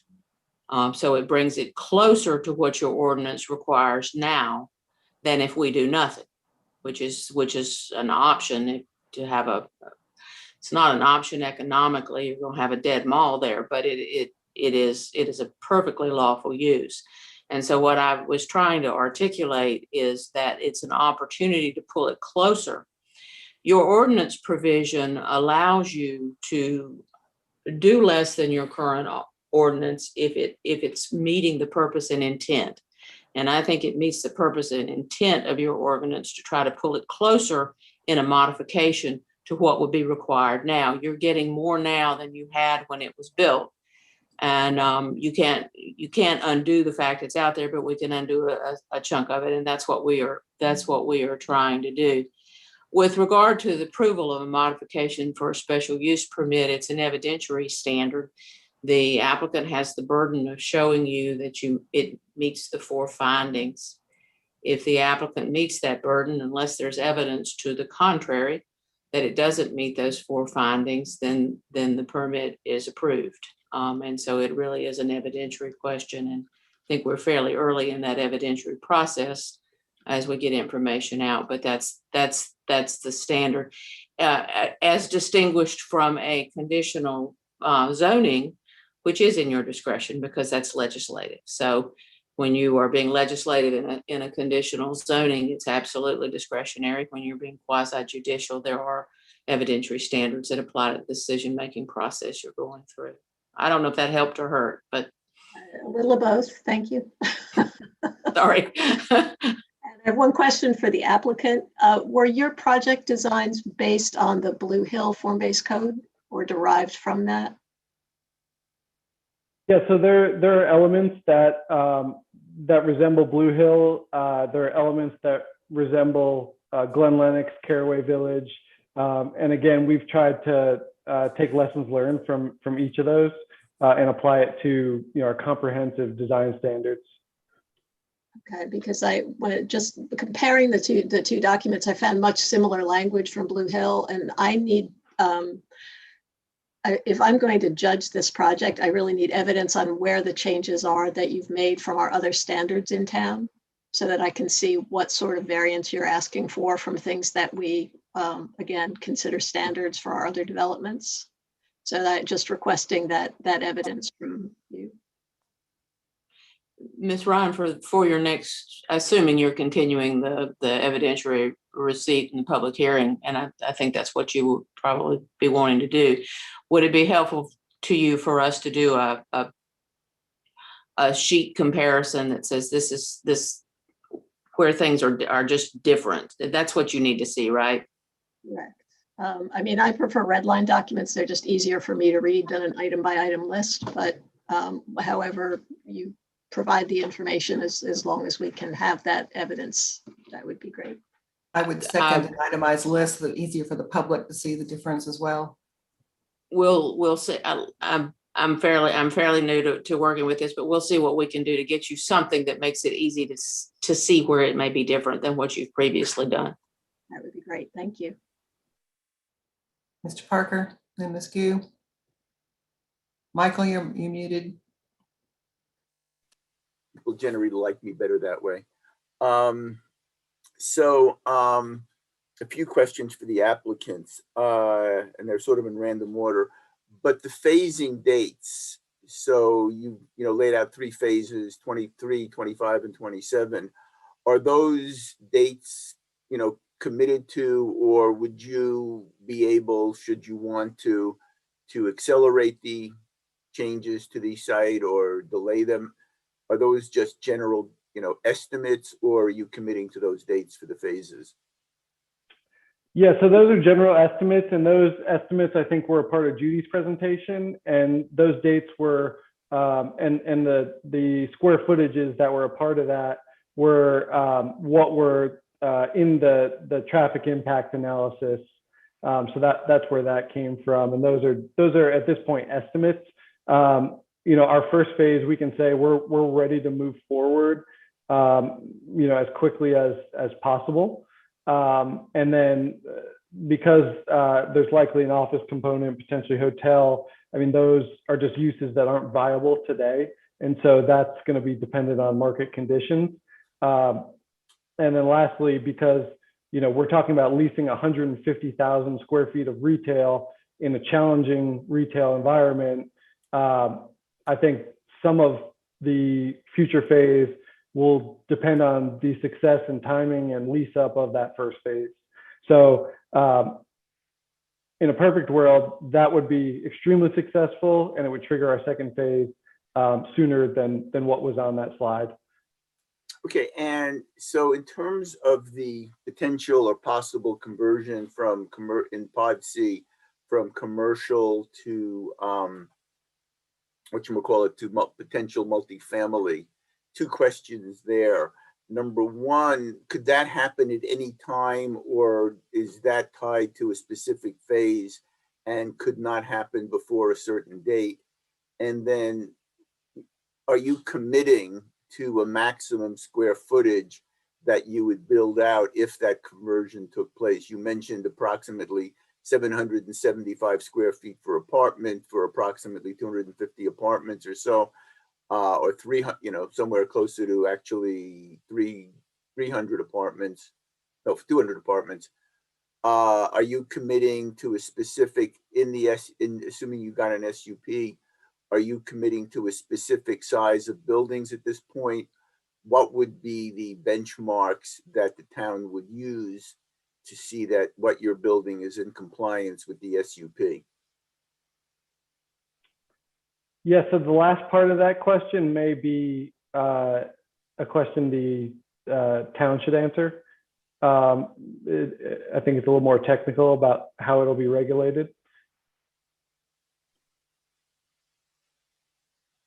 I'm sorry, I missed the first part of the question. I really apologize. No problem. What I'm asking, well, like I say, 2 parts of it. I'll give you the second part first.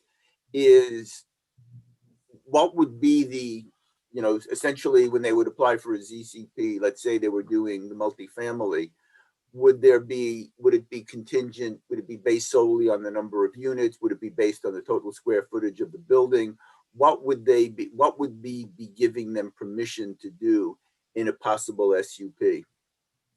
So for a ZZP, for if they're coming in with an apartment building, we would typically say the number of units because parking is all predicated on units and that sort of thing. I mean, the square footage of that building may be a sideline on there, but its focus is the number of units. So the 775 is an estimate for today, but it can be substantially larger should they decide to go in that direction. Right. And then getting back to my first question, is there a time constraint in terms of the earliest that conversion can be exercised? You specified the minimum amount of retail that would have to be there, but once that minimum amount of retail is there, you could then exercise your conversion rights at any time, or is it tied to a date or a phase? So it's not tied to a date, but it is tied to a phase, just in the sense that we have traffic improvements required in each phase. And so those traffic improvements for phase 3 would then be triggered by moving forward with that phase. Okay, and then next question. We've talked a good bit about the design standards. In some projects, or even for that matter in Blue Hill, they are guidelines, but they are not necessarily legally binding. The standards here, would they become part of the SUP and be fully legally binding as if part of a town ordinance? Or are they just guidelines that you'd be asking potential architects or future owners of the site to follow?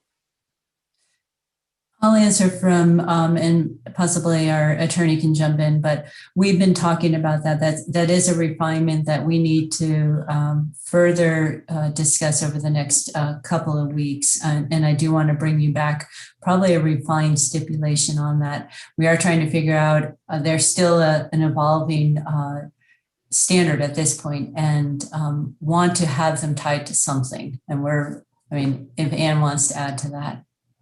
I will just say that what we're working on is to make sure that whatever council is deciding on, and if approval is the decision that you make, that you know exactly what it is that you're approving. And that's the refinement that planning and I are working on with, the applicant's help. Okay, and then the last question, I'm just trying to understand, the retail, the incubator retail, two questions. One, what if you don't have tenants? Will you be able to use it for something else? We've had situations in town where we've requested certain things, the space even gets built and it either is left empty or used for something else. And then what kind of pricing would you use on that space? And when you think about reserving 20% for minority businesses, number one, are there any legal obstacles associated with that? And roughly what kind of pricing are you thinking about to make it actually viable for folks? Yeah, so I can't speak to the legal component of that, but as far as the space itself, I have a high degree of confidence in it, so I really haven't put thought into what else it could be used as. And then as far as rate, what we would be doing is essentially it would be market rate, but the reason it's incubator retail is because the startup costs to open a brick and mortar retail are in the hundreds of thousands of dollars, and this eliminates that cost up front. And so that's the difference. And so it's a door to allow startup businesses to get in without that upfront amount of cash typically required to actually open, as well as amount of lease term, whereas otherwise they would have to commit to 5, 7, or 10 years of lease term, personally guarantee the entire lease term. This is 1, 2, or 3 years of lease term. And so it's a short-term commitment to be able to, come in, prove the concept, not have to invest a ton of upfront capital. And ideally they'd be successful and we move them into a permanent spot in a larger space and within the property. And then last question, going over to Pod A and the residential building you're planning there, it's about 530 odd feet long, according to latest information. It's bracketed by two, sort of a larger and a smaller street. is there any permeability to that building? If you want to get from Willow to the theater, do you have to go around the building, or will it be possible for folks to somehow go through it? Yeah, so we don't have a public access point for two primary reasons. One, because there's a significant amount of topography change from Willow to the interior side. And so there need to be an ADA accessible vertical transportation to allow that. And really the bigger reason is that the destination is the trash and service for the majority of the property. And so it's not something we want to actually promote people to be going to. So, okay, and is there any potential, would you ever consider, as opposed to using the articulation that you've shown us and, which is sort of interesting, would you ever consider fully, use a bad word, break it into two very separate buildings? Is that something that could be considered? So I'm not the multifamily developer, so I can't speak to that exactly. I know we haven't explored that in any real detail, but it's probably something we could do a study on. Yeah, and I'll just make a comment there. Again, the grade is the major issue. So when you're bifurcating that block over there, you're creating a challenging situation where you're up on Willow, and at mid-block, you're having to go down in. So you would be below your buildings because of the floodplain.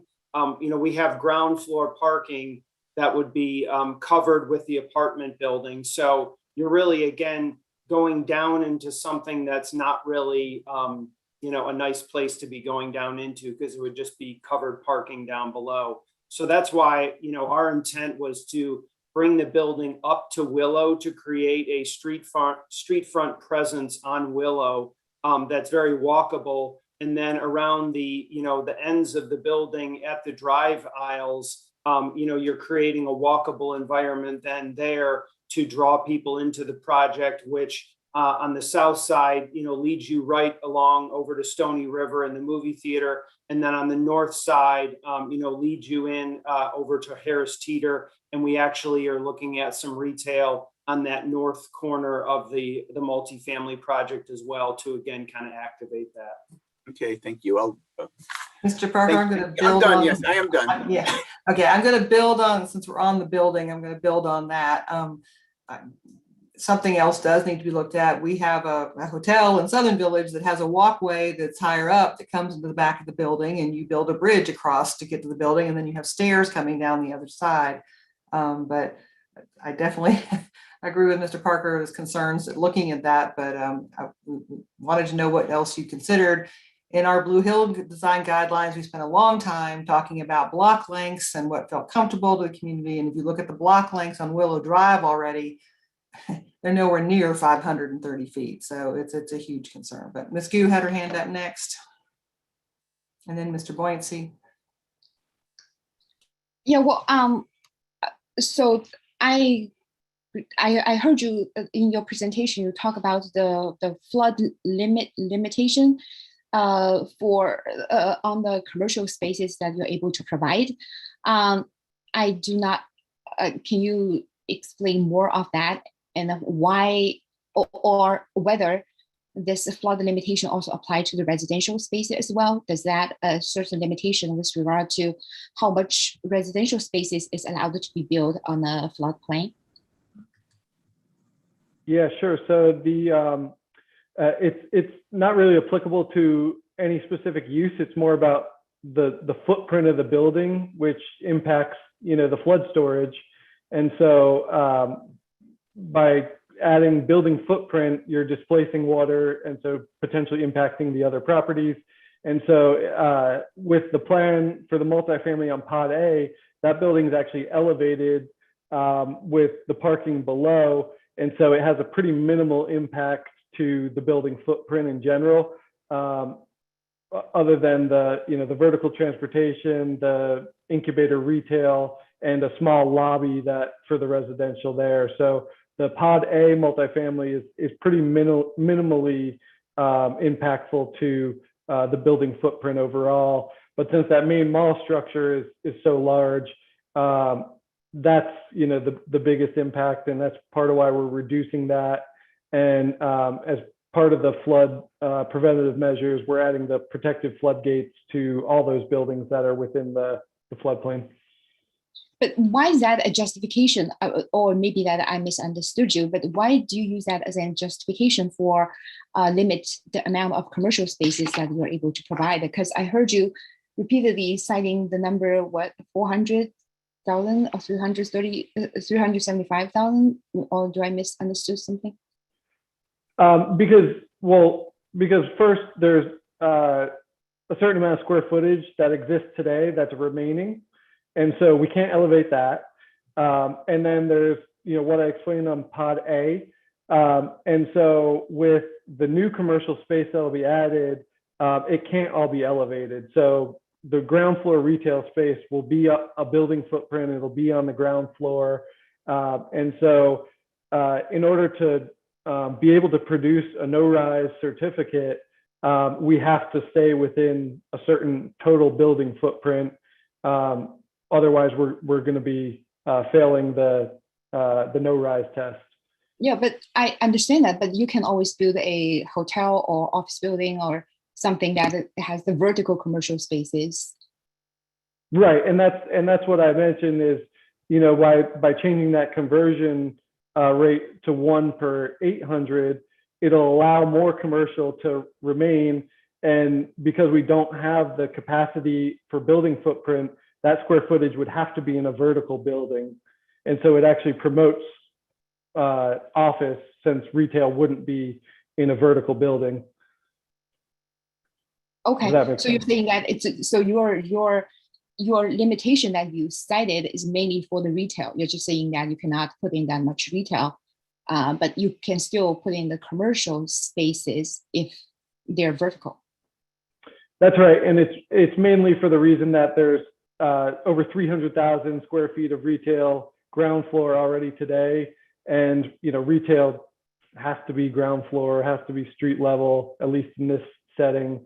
And so yeah, I mean, that is the primary limitation.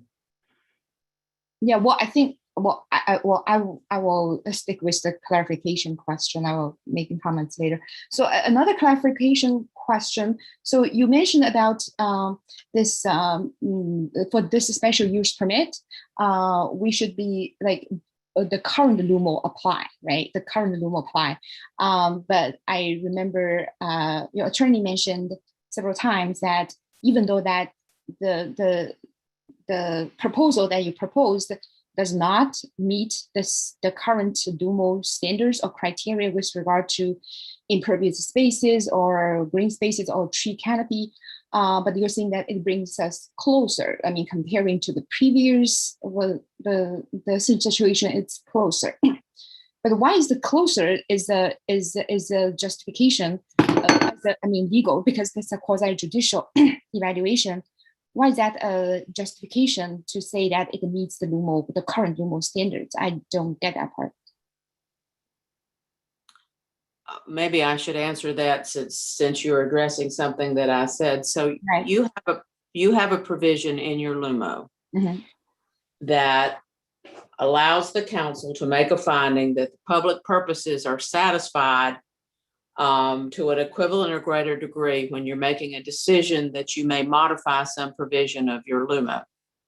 You have that provision in there in recognition that sometimes the exact standard may not be able to be met or shouldn't be met or can't be met, but you are accomplishing the public purpose that you are after. What you have here is a situation that until the end of time, this particular building can function the way it functions now under its existing special use permit, and none of these additional changes that bring you closer to your current philosophies would ever be met. It will be exactly the way it is. And so what I'm saying to you is that when you can redesign an existing development in a way that brings it much closer to your current philosophies, particularly about your impervious surface, that your ordinance by its own terms allows you to look at that and say, this satisfies what we are trying to do and the public purpose we're trying to meet, even though it may not be technically there. Because the alternative for you, this is not a vacant piece of land that if you don't like this development or it doesn't meet it, then the next one may meet it. This is an existing thing. And what you are accomplishing here is you have a developer who's willing to bring it much more into consistency with your current plan. And so, and your ordinance provision, your safety valve in your ordinance lets you do that and lets you move forward in that way. And that's what I was saying to you. I'm not trying to cite number here, even though I would like to see this side-by-side variation or what's the standards that you're proposing, whether the previous or current this situation. I think that chart will be helpful. But on the other hand, I think you are proposing significant amount of additional residential build up on that site on the floodplain.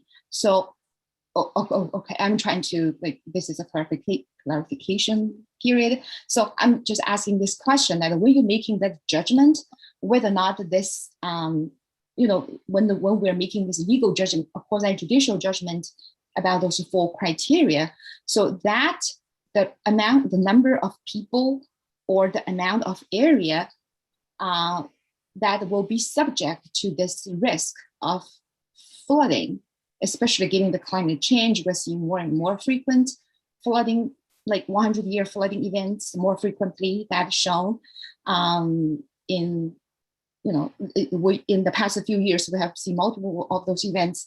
Why do you say that is, how do you justify that you're saying that just to justify not meeting the current LUMO standards, and you're saying that we should feel okay as long as it's an improvement from the previous condition? I do not see that. I do not get what's your legal reasoning or justification here. So the evidence that's before you from the presentation last week and this week and in the written materials that you have is that there is a significant decrease in the amount of impervious surface. Ashley, what is it in terms of size? So the decrease proposed is 55,000 square feet or about 1.2 acres. So at the end of build out, the amount of impervious surface on the property that is University Place will be 1.2 acres less than is allowed under the existing special use permit and as exists today. And so you are not building more impervious surface, you're reducing impervious surface, and you're reducing it substantially. It doesn't reduce to the percentage figure in your ordinance, but it reduces by 1.2 acres. It's a huge reduction in impervious surface. And the evidence that's in the record now, the engineered evidence in your record in the written materials that you have, demonstrates that the improvements that are proposed here will actually improve the stormwater situation that's there. Even though they're not required to do that, it does improve it. And the evidence that is before you shows that the water retention will be at a greater degree. So the and I'm out of my league now, Hunter. I may need to call you in, but what the evidence really shows there is that what you have at the end of this modified special use permit when built out is better than what you have is under the old ordinance. And that's why I said what I said, because it is better. And it's definable in terms of 1.2 acres. That's a just defined amount of land that's going to be pervious. It's impervious today. Okay, so I just want to make sure that I understand you correctly, because I understand we're very late and don't want to take all the time. So you're saying that it is indeed does not meet the current LUMO standards, especially when it comes to impervious surface and the stormwater standards or the canopy tree standards. All of these things are related to the climate issues our town is concerned about, especially for this site because it's a floodplain. But you're saying that because it is an improvement, and I'm requesting again to see a side-by-side listing of what kind of improvement, what is under the previous LUMO, what's under the current LUMO, what is you're proposing. I think that kind of, so I think, so we all agree it does not meet the current LUMO standards, especially on the for the plain. But you are increasing significant amount of residential and bring in significant number of residents. So that risk factor should be part of our legal reasoning or judgment as well. And again, that building is elevated. So and we need to move along here with the rest of the comments. Thank you. Okay. I think Mr. Boyncey was next. Yeah. Ms. Stegman, then Mr. Nguyen. Yep. So I've got 3 questions. These should not take long. So I guess just a clarification, the Binkley Baptist Church, is that the only contiguous property relative to this one here? Yes. Yes, sir. Okay. Thank you. And then let's see, can you speak to how this how these proposed modifications would affect the value of that property? I'm gonna let Ashley begin to take that one because I want that to be in your evidentiary piece and not your lawyer piece. So Ashley, let you run with that. Yeah, absolutely. So we've been working with them for probably 2 years now and continue to do so, just on their plans for the future of their church, which COVID has significantly impacted too. So their plans have really changed over the last year plus. But yeah, so what we've proposed is working together on providing parking for them, potentially providing connectivity for them, and then potentially working together in the future on a mixed use environment. I mean, I think they're a pretty progressive church just as far as being forward thinking. And so ways that we can set up our property just as far as connectivity access that would ultimately tie them in and be a part of the whole University Place community. And so I think that us with the plan that we've laid out does lay the groundwork for them to be able to, when the time comes and they're ready, be able to execute that and be tied in, which I think is a value add. Got it. Could you say a bit more about the connectivity piece? How might they be connected? Yeah, sure. So one, just the multi-use trail that's along the Fordham frontage. So we have not only the Estes entire frontage that we're planning, but as well as the Fordham frontage, and that would ultimately continue further north across their property and be a pretty key piece to tie that entire block together. And then from a vehicular access point, they actually don't have access off of Fordham currently, and so their access was previously 2 driveways, one to University Place to the back of Harris Teeter, another to their property, dangerous condition, 2 driveways side by side. I guess about 6-7 years ago, we combined that into 1 driveway, provided them an access easement, so improved safety condition there. But ultimately that driveway could come down, connect into sort of a new 4-way stop that provides them improved access both off of Fordham and through our property, as well as through the existing easement on the backside, but in a more sort of defined 4-way intersection.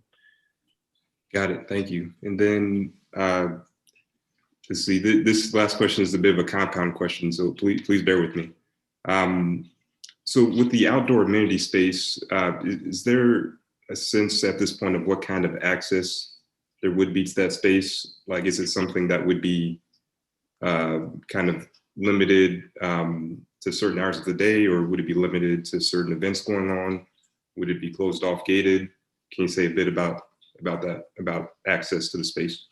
Sure. Were you referring to a particular space, the primary? Yeah. Okay. Exactly. Yeah. So that, and actually the majority of the other spaces, with probably the only exception being the private multifamily courtyard, would all be publicly accessible, and it'd be accessible for during mall hours, which, given the theater having late hours, 24-hour, or excuse me, Planet Fitness, Harris Teeter, all having pretty late hours, it's a pretty substantial time frame that those would all be accessible. So there really won't be any limitations to the public accessing those. Got it. Thank you. That's all I got. Okay, I had Ms. Stegman, then Mr. Nguyen. I had a few clarification questions. I appreciated that you responded to the board requests and feedback, letting us know your response to each of them. And I noted that there was a suggestion about potentially, as leases expire and things shift, thinking about language around increasing tree canopy or green space as things reconfigure. So if I recall correctly, that language was like, you're kind of open to it. Have you gotten to a more solid place with that, or is the conversion rights change impact that?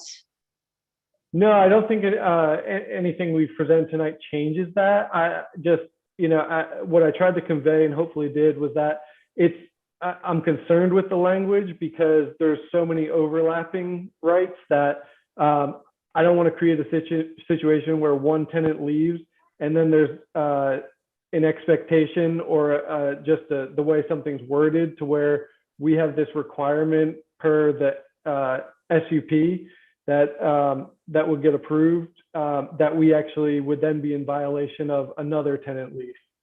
So it's something we can maybe try and craft, but that's really the underlying concern. Mm, okay. Yeah, that would be great if attorney, staff, whoever it is, could think about a way to craft that is workable for you all, but gets potentially us closer to those goals, understanding the complications. Another question is around in the materials we got this week, it referenced a parking reduction. Was that a new request for parking reductions, or was that your original request? So that was original, and that's I think just included in the design standards. Okay, cool. Also, I think the materials said that you were in discussions with the farmers market. Is there more you can say about what's happening with that? Yeah, so probably not of any substance. I mean, I think we see them as a huge amenity and we want them long term. It's not an economic decision for us. It's really, it's an amenity to drive traffic to the site, to really help create that sense of community, sense of place, the true town center that we're looking to do.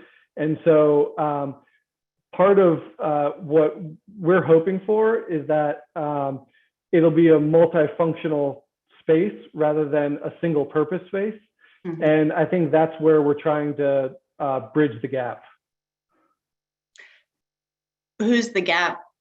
Well, the gap is creating essentially, a permanent structure that could also function for other purposes other than a 4-hour window twice a week. Right. So something like in Carborough where they have the farmers market, but it is used for other things. Right. That's what you're trying for or trying to get to. Is that? Exactly. Okay. Yep. So in the final version, we can expect something along those lines? I mean, I don't know that I can guarantee that because there's two parties involved here. It's not ultimately our decision. Okay, so I guess that's part of what I'm getting at. So there's issues, concerns, whatever they are, with that the farmers market has that you're still working on? Well, I think it's not just that. I think it's a matter of timing and trying to make a decision long-term and weigh other options. So I'm not completely in tune with what their timing is and when they're planning to make a decision. So I don't know that I could say if we offer them everything they wanted tomorrow, they'd be ready to commit 100%. Because I think there are a couple options for them on the table. I think they've been made public. While that would be ideal, I don't know that I could guarantee that, just again, because there are two parties involved. Okay. And is that a space that you want to create regardless of whether the farmers market ends up, or does it depend on them as kind of an anchor of that space? Well, I think originally our goal was that they would be a part of this half-acre green space in the center of the main street. And then that would be a great segue to expand and have maybe monthly or bi-monthly kind of larger night markets that, it sort of becomes this event. And the issue with that is the structure, and the structure becomes somewhat prohibitive with the daily activities that we want to have happen in the central green space. So again, that's sort of what we're trying to get to a common ground on, and it's likely that it's going to have to be elsewhere. And so it then goes to, well, how can we still make that space multifunctional rather than, just a single purpose? Mm-hmm. Okay. And I think my last question, we talked last time about affordable housing, and I believe your current or plan at the time was 80% AMI, and we talked about how affordable rentals are usually more like 65. Have you given any more thought to that, or some kind of alternative plan or AMI level or a mix or something? Yeah, so our response really hasn't changed. I mean, we just aren't able to provide more than what we've offered there. And I think it's, for a number of reasons. I think we're trying to accomplish a lot of goals with this property, and that's a limiting factor. Okay. Those are my questions. Thanks. Okay. Mr. Nguyen? Thank you. And just to piggyback on Councilmember Stegman's question on the affordable housing piece, I saw your number of the total units if they all convert. So what is the rate of affordable units to market rate that you're committing to or proposing? It's 15%. Gotcha. Thank you. And then for the incubator space, how flexible are you on kind of those lease terms that you were just talking about in terms of the 1, 2, and 3 year lease terms? Yeah, so I think that typically the incubator style is a shorter lease term, as Ashley mentioned. It's kind of a startup space. And so it's largely market driven as to what the market will bear and what the tenants are looking for there. But those are typically planned to be structured as shorter term leases. And then, again, as Ashley mentioned, the idea is that somebody's growing their business in that space, expanding, and then eventually moving to, a permanent home. If that business is successful. On the other hand, we may have businesses that just stay in there for longer term. So. Gotcha. So if I'm understanding you correctly, if the market for startups in our community, require shorter term leases than the 1 year that you're proposing, you would be willing to move to that, like a 6 month lease? It's going to be, I think, yes, we're planning for it to be market driven. And that's the I think the benefit of those incubator spaces is that they're kind of built out and ready to go so that somebody can just move in. And if it's a shorter lease term and somebody's lease is up, when they move out, another person can move right back in. Gotcha. And then I had a question, and this might be for our staff, but the proposed storage, I guess the new stormwater storage, the placement of those on kind of, if we're looking at that picture again on the right and upper side of the property, will that help with the flooding in Camelot, which is kind of to the lower left? I don't know stormwater all that well. So I guess my question is, will the placement of where the proposed stormwater basins or facilities or whatever help with that flooding? We can get you more information about the Camelot situation at another time because it's detailed, and we pulled the whole group together several years ago and had those discussions about what would help Camelot. And it's not this space, if that makes any sense. So Gotcha. we can connect you to hear all that, but basically Camelot sits in a bowl itself over there across the street, and it kind of floods into it from all three directions, not really from you place going that way. Gotcha. And then, oh, no, that's all my questions. Thank you. I have a few questions and we'll hear from the public. I'm understanding that you're committing to preserving the mature trees along Willow and Estes Drive. Is that correct? That is, I think there may be one or two. I know it's on a whole, the mature trees there is just over 1% that will likely need to be removed. But yeah, we made every effort, including placement of buildings, just to make sure the health of those are preserved, because it's a huge asset for us. And agreed. And then the setback situation, you had wanted extreme flexibility. Have you firmed that up a little bit more? Because it was the first iteration was a pretty wild range. And then I didn't know if you'd done it by block or what the setbacks you were doing from the street. Yeah, so we have prescribed frontages for each street.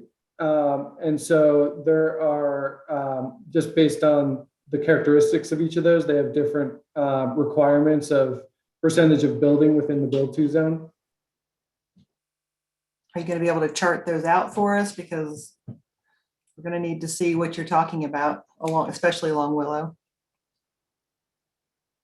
Sure. Do you want me to pull that up now? Nope. Bring it to us next time for that, or send it in the packet material for the different things. I wanted to know if you had considered making Pod C the multifamily versus Pod A. Reason I'm asking is because of the situation along Willow. That's a pretty tall building, and my concern hadn't been 1 story next to 5-story on the interior, but it was the 5-story, which I know the topography is a little different, but across the street on Willow, you have 1-story commercial buildings all up and down the street. And then putting in this 5-story, extremely long, massive building there, it's a concern. So had you ever considered flipping in the commercial, and the proposed hotel later would be the separate buildings that could be along Willow versus the multifamily could be over in the Pod C? Yeah, I mean, we've looked at different uses on each of the pods, and ultimately this just made the most sense for a lot of reasons.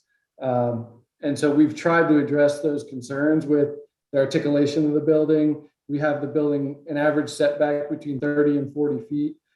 There's unlike a lot of what's in Blue Hill, where it's 18-foot streetscape that's all asphalt and it has trees and grates, which I don't think is still the condition, but that was the condition when Berkshire was built. We have 30 to 40 feet, most of which is green space. So it'll look and feel a lot different, and that extra plus feet will make a huge difference. Okay. And you were working on, did you get a resolution on what you would do about widening Willow Road for the extra turn lane and how long that would be and where it would be? Yeah, so the stipulations as far as traffic are all in I think the packet that was a part of this, but the Willow Drive, so the requirement there would be to construct a second left turn lane onto northbound Fordham and extend the length there, it requires we acquire additional right of way. And so that is something we have to do. Okay, and it would come into effect at which phase? That would be part of phase one. Okay. Okay. All right, we have a few members of the public. I know some of them weren't quite able to wait out this evening at this late hour. If there's members of the public still wishing to speak, you'll need to be sworn in. So if you can use the raise the hand function, we can bring you in and swear you in. We got nobody.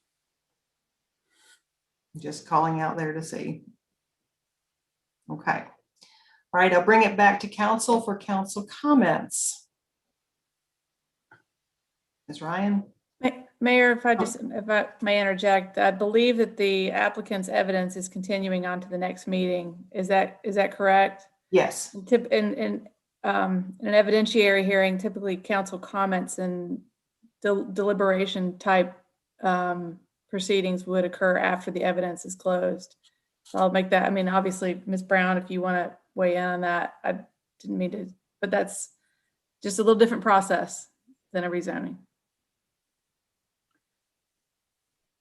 I would agree with that. I think this opportunity for you to ask questions and for us to see what else you need us to bring back next time has been very helpful. So if I do know that council didn't make comments last time either, and a lot of our comments I think would be helpful for the applicant to hear what the concerns are that aren't in question form. Since we have clarifying questions, those are in question form.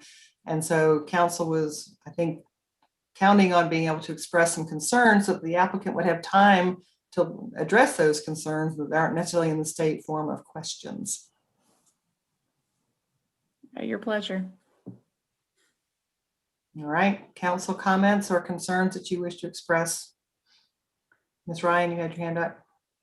I'll be happy to start. So again, I would be very happy to see this be a thriving commercial center again. We share that goal. But the commercial is still central on this site for me. We have hundreds and hundreds of new apartments in this area. So I really would hate to lose a lot of the commercial component here or not take advantage of the redevelopment opportunities here to produce commercial for the town. The second one, I would prefer to see a set project proposed for the SUP over the design guideline and block approach. It makes it difficult for me to understand the project in its fullness and its detail in a way I need to weigh whether it's meeting the 4 findings or not. Let's see, we already talked about getting more testimony from the applicant on how it aligns with other design guidelines in town. I think the mayor had mentioned at one point that the Blue Hill doesn't allow block lengths of 535 feet. And what it does allow, it doesn't have to be roads that divide it. It can be walkways. It can be lots of other pedestrian areas. It can be lots of other things. So I'll be interested in seeing that information. I'm glad to see that the applicant's willing to be more specific about the green space between the 2 malls. But if you're talking 60 feet curb to curb with parking on 2 sides and drive aisles, that still is not a generous green space. Just to clarify, that's between the drive aisles. So that's just the green area. That's just the green area. Okay. So I'll withdraw that. 60 feet is nice. So for the RCD, I think that the Stormwater Utility Advisory Board, they also asked for no loss of flood storage. And I'd like to hear from our staff, our stormwater staff, if they consider that we're getting all the stormwater controls here that we need, or if they, in their expert opinion, they think that more is required.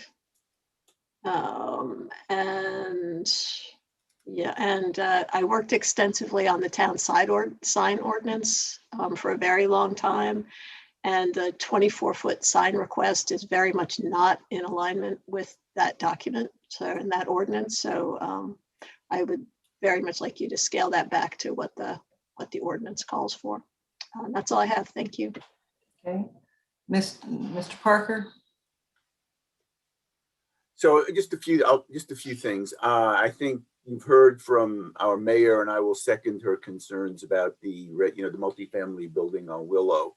I think the length is really a problem. I appreciate what you're trying to do with articulation and making it look less obvious, or for want of a better word, but it's still a really big building. I mean, that's a football field and a half long.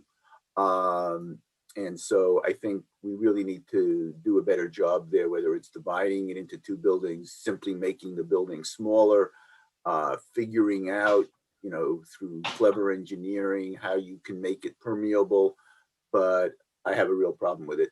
And related to that is, sort of context. It's one thing to put large buildings where you're planning on having essentially a neighborhood of large buildings.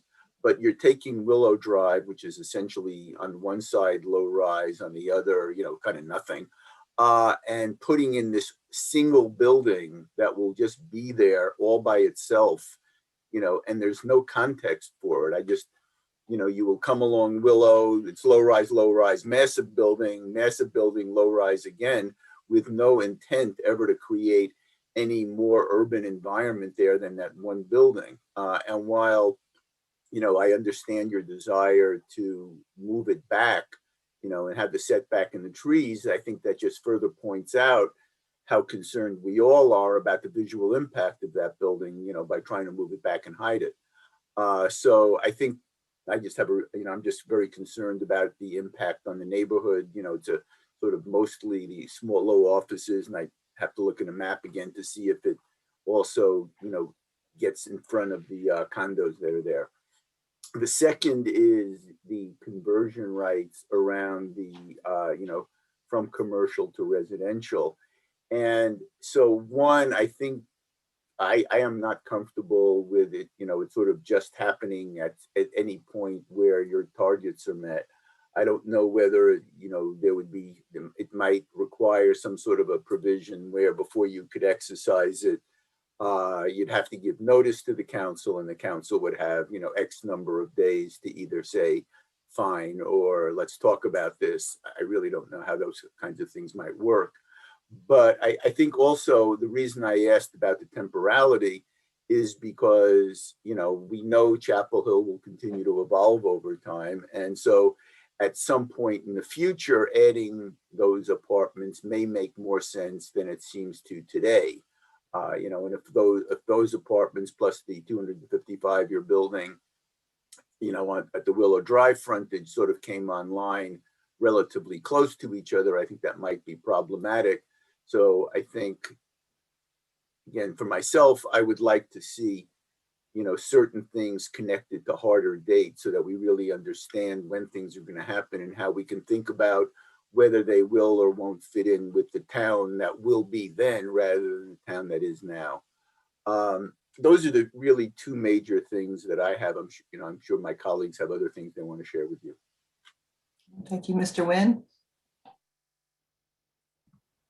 Thank you. I think for the incubator space, I'd definitely like to see those lease terms shorter. I can't think of a startup that would be able to commit to a 2-year or a 3-year lease.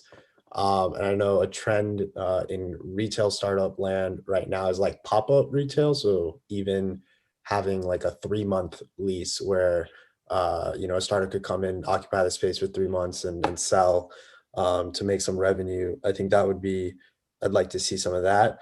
And then on the affordable housing side, and we've talked about this before, but I think, and I can only speak for myself, but if we, were able to target a lower AMI, I think I would be open to a lower percentage of units at a lower AMI served for those units. So if that, if you could go back and look at the numbers and see, provide a few different scenarios on that front, that would be very much appreciated.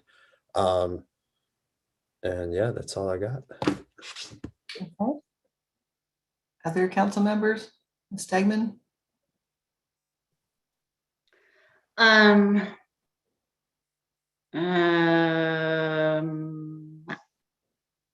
don't have Not that much to say. I agree on Mr. Nguyen's affordable housing. It would be good to have some scenarios. It might be more impactful to have fewer units at a lower AMI. I also have concerns about the conversion rates, kind of along the lines of what Mr. Parker was talking about, and just, I don't know how this would work, but sort of wanting to have not just the amount of commercial, but the amount of time and effort put into not converting, whether there's some specific actions or milestones that would have to be met along with the commercial temporally and otherwise before that could be, before the conversion could be an option. I will say I like the shared parking and the parking reductions. Don't want to be all negative. I hope the farmers market agreement can work out. And I like the increased green space. And also think the Willow building is really big. Okay. Mr. Boynton? Yep, I'll be brief here. I guess first off, I do appreciate the responsiveness of the applicant to some of the concerns raised, the last time around. I do share Councilmember Parker's concerns with respect to the conversion rights clause. If there's some way to, build in some kind of check-in with council,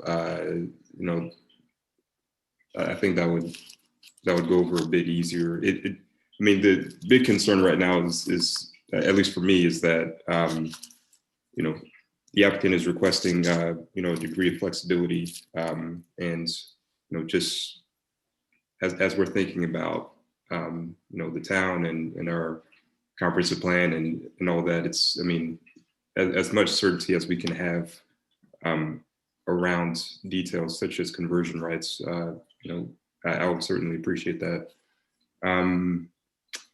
And I'll also agree with Councilmember Stegman and her point about affordable housing. If there's some way that we can, bring down the AMI, maybe it's fewer units, but if there's some way we could make that work, it would really be for the benefit of our town and being able to accommodate,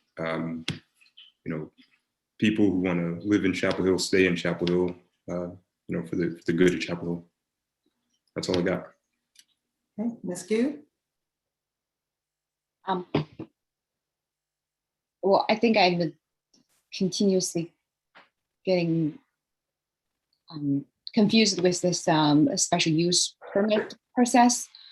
I'm not sure that what is the right way of making comments, or what comments I should make or shouldn't make, or when to make them. This is comments probably is for our town's attorney and the staff. I want to make sure that we are conducted in the legally sounding way to make sure that we're well protected. We're not going to be challenged for the things that we say or do in during sessions. So I need more clarification, the guidance from our town attorney. That aside, so well, just if I'm going to ask to be making comments on this, I feel that it's very important given the site, the special characteristics of the site. It's a floodplain. Given that we're in the midst of climate change and we're seeing increasing those flooding events, especially in that area, that is still my major, most important concerns. I think that we should just, for the floodplain, the restriction on footprint, there is a good reason for that. And I think that this is the site that we should actually pursue aggressively to reduce the footprint and to increase the permeable spaces or the green spaces or the tree canopies. But I think at the more center area of the site, I think I can imagine higher buildings or for commercial space or apartments. I think that will be a proper use given the characteristics of the site. But having this huge, long residential building along Willow Drive. I just cannot just making the justification for bypassing the current the flood water, the LUMO requirements with regard to impermeable surface and tree canopies and all these things, just for this significant buildup of apartments, which has abundant in supply in recent years, and many are coming in the pipeline. I just cannot make that justification for that. So that's my current thought is. All right, I'll wrap us up and then we'll have to have a motion to continue the public hearing. I agree with a lot of the comments that have been said from council members. The things I too want to see the mall redevelop, and I think Ram Development Corporate could do a great job of it. But there are a couple of things that give me huge concerns, and one of them is this massive residential building that's just too big and too onerous right along Willow Road. And if there's a way to either relocate it, make that pass through that we require in Blue Hill, a walkway could be leveled across from Willow, just some way to reduce the feel of that building. It's just intense. And the other is the conversion. I agree. This can be a wonderful commercial center, and this conversion that we're just going to keep building more apartments and more apartments. I actually think the apartments work better on Pod C, where you're close to the food court you're preparing and the green space over there. But I understand that you have to fit in wherever you go. I want to see that list of the modifications and the differences that you're asking for. That will be helpful. And this process makes it difficult for us to figure out how to really communicate well with you to come to some kind of agreements. I think you're seeing support for the overall idea of enhancing and making this a much better place, but the way we go about it is what we're concerned. And I don't think you've heard anyone have any concerns about the mall center piece itself, or this new green space you're creating, or some of the other components that way. I think you're hearing that people are very excited. So you can work on the things that give us concern. I think we can find a path forward together. But anyway, I need a motion to continue this public hearing to May 19th. So moved. Second. Okay. I had a motion by Mr. Parker and Ms. Ryan, so we'll go with Parker and Ryan. Roll call vote, please. Mr. Parker? Aye. Mr. Boyncy? Aye. Ms. Gu? Aye. Mr. Nguyen? Aye. Mr. Ryan? Aye. Ms. Stegman? Aye. The mayor also says aye, so we will see you back on May 19th. Thank you for slugging it out with us here, and we'll hear more comments from you. I have updates to our applicants to our advisory boards and selection process. I must say we had a wonderful list of candidates. I wish we could have picked everyone. There was just a lot of great interest in our boards. We have other openings. If you were not selected tonight, we have other openings on other boards, and we also can keep your name in the pool for when openings come up on the boards that you've applied for. So to get to this, I will go for the Stormwater Advisory Board. We've appointed Tom Hinkle, Julie McClintock, and Mary Metcalf. For the Grievance Hearing Board, The Environmental Stewardship Board. oh my gosh, I am so sorry. You can tell it's late. Okay. I just wrote down names and write down the board and I just went with it. Okay, sorry. For the Grievance Hearing Board, Lily Farrell, Kelly Manette, and Tristan Milligans. Sorry if I mispronounced. I'm so sorry. It's late. I scribbled this and sorry. For the HTC, Christine Burnt, Brian Daniels, Nancy McCormick, and David Schwartz. For the OWASA board, Todd Bender. So we will be making appointments to more boards as we go along. And again, thank you to everyone who's applied. Council members, thank you. You did a great job tonight. We did move the one item to next week, where we have 3 items on the agenda now: the budget, this concept plan, and then ARA, the first hearing on ARA. So that will be next week. And then 8 o'clock on Friday morning, we will see you for CCES. If there's nothing else, we're adjourned. Pictures, Mr. Boyncy. We're asking for pictures. I got you. I got you. Have a good night. Be safe. Bye. Bye.